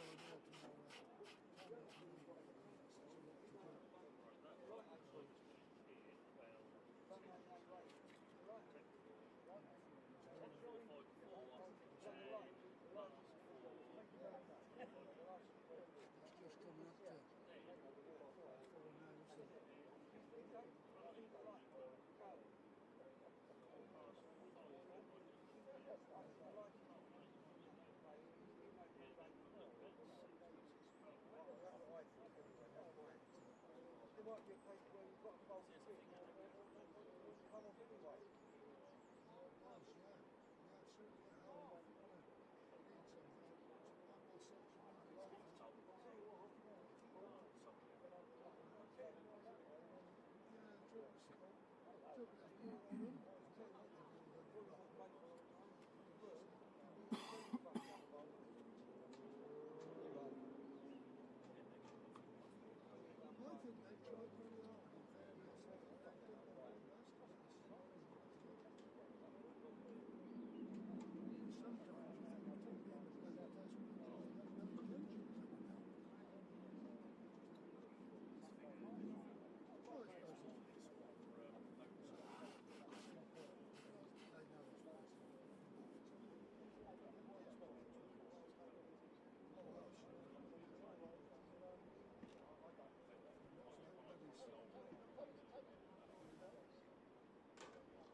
Ladies and gentlemen, the news from the middle is that weather permitting, we will be getting underway again at 4 o'clock with 9 overs lost from the day's allocation.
During today's play in the Woodland Group Premier Marquee, we've had the Cricket Collective Awards taking place, the annual celebration of volunteers who go above and beyond to make cricket happen. There have been 15 categories that have seen awards handed out today, with this year's ceremony seeing winners from across Essex, joined by their counterparts from Cambridgeshire. Congratulations to all of the winners, and thank you very much for all that you do to help support the game that we love. And we hope you've enjoyed your day here at the Cloud County Ground. We've also had a presentation today taking place to Graham Jelly, and wishing him all the very best in his retirement. Graham has been a member of staff here at Essex Cricket for 28 years, starting in 1996. His main role has been as cricket development manager, supporting clubs and leagues around the county, but he's also spent time as an umpire and a coach on the cricket pathway. We hope you have a great time, Graham. Thank you.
negated any possible restart.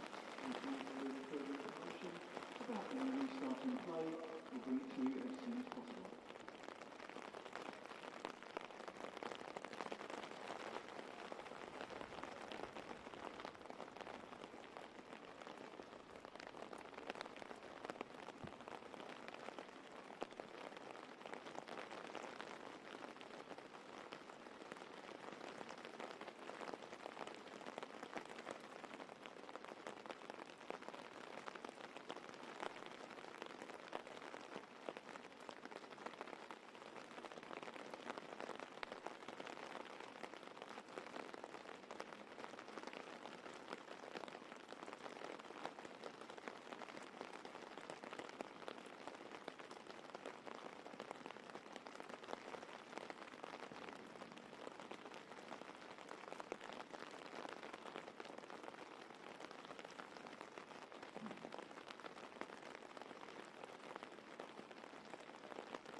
Ladies and gentlemen, the news from the middle. Weather permitting, we will be looking to restart at 4:35. We've lost a further 8 overs from day's allocation, leaving a minimum of 22.3. With the scheduled close of play at 6 o'clock for the overs, which let us later.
Oh, so we do.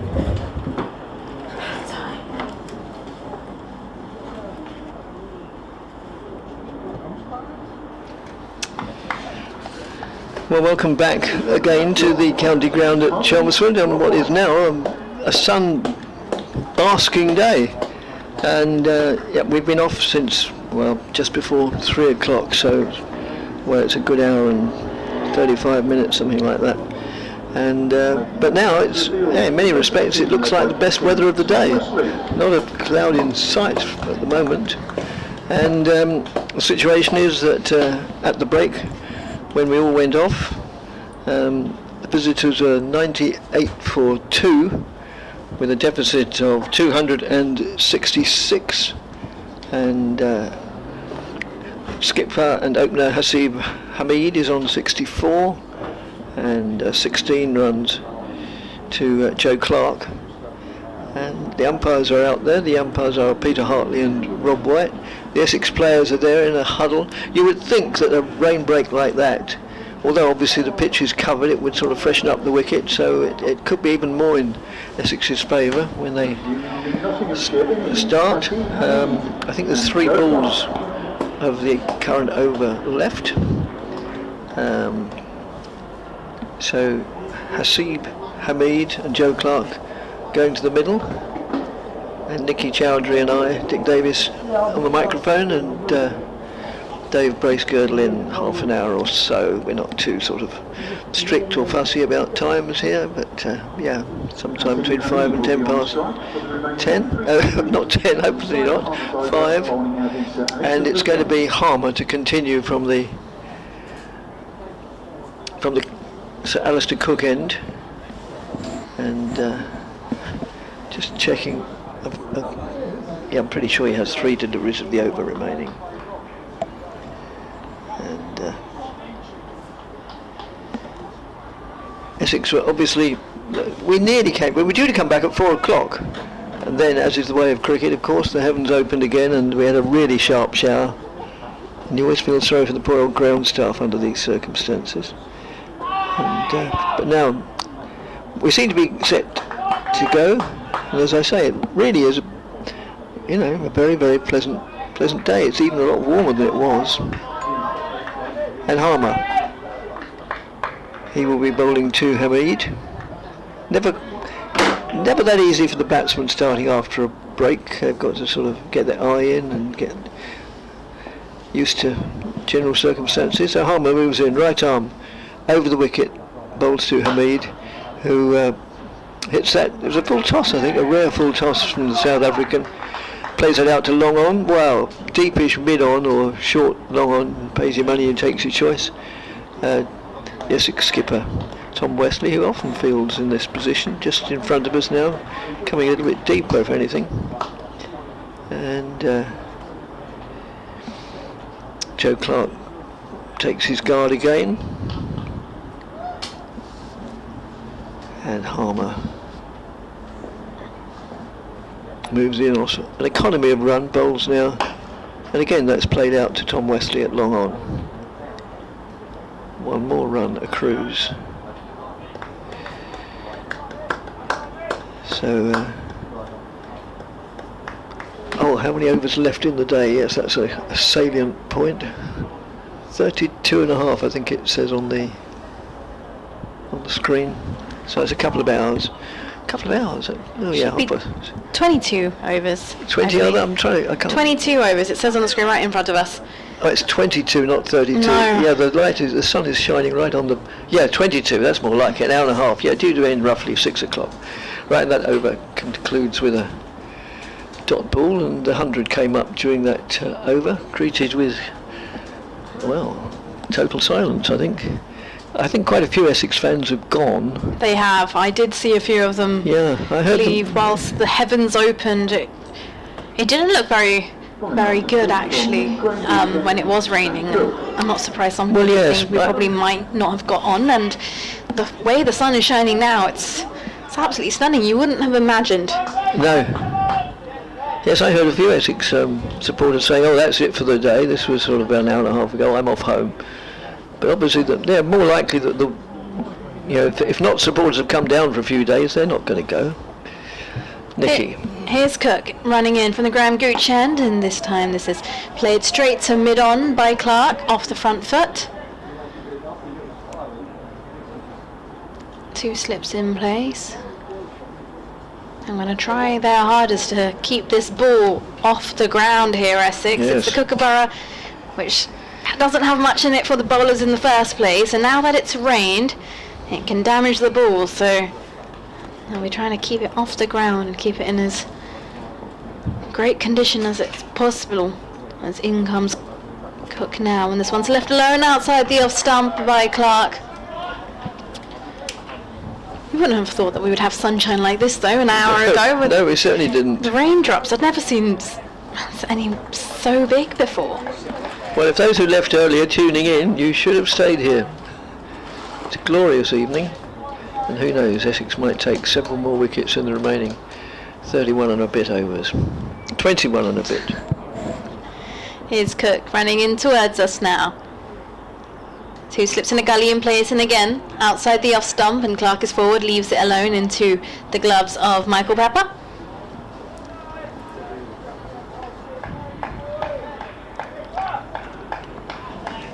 So we'll have some spectators around. You can hear the claps on our effects mic, and yes, not nearly as many on the Tom Pearce stand. There may be in other parts of the ground. Of course, the seats may still be wet. There are not many covered parts of this ground, but there are a few. Cook now in again. This one's driven beautifully off the front foot by Clark through the offside, and you can save your legs because it's gone all the way. He's waited for that over pitch delivery from Cook, and Clark leans into it beautifully, gets his hands through, and that's gone all the way to the boundary. Nottinghamshire 104 for 2. Yes, a superb shot. Everything in the right place. Apart from the ball, if you're from an Essex perspective. Yeah, okay. From a batting coach's point of view, everything in the right place.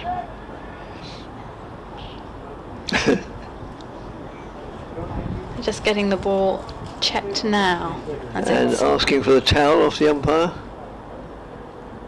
Umpire's having a look. I don't know which umpire's which, do you, Nikki? Hartley at the far end. Hartley at the far end, Dave says, thank you.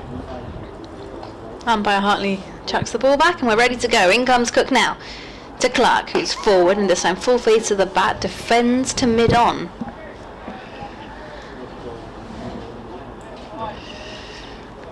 Some spectators are enjoying their pints of beer and some of them already wrapped up with tea and coffee in their hands with a beanie on. It's yes. It's a different climate for many.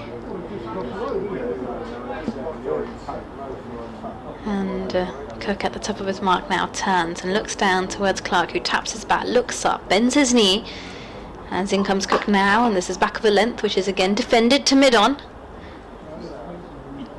And skidding on a bit after the rain we've had. Maybe the wicket may have just sweat a little bit, as that concludes the end of the over. 104 for 2 at the end of that over.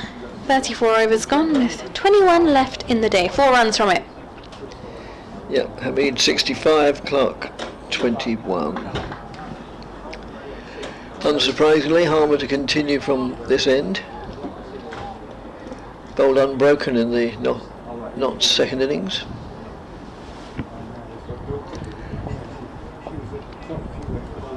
Moves in now, bowls. Hamid goes solidly forward, everything in the right place, and trickles out on the onside, where Benkenstein picks it up. Harmer again. Hamid goes onto the back foot again to Benkenstein, who has to pull off quite a good bit of a fielding there, diving away to his right, preventing any run. Hamid picks up a bit of mud or dirt in the crease and casts it aside, as that's turned around the corner but only straight to the fielder there, whom I can't quite identify at the moment. Oh, of course, Jamie Porter, yeah.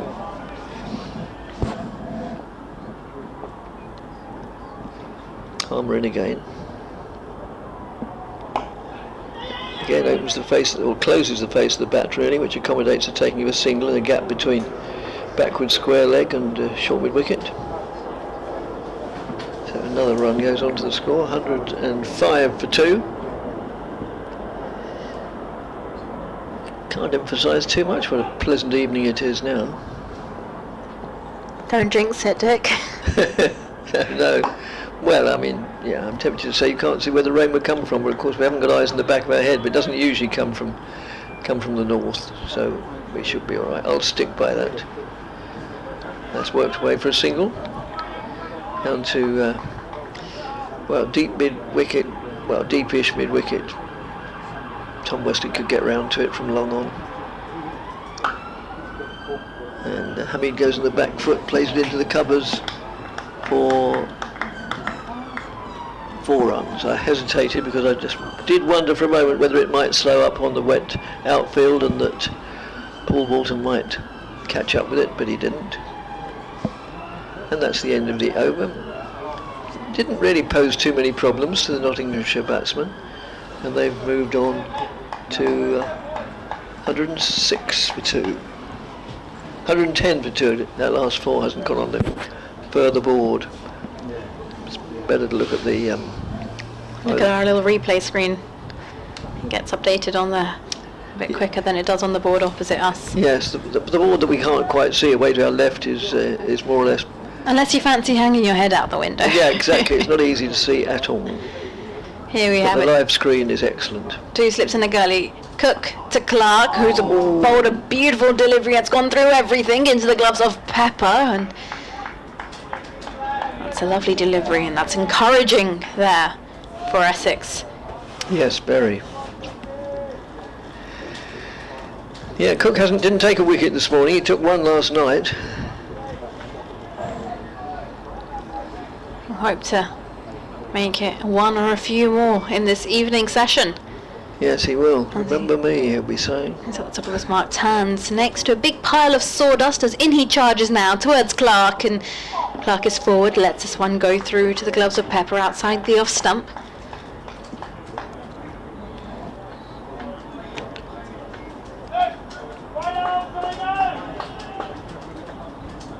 some words of encouragement. I couldn't quite make out what was said, but... Well, no, there's one very, very ardent and vociferous supporter in particular, Dan from Ipswich, who hardly misses a day of county cricket. That's great. As in comes Cook once again, and this one left alone into the gloves of Pepper, taking some height as it reaches Pepper. It's quite dramatic with that leap, actually, to watching it back on the replay from Clark.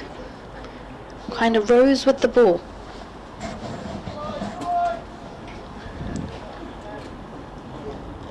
Clark going for a wonder towards the square leg umpire, comes back, takes his guard, tapping his bat, leaning against it as he looks up, and Cook is ready to go, running towards his target. As he's in, this is back of a length, and off the back foot it's pushed to backward point by Clark. 4 consecutive dots. We saw the pressure of those dots actually in Nottinghamshire's first innings, where they ended up having a bit of a collapse, I think it's a safe way to put it. Yep, 45 runs only added while 9 wickets fell.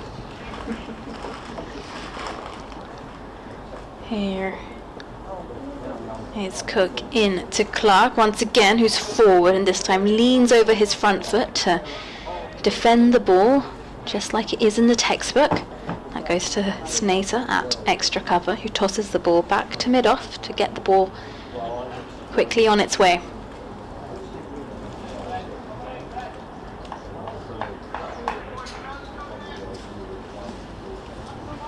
Cook at the top of his mark. Shadows now, not because of bad light, because the sun is beaming across the ground. Long shadows as in comes Cook, and this is another beautiful delivery. He gets the outer edge, and he doesn't get the outer edge. So we're going to have to watch that again, because I think that was a genuine appeal. That was that wasn't a let's appeal and see if that works and goes in our favour. It's a maiden over from Cook, and on the replay I think it swung a little later, so that's probably why they thought there was an edge on it, because Michael Pepper did take half a step to his right, and if it hasn't come off the bat, then there's only another explanation for it. Anyway, that will be the end of the over. 36 overs gone, 110 for 2.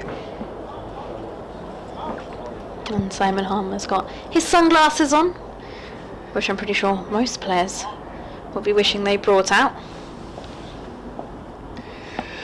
Harmer to Hamid, plays it with authority, but back to the bowler. BBC Essex Cricket at gmail.com will remind you if you want to communicate with us about any cricketing matter, whatever.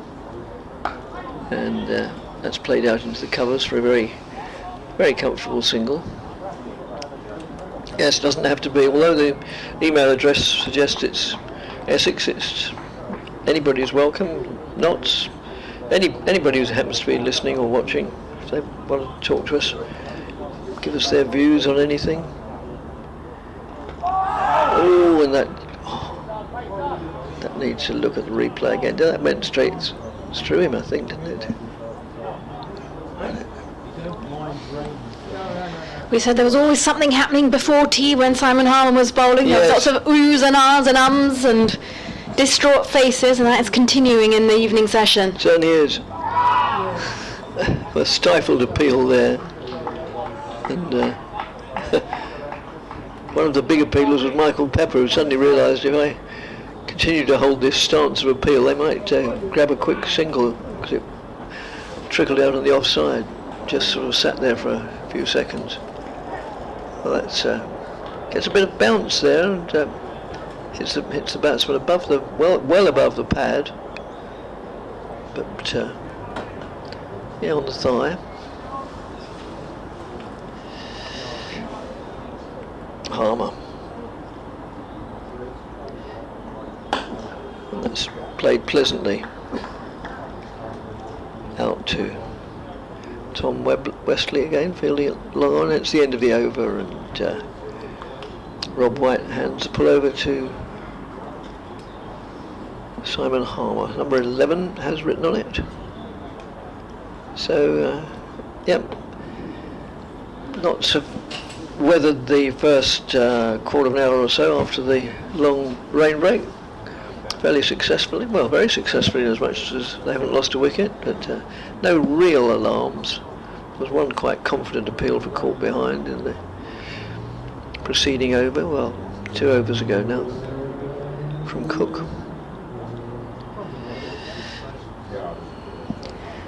Cook, at the top of his mark, his shadow cast in front of him, turns and looks ahead where Clark taps his bat, crouches low in his stance and is forward, and oh, this is nearly chopped on actually. It stayed low, but Cook, it did. It's not lucky this time, it doesn't get the breakthrough. And Clark now just advancing down the wicket to do a little bit of gardening. 112 for 2 Nottinghamshire, trailing by 252. Clark tapped his bat again. He bends his knee, as this time he's forward and defends to mid-on. He bends his knee and then kind of straightens it just before Cook gets into his delivery. Thanks, Jeff, for your email informing me about an hour ago that it was thunder down in Leigh-on-Sea, where I come from. Thank you. And Michael inquired why Sam Cook. Cook to Clark in now, front full ball, and it's defended into the offside. Point comes in to do the fielding, although it's a little bit of a misfield, but it's not going to cost them a run. Yeah, Michael inquiring why Sam Cook hadn't bowled this session. By that he meant earlier on. No, we don't really know, but I suppose because his colleagues were doing so well. He certainly seems to be fitted up, he's moving in okay.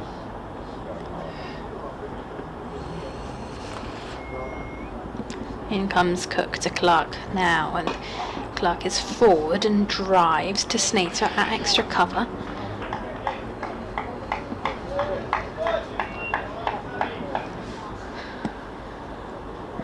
We've got a long leg, a square leg and a mid-on the leg side here. So it's pretty evident what lines Cook is looking to bowl at, and so far, so good. Can't afford to be too straight. As Clark leans on his bat once again, gives it a double tap and looks up as Cook approaches and is forward. This one jags back a little bit and he plays it to mid-on.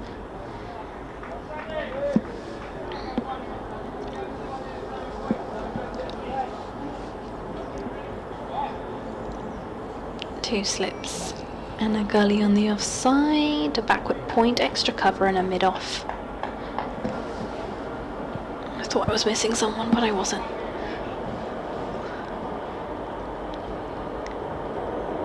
Cook in from the Graham Gooch end to Clark now, who's off the back foot, defends into the offside. It's fielded by Snater, and that will conclude the end of the over as well. 112 for 2. 17 overs left in the day.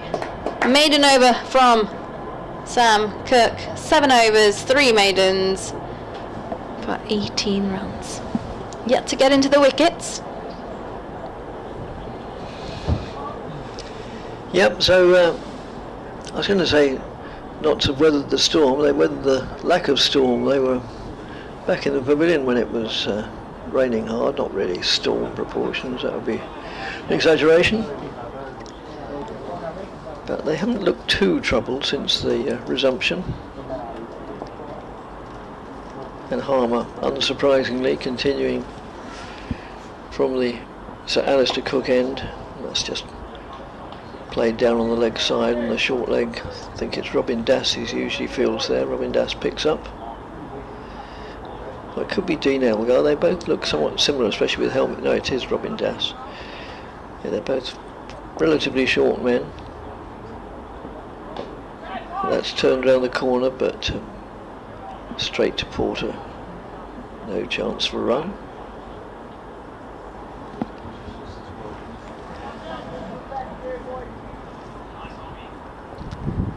Harmer to Hamid, who powerfully thumps that for 4 runs. Just to the offside of straight. Probably heard in our effects microphone that it really came out of the meat of the bat. And once that was hit, very few people were going to get in the way of it. England women 136 for 7 at the moment against Ireland in the 3rd ODI. Harmer moves in and bowls. Hamid goes onto the back foot, plays it down backward of square on the offside for a single. Forward of square on the offside, sorry.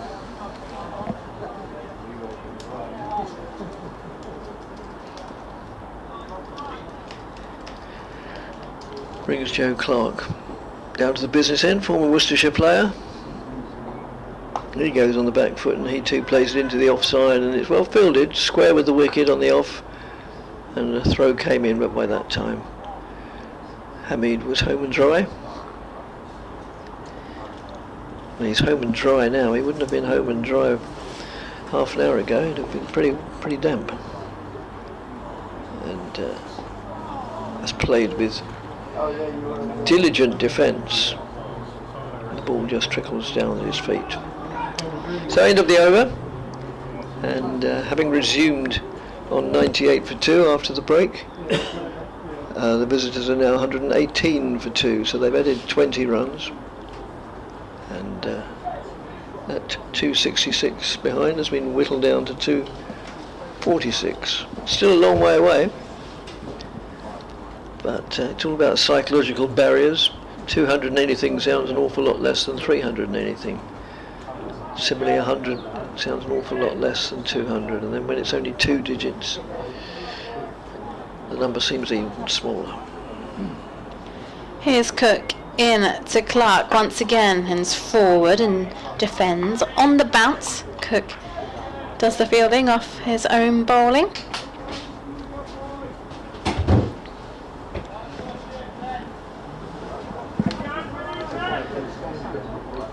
Suddenly the spectators are a little bit more chirpy in the evening session. Yeah. Not sure if that's a result of the game or maybe a few too many. As we said, it was 5 o'clock somewhere at 11 in the morning. As in comes Cook to Clark, who's forward and tucks this round down towards fine. Will take the single.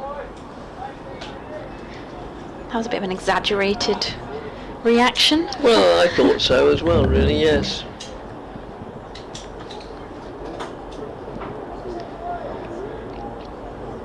But Essex will be, well, if not clutching at straws, they certainly want to take every opportunity. They don't want to leave themselves too many wickets to take tomorrow. At the moment, if play were to end now, they'd still need 8 tomorrow, which is a tall order, really.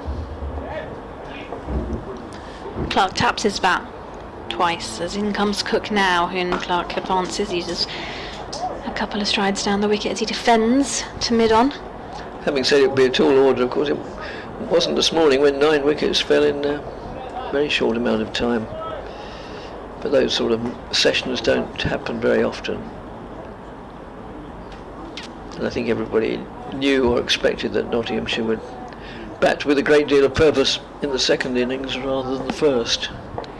Cook turns at the top of his mark from the Graham Gooch and passes the big pile of sawdust, passes the umpire and is in and off the back foot. It's pushed to Snater. An extra cover by Clark, and Snater actually dummy fields that as it goes and meets his teammate at mid-off. Can't tell who it is from here because the sun is shining way too bright. I believe at mid-off it is Tom Wesley. Yes.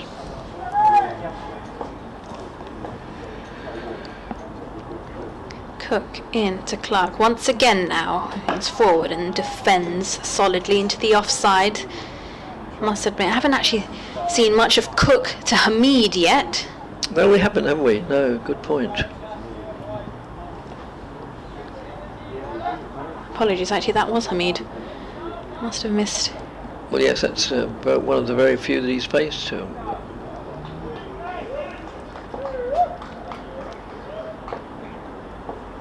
Played very few deliveries against Sam Cook, but he's in for another, as in comes Cook now. Hamid forward and defends solidly again to Sneezer at extra cover.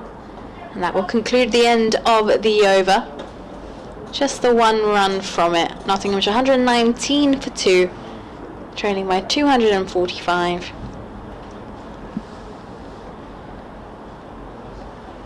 So it's a good battle, this, between two good players, Cook and, well, I could say three good players, but Cook and Hamid, I was referring to the time I said it, but all due respect to Joe Clark, he certainly knows what he's doing as well, so yeah, Essex really need to concentrate. Not that they need me to mention that, they will be concentrating.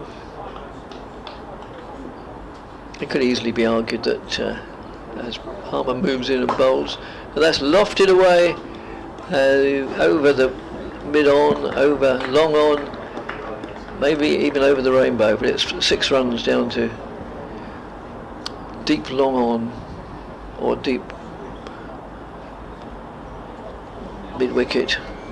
Anything but cow corner. Mustn't call it cow corner, although it is. I actually found out why it was called cow corner a few weeks ago when I was last on air. I will find the reason again. It completely slipped my mind. Well, yeah, I don't know really. It's just a phrase. I mean, it all stems from, a shot like that would have been called in some versions of the game, or in club cricket or village cricket, would be called a cow shot, and so therefore when it goes down there it's called cow corner. About why the cow comes in, I don't really know. Well, I have the reason. I'll tell you after this. Oh, excellent. That's played out backward of square on the opposite, no, forward of square again. That's the second time I've said that, and they go through for a single. So it comes, actually, it's the corner of the field which was safe for cows to graze on, because very few batsmen back in the day would hit the ball there. Ah, yes, I suppose that makes sense. Well, obviously it makes sense, yes. And obviously, back in the day, we didn't see those sort of expansive shots. The style of cricket was it was very different compared to how batters go about their game now. Oh yes, it's one of the main areas where they score their runs, particularly the shorter the version, the more likely it is that they'll be looking at that target. When playing across the line now is, I don't know if it's still acceptable, but I mean it's more commonplace. Let's just play defensively.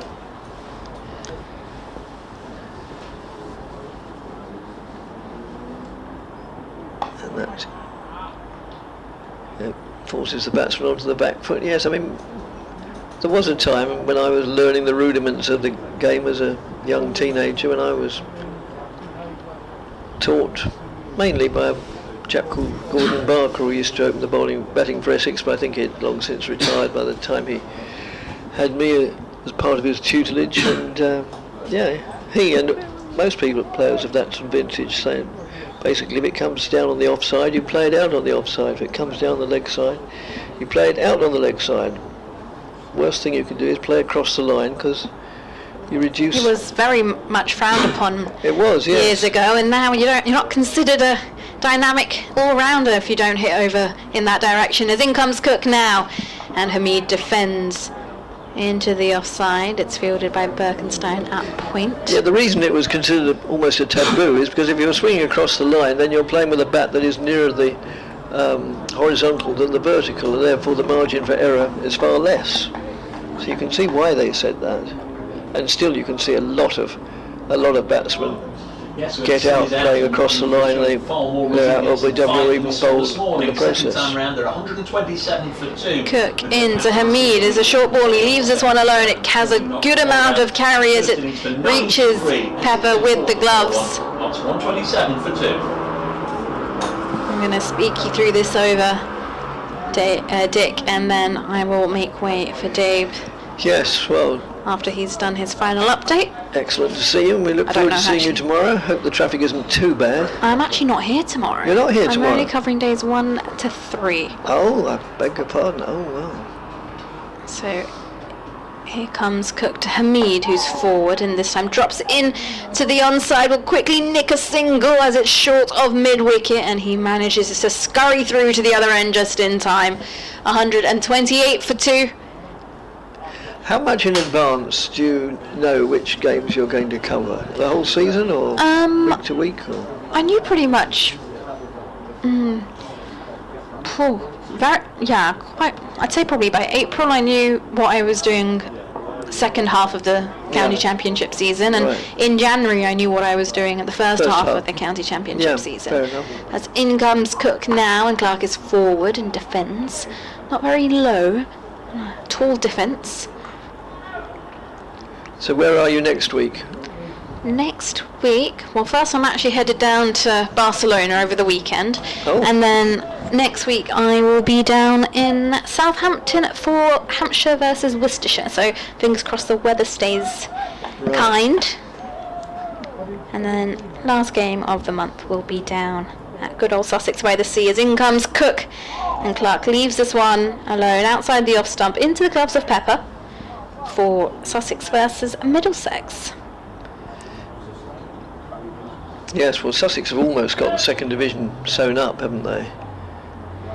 Yeah, they have. They've had a great season. They have. In all versions of the game, after all, they're through to T20 finals day, aren't they? Yep, they'll be there on Saturday, and I think just the way the side has changed so much in the space of 12 to 16 months. As in comes Cook now, and Clark is forward and pushes this to Snater at extra cover. He runs round to do the fielding. It will conclude the end of the over as well. 13 overs left in the day. Nottinghamshire 128 for 2. Having commentated on them last season compared to this season, just the amount of names also that are new or maybe slightly unfamiliar with. It's a completely different side, and it's really worked out for them as well. And it will be Simon Harmer to continue, and I, in the meantime, will make way for Dave to take over. It's been an absolute pleasure today and over the last few days, so thanks very much, Dick. Well, you're most welcome, Nicky. I'm only sorry that unusually we couldn't offer you much better weather, because usually it's wonderful in Chelmsford. By this point in time, I'm pretty much convinced wherever I go, I take the rain with me. It seems to be the way it works. Right, well, thanks anyway. So it's going to be Harmer to continue from this end. The Cook end, the Sir Alistair Cook end, to give it its full name. And Essex not only not made a further breakthrough since the rain break, but in all honesty not really looked all that likely as they move in now, as Harmer moves in again. That's played out on the leg side, no addition to the score.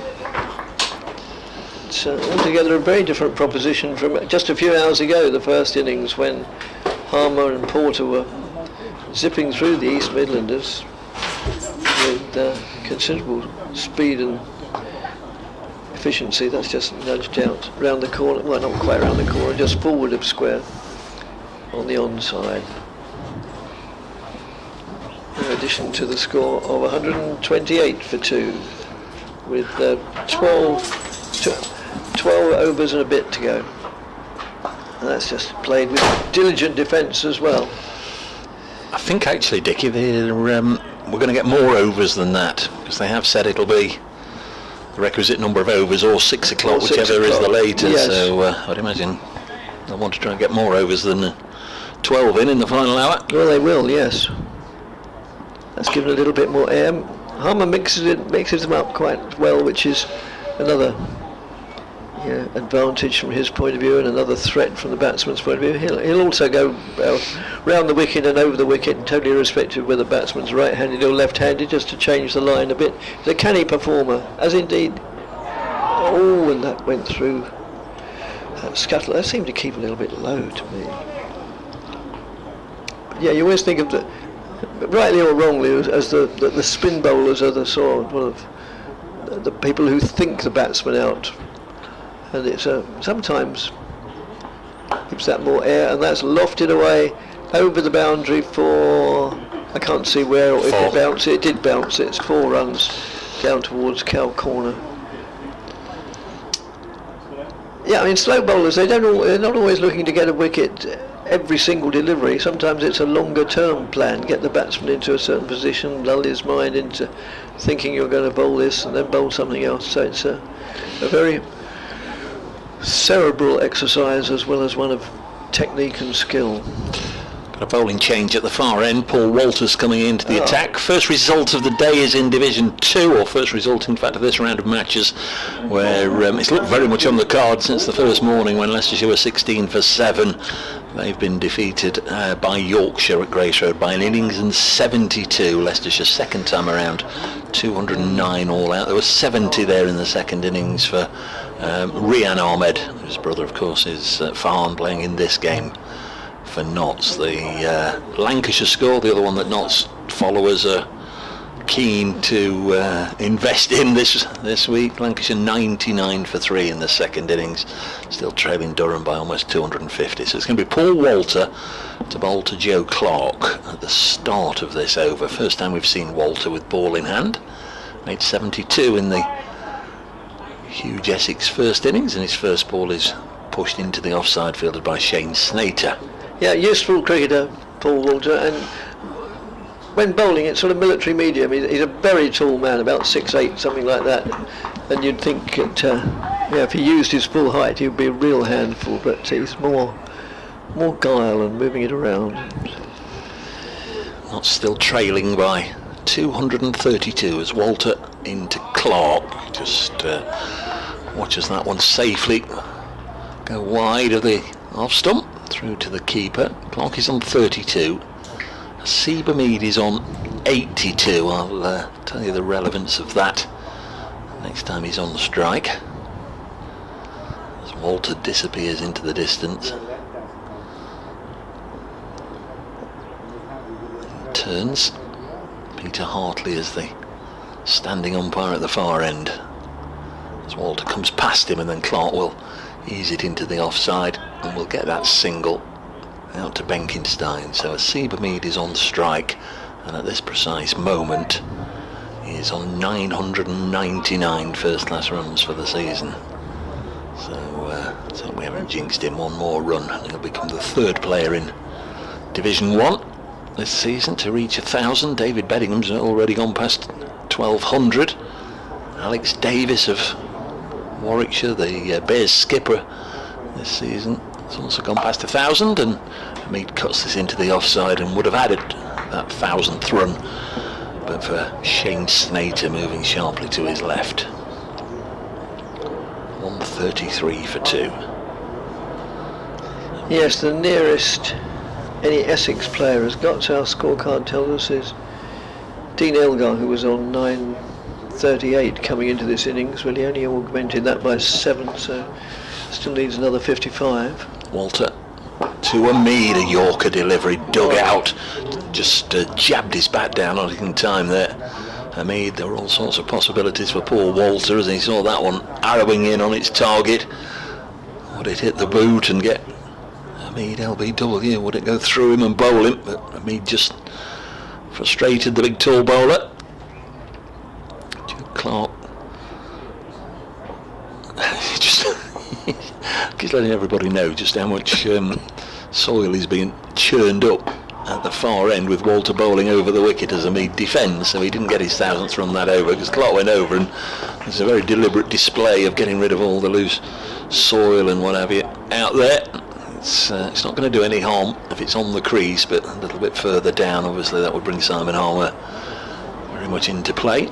Harmer has bowled unchanged since the start of this innings. He's bowled exactly half of the 44 overs, and it's very much as if he's... And he was on pretty soon in the first innings. No, is there going to be a change at this end? There is. There we are. Yeah, the skipper, no he's not. It's Critchley. He had a few overs from the far end with, well, to be honest, very indistinguished sort of overs. But, like you said at the time when he was on, the leggy always capable of that delivery, and yes, there were one or two that either got that extra little bit of bounce or turned sharply. Yeah, Critchley's quite a tall man, so he can get it bouncing, and although you think of turn, spin bowlers spinning the ball, which they do obviously, but bounce is almost as good an ally to a slow bowler as turn. So Critchley will be bowling right arm over the wicket, leg breaks. Oh, and that certainly beats the outside edge. That's a classic sort of leg spinner's bowl delivery that he wants to bowl very often. And it isn't as easy as it seems. It's got to be in exactly the right place and draw the batsman forward and then just turn away at the last minute. He wants to do a few more of those, and that's met with a stern defence by Joe Clark, who's on 33, Hamid 82.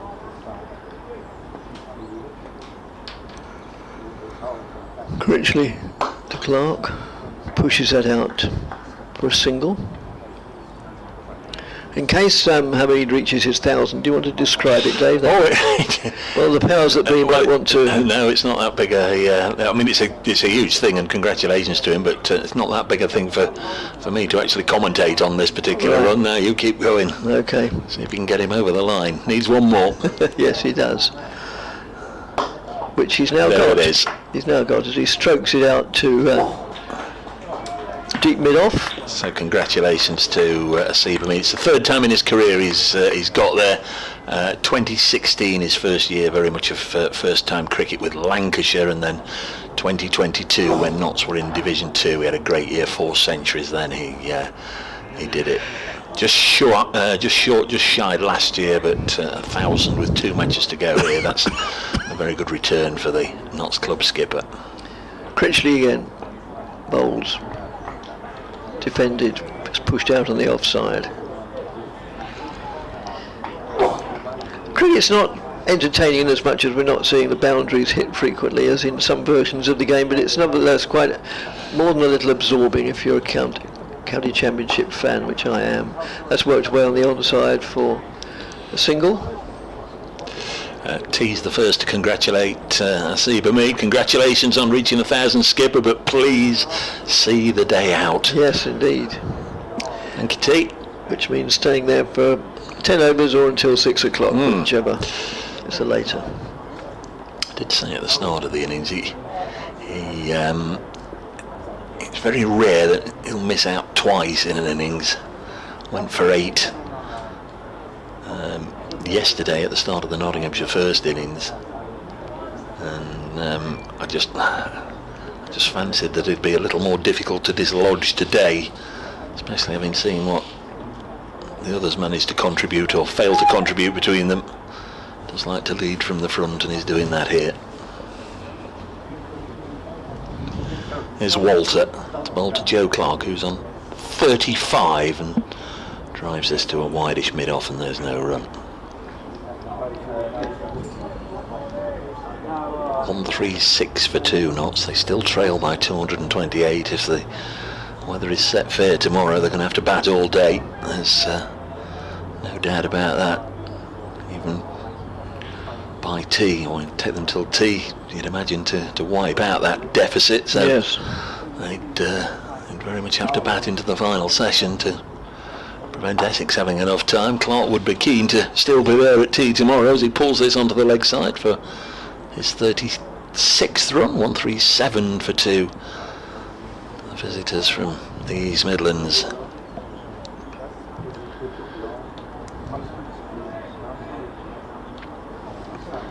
Walter into his second over. That was just the second run he's conceded.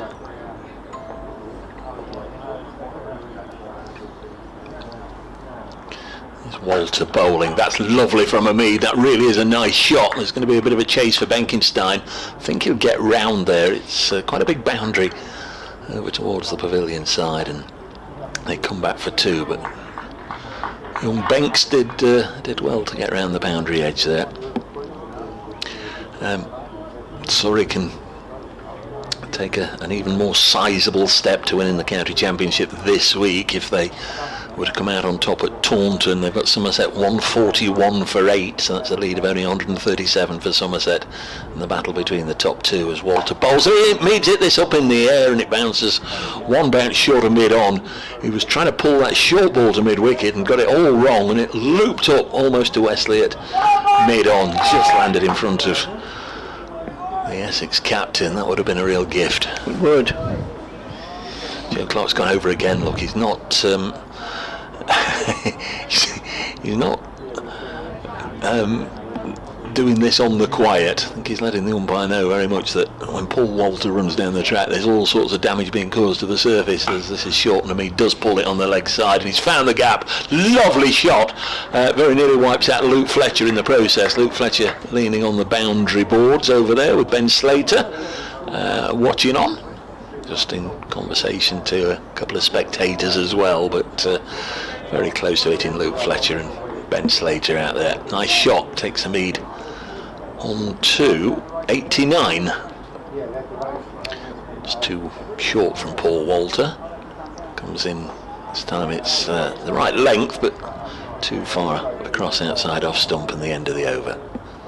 Yeah, thanks Mike from North London, where I came from originally many decades ago before moving to Essex. Yes, he's talking about getting your head over the ball, and he implies it's a lot easier said than done. It is, of course, which sorts out the wheat from the chaff, as my old classics master used to say. It's what's the difference between a very good club cricketer and a county cricketer, or one of the many differences, of course. The other is application and desire. Ken says, good afternoon. As someone who relies entirely on your broadcast for my cricket fix, I'd like to say thanks for leaving the mic open during rain break. It's very enjoyable listening to the hum of conversation going around the ground. It's the next best thing to being there. That's just played out in the offside. And yeah, well, we're always advised or asked or possibly exhorted to leave the effects mic on during a break, so as the technical boys can still, and girls can still realises that we're sort of alive and the line's working. That's pushed out into the covers. So yeah, the hum of conversation, you describe it. I suppose we're obliged to say if you heard anything that offended you, then we apologise. Not that it's our fault, but for some reason we're obliged to apologise on behalf of the crowd. Never understood that. When they do it on television commentary or any commentary, if it says, I'm sorry if you heard some bad language, I normally want to rewind and hear what it was. It's outside the off stump, goes through to the keeper. He says, I wonder if Dan Lawrence will reconsider his position after being left out of the tour. Personally, I'd like to see him come back to Essex. Yes, I think a lot of people would agree with you, Ken. Both in it being a possibility, that's played out into the onside, and that they'd like to see it. It means that somebody would miss out, of course. But, yeah, his move to Surrey hasn't been an unmitigated success, it has to say. They're such a strong side. He's not even, for a long time, he didn't even get in that first 11. The over finishes quietly, just playing defensively. And 143 for 2. Still trailing by 221 is the not score. Here on a now overcast day. Yes, the clouds are moving in from the west, from over towards where Riddle Agricultural College is, which is where more often than not the weather comes. And well, yeah, we might. Well, I think 6 o'clock is only 36 or 7 minutes away. There's not much wind, so I think we'll get all those overs in before that arrives. In fact, there's hardly a breath of wind. To be Walter once more, bowling to the Notts captain Hamid on 89, cuts this out into the deep to Benkenstein, moves to 90. It's his fourth highest score of this season. He had that monster effort at Trent Bridge earlier in the season against Lancashire, where he made 247 not out, got a ton against Worcestershire at New Road, scored 91 at Nottingham against Somerset. Now he's into the 90s again. Joe Clark, he's got 4 centuries this season, the last one at Southport against Lancashire and he shoulders arms, lets this go through to Pepper. Started the season with hundreds in the first 3 matches, Joe Clark. Looked as if he was going to be in for one of those record-breaking sorts of seasons, but as these things tend to happen, it just dipped on him a little bit, 1 or 2 lowish scores. Walter bowls, again cut out into the offside to Benkenstein, be another single.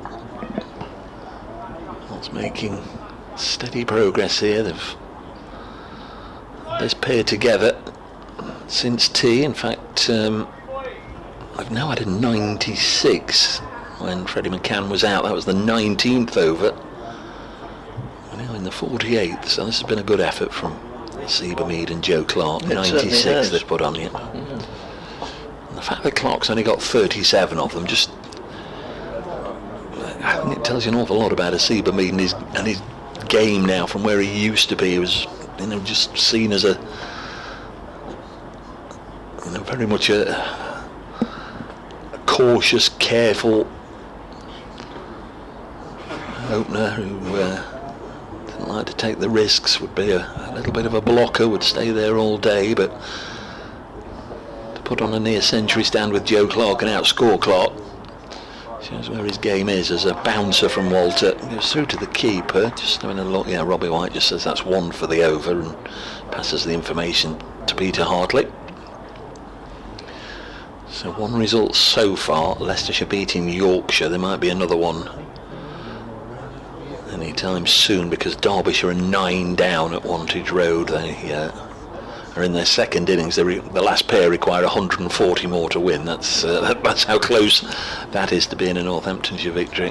As Paul Walter sets off running and then does a complete 360-degree circle. Yes. Again, Joe Clark's there wiping away some grains of soil that have found themselves on a length. There is Walter, bowls to a Mead, a little block into the offside, no run. The umpires have seen it all before, all these little tricks that fielders, players of all 18 counties attempt to pull. They've seen it all before. In fact, they've probably done it before because most umpires are former county players, so nothing's new to them. And they will take the appropriate action when they think it's necessary. Walter, short, he pulls out to leg. It's been nicely fielded and he had to get back. Pretty sharpish there, good bit of work at mid-wicket as the floodlights are just switched on at the end of the over. Mead thought he'd got a comfortable run there and was sent back by Joe Clark. Is 145 for 2 at the end of that over from Paul Walter. He's through 3 overs and on for 10. Yes, that was I think that was Critchley pulling off that bit of fielding and is now coming to bowl, so Again, we're in the hands of the weather as all of a sudden the floodlights are on. We've got dark clouds overhead. It just looks gloomy and threatening all of a sudden once again.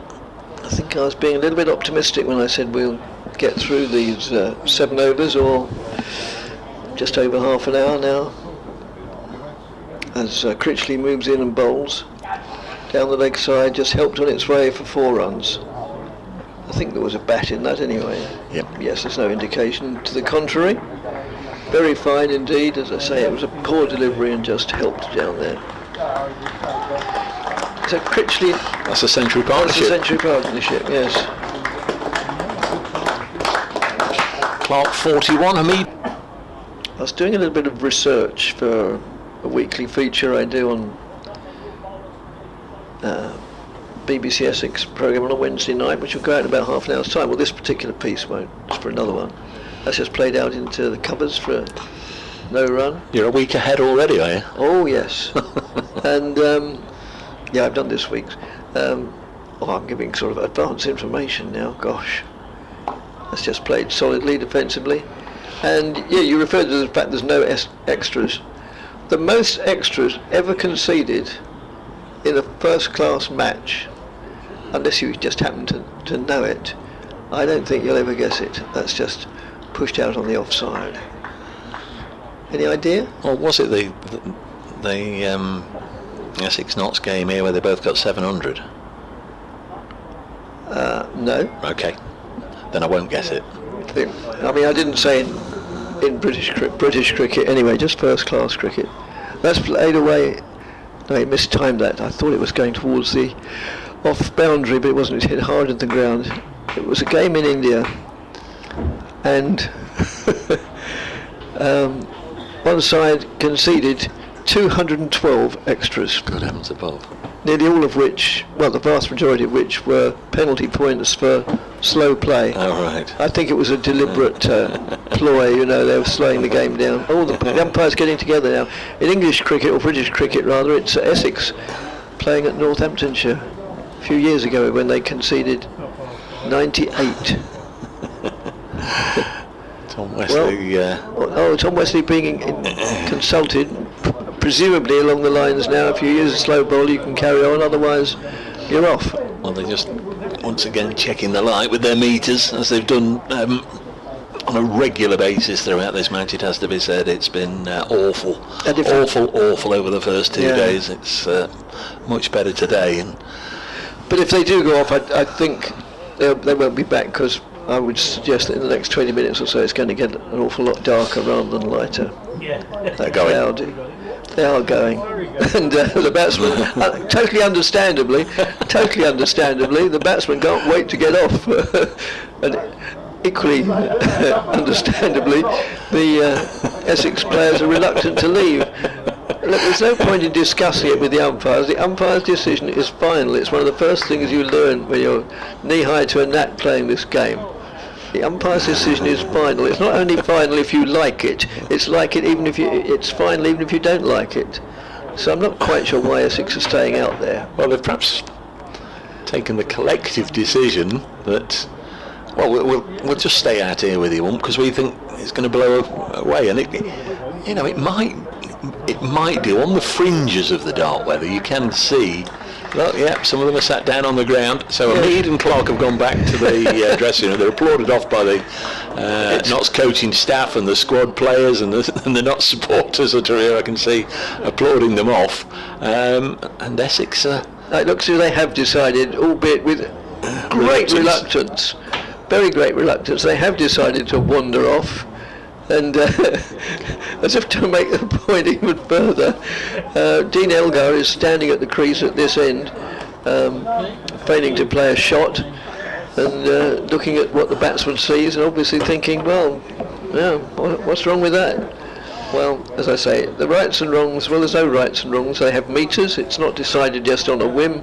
They have meters, and if the meters say it's darker than the recommended, or more than recommended, prescribed level, then they're off. So like it or lump it, then players interrupted again for the day.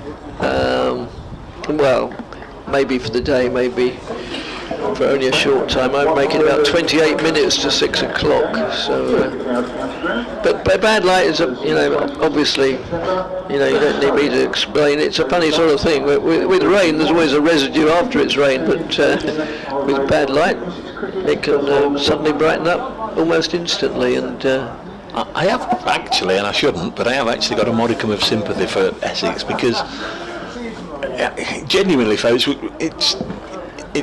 the direction it's coming from, we can see blue sky and sunshine. Oh yes. I think we'll be back on here. Yeah, I really do. I think they probably will. There's people leaving, and so be it. Obviously, they've taken an alternative view, but it must be brighter.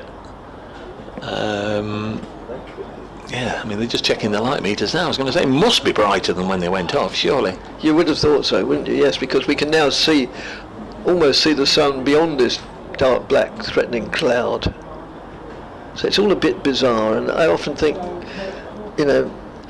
we get used to these things, the likes of Dave and I and hundreds of others who are sort of almost weaned on the game, and we just accept it, but it's difficult for newcomers to the game, and the game's trying to attract newcomers all the time. These are the sort of circumstances they can't really comprehend. But now the players are being summoned back, yes. Yeah. Yeah, so umpire Rob White says, yes, come on. get on with it. So Essex will hurtle out there, and understandably the Nottinghamshire batsmen will take every second of the time that they are allocated in which to do it. So although yes, they are, Tom Wesley hardly had time to get up the stairs to the changing rooms. I'm going to watch downstairs. But they're wandering out now.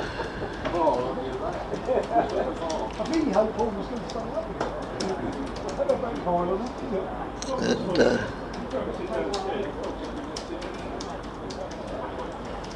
yeah, so I don't think we'll have lost any of the day's allocation with that, will we? I don't know. Oh, I suppose the same criteria still apply. No, maybe not. Well, we'll know pretty soon.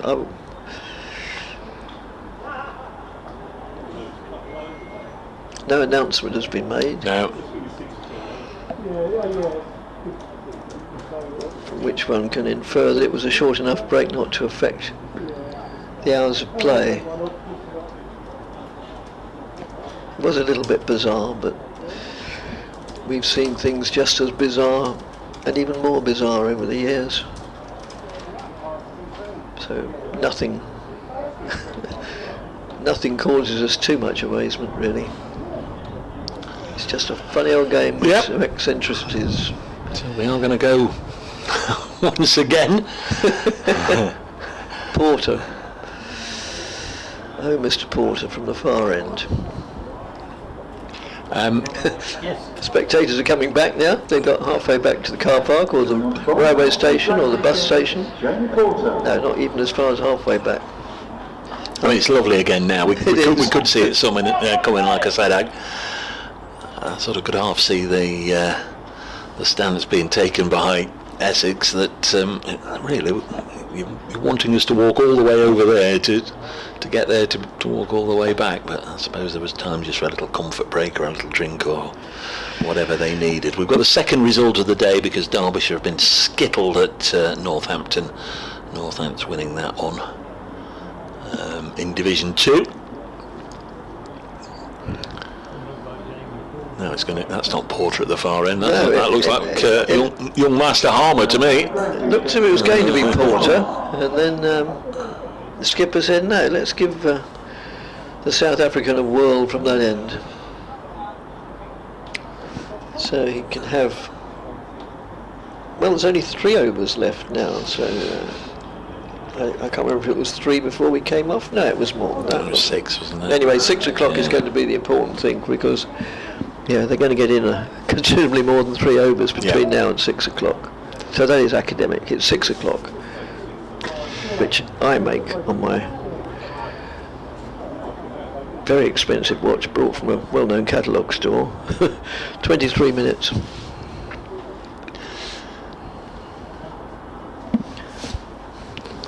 It is going to be Harmer. I think Essex, quite right, they would have thought, well, what do Notts least want? And they least want to face Simon Harmer. Seabermead's not got to face him the next delivery or so, because he's got a single from the first ball, pushing it through mid-on. So Mead on to 91. He would not be thinking about individual milestones, I'm sure. It will be all about being there at the end, the team. Also, that single, of course, brought up the 150 to complete indifference around the ground. Yes. 150 for 2 as Harmer comes in now to Joe Clark. His first ball since the resumption, and it's a nice drive, but stopped by Walter at wideish mid-off, and there's no run. Here comes the South African again, sunglasses on. This is whipped away by Clark into the leg side. There'll be 2 here at least, should be cut off and will be, but Joe Clark comes back, so he moves on to 43. Just a little short there from Harmer, and Clark quickly into position to work it through mid-wicket. 152 for 2. Stand already into 3 figures.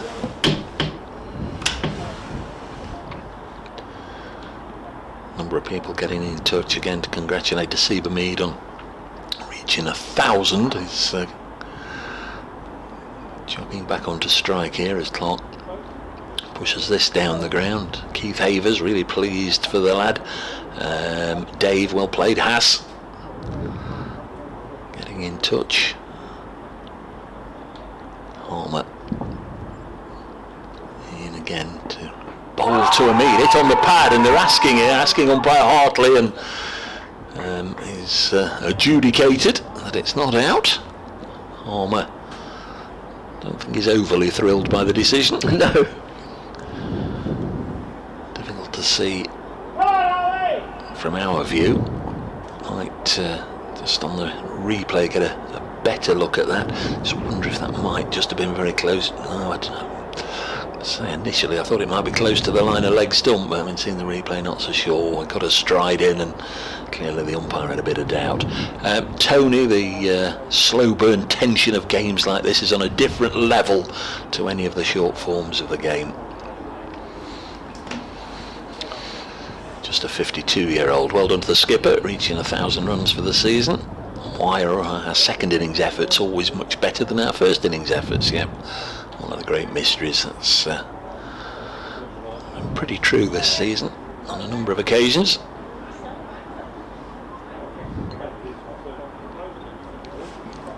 It seems to be true of a lot of counties. I know, okay, today is an exception because Essex made, 457, but they quite often, historically, seem to have got more second time round than first.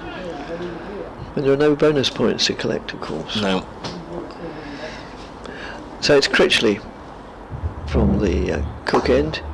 That's whipped away through the leg side for 4 runs down to deep, wide mid-wicket. 4 runs all along the floor. I mean, there's not a chance, but it's a good shot. Okay, it wasn't the best of deliveries. Any batsman worth his fee likes them there, but it still has to be played, and it was played probably to perfection. T agrees with me, that was outside leg, he says. So that's pushed out in the offside, yeah. It's Clark on 48. Played very nice innings here. Contrast to a frenetic effort this morning. That's cracked through the offside for 4 runs. Through extra cover. Just missed a despairing dive from, can't quite determine who it is at extra cover. Joe Clark's 50, 4 tons and now 4 50s this season. That's turned away on the onside. Not quite in range of Robin Das, but close enough that he could go in hot pursuit and prevent the batsman going through for a single. Clark 105 balls, 5 4s and 1 6. Critchley to Clark, who plays stolidly and solidly and obdurately. Critchley again. Loud appeal. Well, it was loud. You could hear it probably, but it didn't have that air of conviction. It was born of hope more than conviction. Ladies and gentlemen, please be aware that tomorrow, due to unforeseen circumstances, Meteor Way car park will not be available for spectators.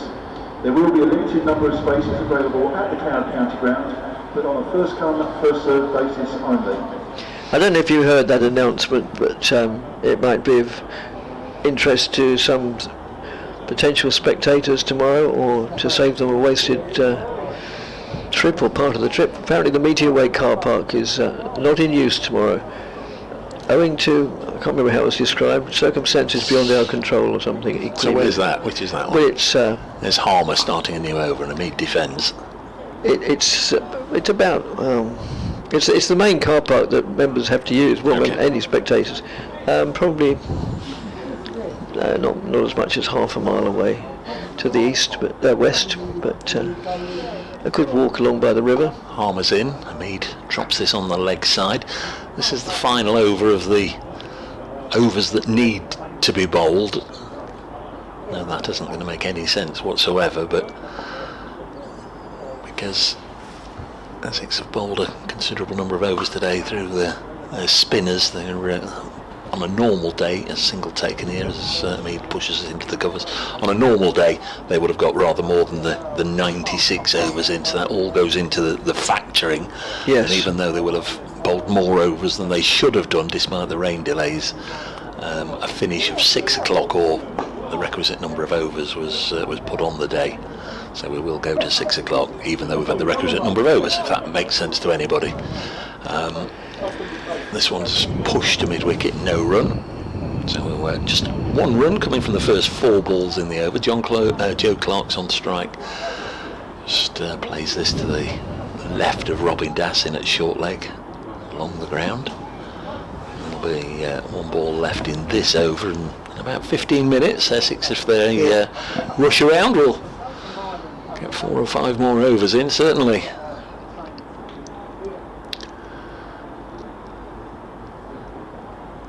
Fielders brought in, tightened a little bit around Clark, but he skips down the track and drives Harmer down the ground for another single. So Clark going well at the moment. He's on 53, 163 for 2. I thought they were trooping off. It looked like it. Now they're coming back.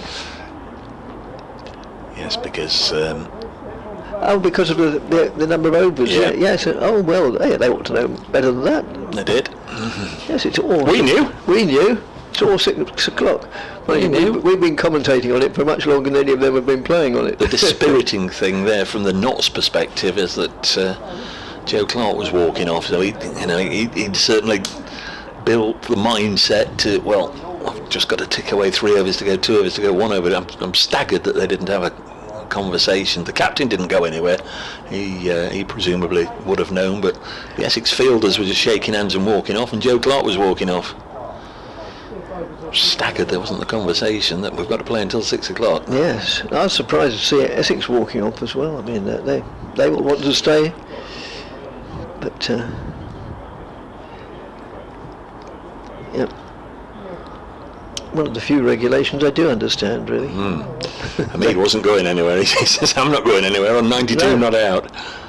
I'll stay here, you bowl at me. As just played defensively, pushed out on the offside. Of course, we're in the danger period now, really. There's been a long partnership here. They've put on more than 100. They thought they'd got to the end of the day, and all of a sudden things could turn, lose focus, wicket goes down, night watchman in.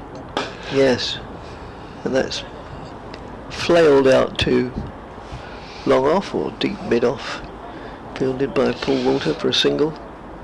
So yeah, Hamid on 92, so he can't bring up his century of this delivery unless something totally bizarre happens. Hit an 8, go on. Yes, hit an 8. Which is possible. As he's just played it down to the Essex skipper, Tom Wesley at mid-on. Tom Wesley will be a little bit disappointed that they haven't got him. Well, they probably didn't expect to get amongst Nottinghamshire as they did in the first innings, but they'd have hoped they'd be doing rather better than having the visitors at 166 for 2, which they now are. That's 2 of his 8. Drive down the ground to long off, slight misfield from Paul Walter. Seems unlikely they hit a 6 under these circumstances, and just plays that out into the covers, fielded by Benkenstein, I think, for a single. I mean, for a no score. Critchley into Hamid. Hamid plays it with authority, but straight back to the bowler, and the end of that over is reached, and the clock says it's 17:48, so we've still got 12 minutes to go.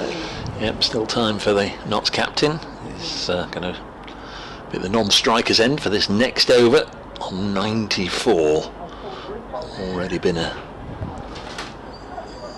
important little milestone ticked off by him during this innings, but right now this isn't necessarily about the individual performance. This is about getting Notts stumps, only 2 down. Essex ringing the changes. Harmer comes out of the attack. I wonder if they're going to switch him to this end instead of Creasley. But Jamie Porter, where he got his 5 wickets from this morning, we've not seen too much of him in this second innings. No, we haven't. It's been more Cook. Is going to take over.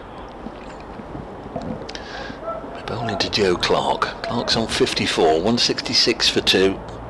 That's trailed by 198. Clark comes down the track and then clips him through mid-wicket for 4. There was a great deal of anticipation and expectation from Joe Clark there, because he was on the move, I think, almost as Jamie Porter was letting go of the ball, and he advanced towards him and just worked it away through mid-wicket. It was a very, very fine shot indeed, but I guess if you slowed it all down super slow-mo, you have to say there was probably just a little bit of premeditation about that. Didn't seem as if he wanted to get well down the track to Jamie Porter, first ball, and impose himself on him. Here comes Porter again as the skies darken. This has turned to square leg. They're going to come back for 2. 172 for 2. Oh, there's another misfield out there. It was only a comfortable 2, and I don't know what happened, but then suddenly they called each other back for 3. The fielder's just examining his footwear, so he must have slipped out there. Last minute. But I did take my eye off him. It was a comfortable regulation bit of fielding, and then I looked up and suddenly they decided to bomb back for a 3rd. So lots of had a good start to this Porter over. A 4 and a 3. 173 for 2, and now Hamid is on strike on 94, pushes this back to Jamie Porter, who got 5 wickets this morning as Notts turned in one of their most hapless performances of the season, it has to be said, losing their last 9 wickets this morning. 56 runs were scored between start of play and Notts being bowled out for 93. They were 37 for 1.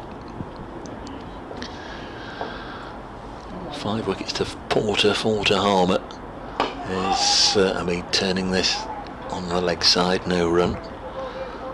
Essex enforced the follow on, and there was time for just 1 over before lunch in this second innings, and Hamid got a single in that over, and he came back out after lunch with Ben Slater. Slater, who made 29 in the first innings, made 8 in the second. He was bowled by one that really did turn sharply from Simon Harmer. Pitch leg, clipped the top of off, lovely delivery. There's a drive from Hamid, which will take him to within 2 of a century. Punch down the ground for 4. Lovely shot. Yeah, it certainly was a super shot. When Slater was dismissed, it was 31 for 1 in the 13th over. In the 19th, Freddie McCann also fell to Simon Harmer for the second time in the day. LBW for 4. 49 for 2. Not very much up against it, but 2 of their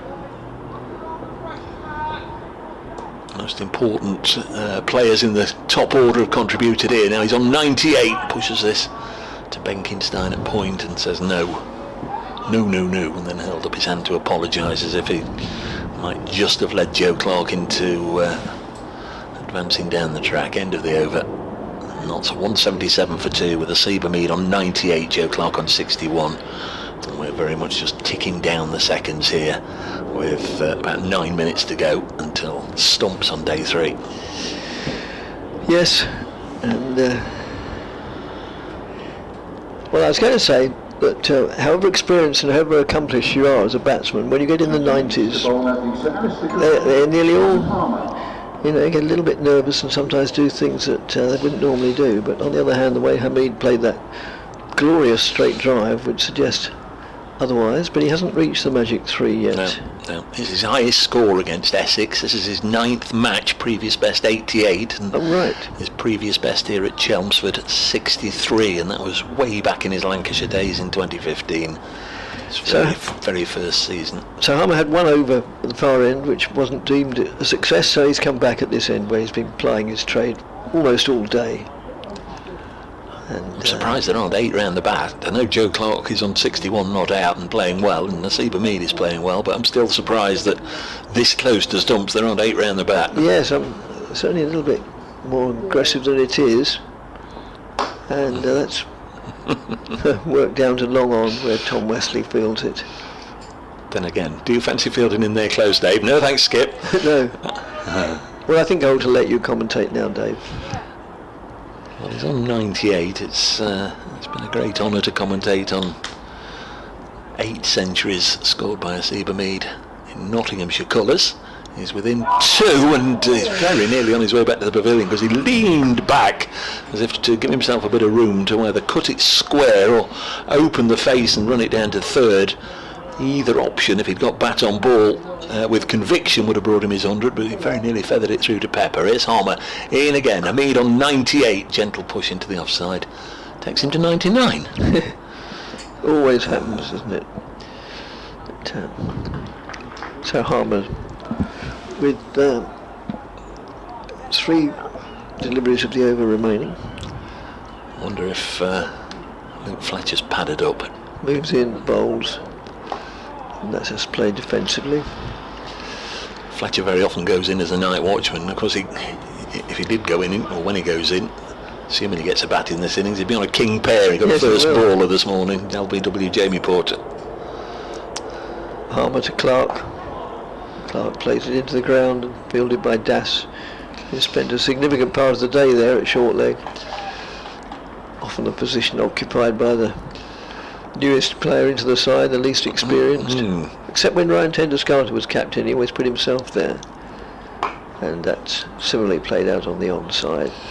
No addition to the scores. The clock ticks up to 17:55. I think when Essex played last month at Trent Bridge in the Metrobank 50 over competition, David Brett came and did the game for BBC Essex with me, and I think we ended up learning rather more German by the end of the day than at the start of the day. I think I trotted out because Das got a century, and it was a very impressive knock, and pretty much about one of the very few German sentences I know is "Das ist sehr gut."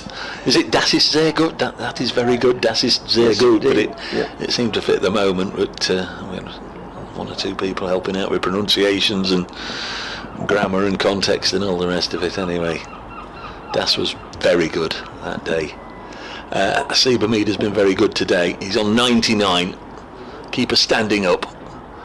And Porter bowls. This is a push into the offside, and Hamid has got there. He's got his century. Lovely moment for the Notts captain. Looks up to the skies as he often does. It's his 15th career 100.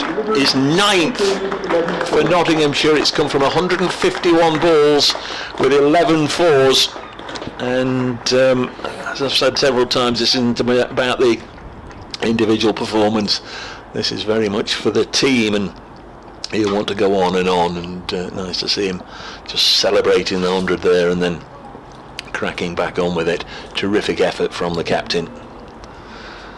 Comes Porter once more, bowling to Clark, who likes that clip through mid-wicket, and there's a man there to prevent it. Very good innings from Asiba Mead. Yes, I can't really remember his offering a chance. I don't think he has done. Just got to make sure both he and Joe Clark are there at stumps. Yes, they've probably only got another 10 deliveries to face. 4 of this and 1 more. If they can spin it out, but they'll have a job to make this the last over probably. 3 minutes 2 according to the clock on the scoreboard, which may or may not be the one that they go by, not sure. As Dave pointed out earlier, what happens if the electrics go down? It's just turned on the leg side, no run.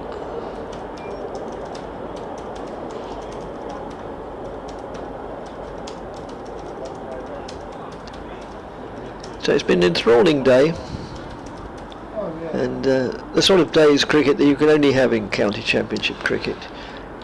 No other version gives you as much ups and downs, pros and cons, good performances and bad. No, anybody who's was able just to follow the fortunes of a county championship match as it ebbs and flows, as Clark pushes us into the offside, is very fortunate indeed. Yes. We all appreciate that not everybody is able to watch more than a little passage of play either in the ground or at home. It's There's very, very few of us, Dickie, that are fortunate enough to be able to sit and watch all the matches. Certainly. It really does. Oh, Joe Clark backed away there at round about 5:58 and a half, 5:59 in fact, made Jamie Porter just back away or just stop just as he was about to release the ball, and he's pretty much run back. How many balls left? 2 balls left. 180 is the score as Clark defends, so there should be 1 ball left, and it's very, very close to being smack on 6 o'clock, and that's just about going to be the ration. Notts were bowled out for 93, and the follow-on was enforced. 364 behind second time around. They've lost Slater for 8 and McCann for 4, both to Simon Harmer, but they have reached stumps with Hamid and Clark at the crease as the final ball is defended by Joe Clark. 180 for 2. They trail by 184, and all eyes on the umpire. Yes, it's when the square leg umpire gets to the stumps at this end, he'll then look at the clock, and it does now say 6 o'clock, so I think that is probably it, and it is. They're walking off. So they're walking off with the final score 180 for 2, Hamid 100, Clark 62, and they trail Notts by 184.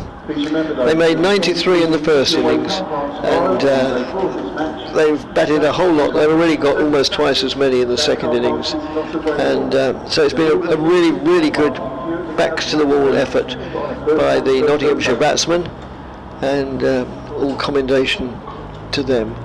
100 for Hamid, 62 for Clark, and the salient things from the Essex point of view is that in skittling them for 93 this morning, the last 9 wickets fell for 45 runs, and Jamie Porter finished up with 5 for 35 and Simon Harmer 4 for 16. But second time round, as so often happens in cricket, the side that's been skittle in the first innings bats far more resolutely in the second, and that's happened today, and as Dave just said, that's part of the swings and roundabouts of county championship cricket, and one of the reasons we love it. So thanks very much for following us, whether it happens to be just listening to us or watching the live stream. Thanks very much to Nikki, and thanks to Dave, and thanks to all the people who bring you the pictures. I've said many a time, and I'm not I'm quite happy to say it again. You know, the live stream this season is better than it's ever been before, not just here but all over the country, and I don't think the camera operators and all the backroom people get enough praise, so thank you to them and congratulations to them on continuing to do such a splendid job. So thanks to everybody, and the play will start again at 10:30 in the morning, assuming the weather's okay. I haven't looked at the forecast, I daren't. And so yeah, thanks for listening, and hope to be able to talk to you tomorrow. Led the fight back. He's 100 not out at stumps.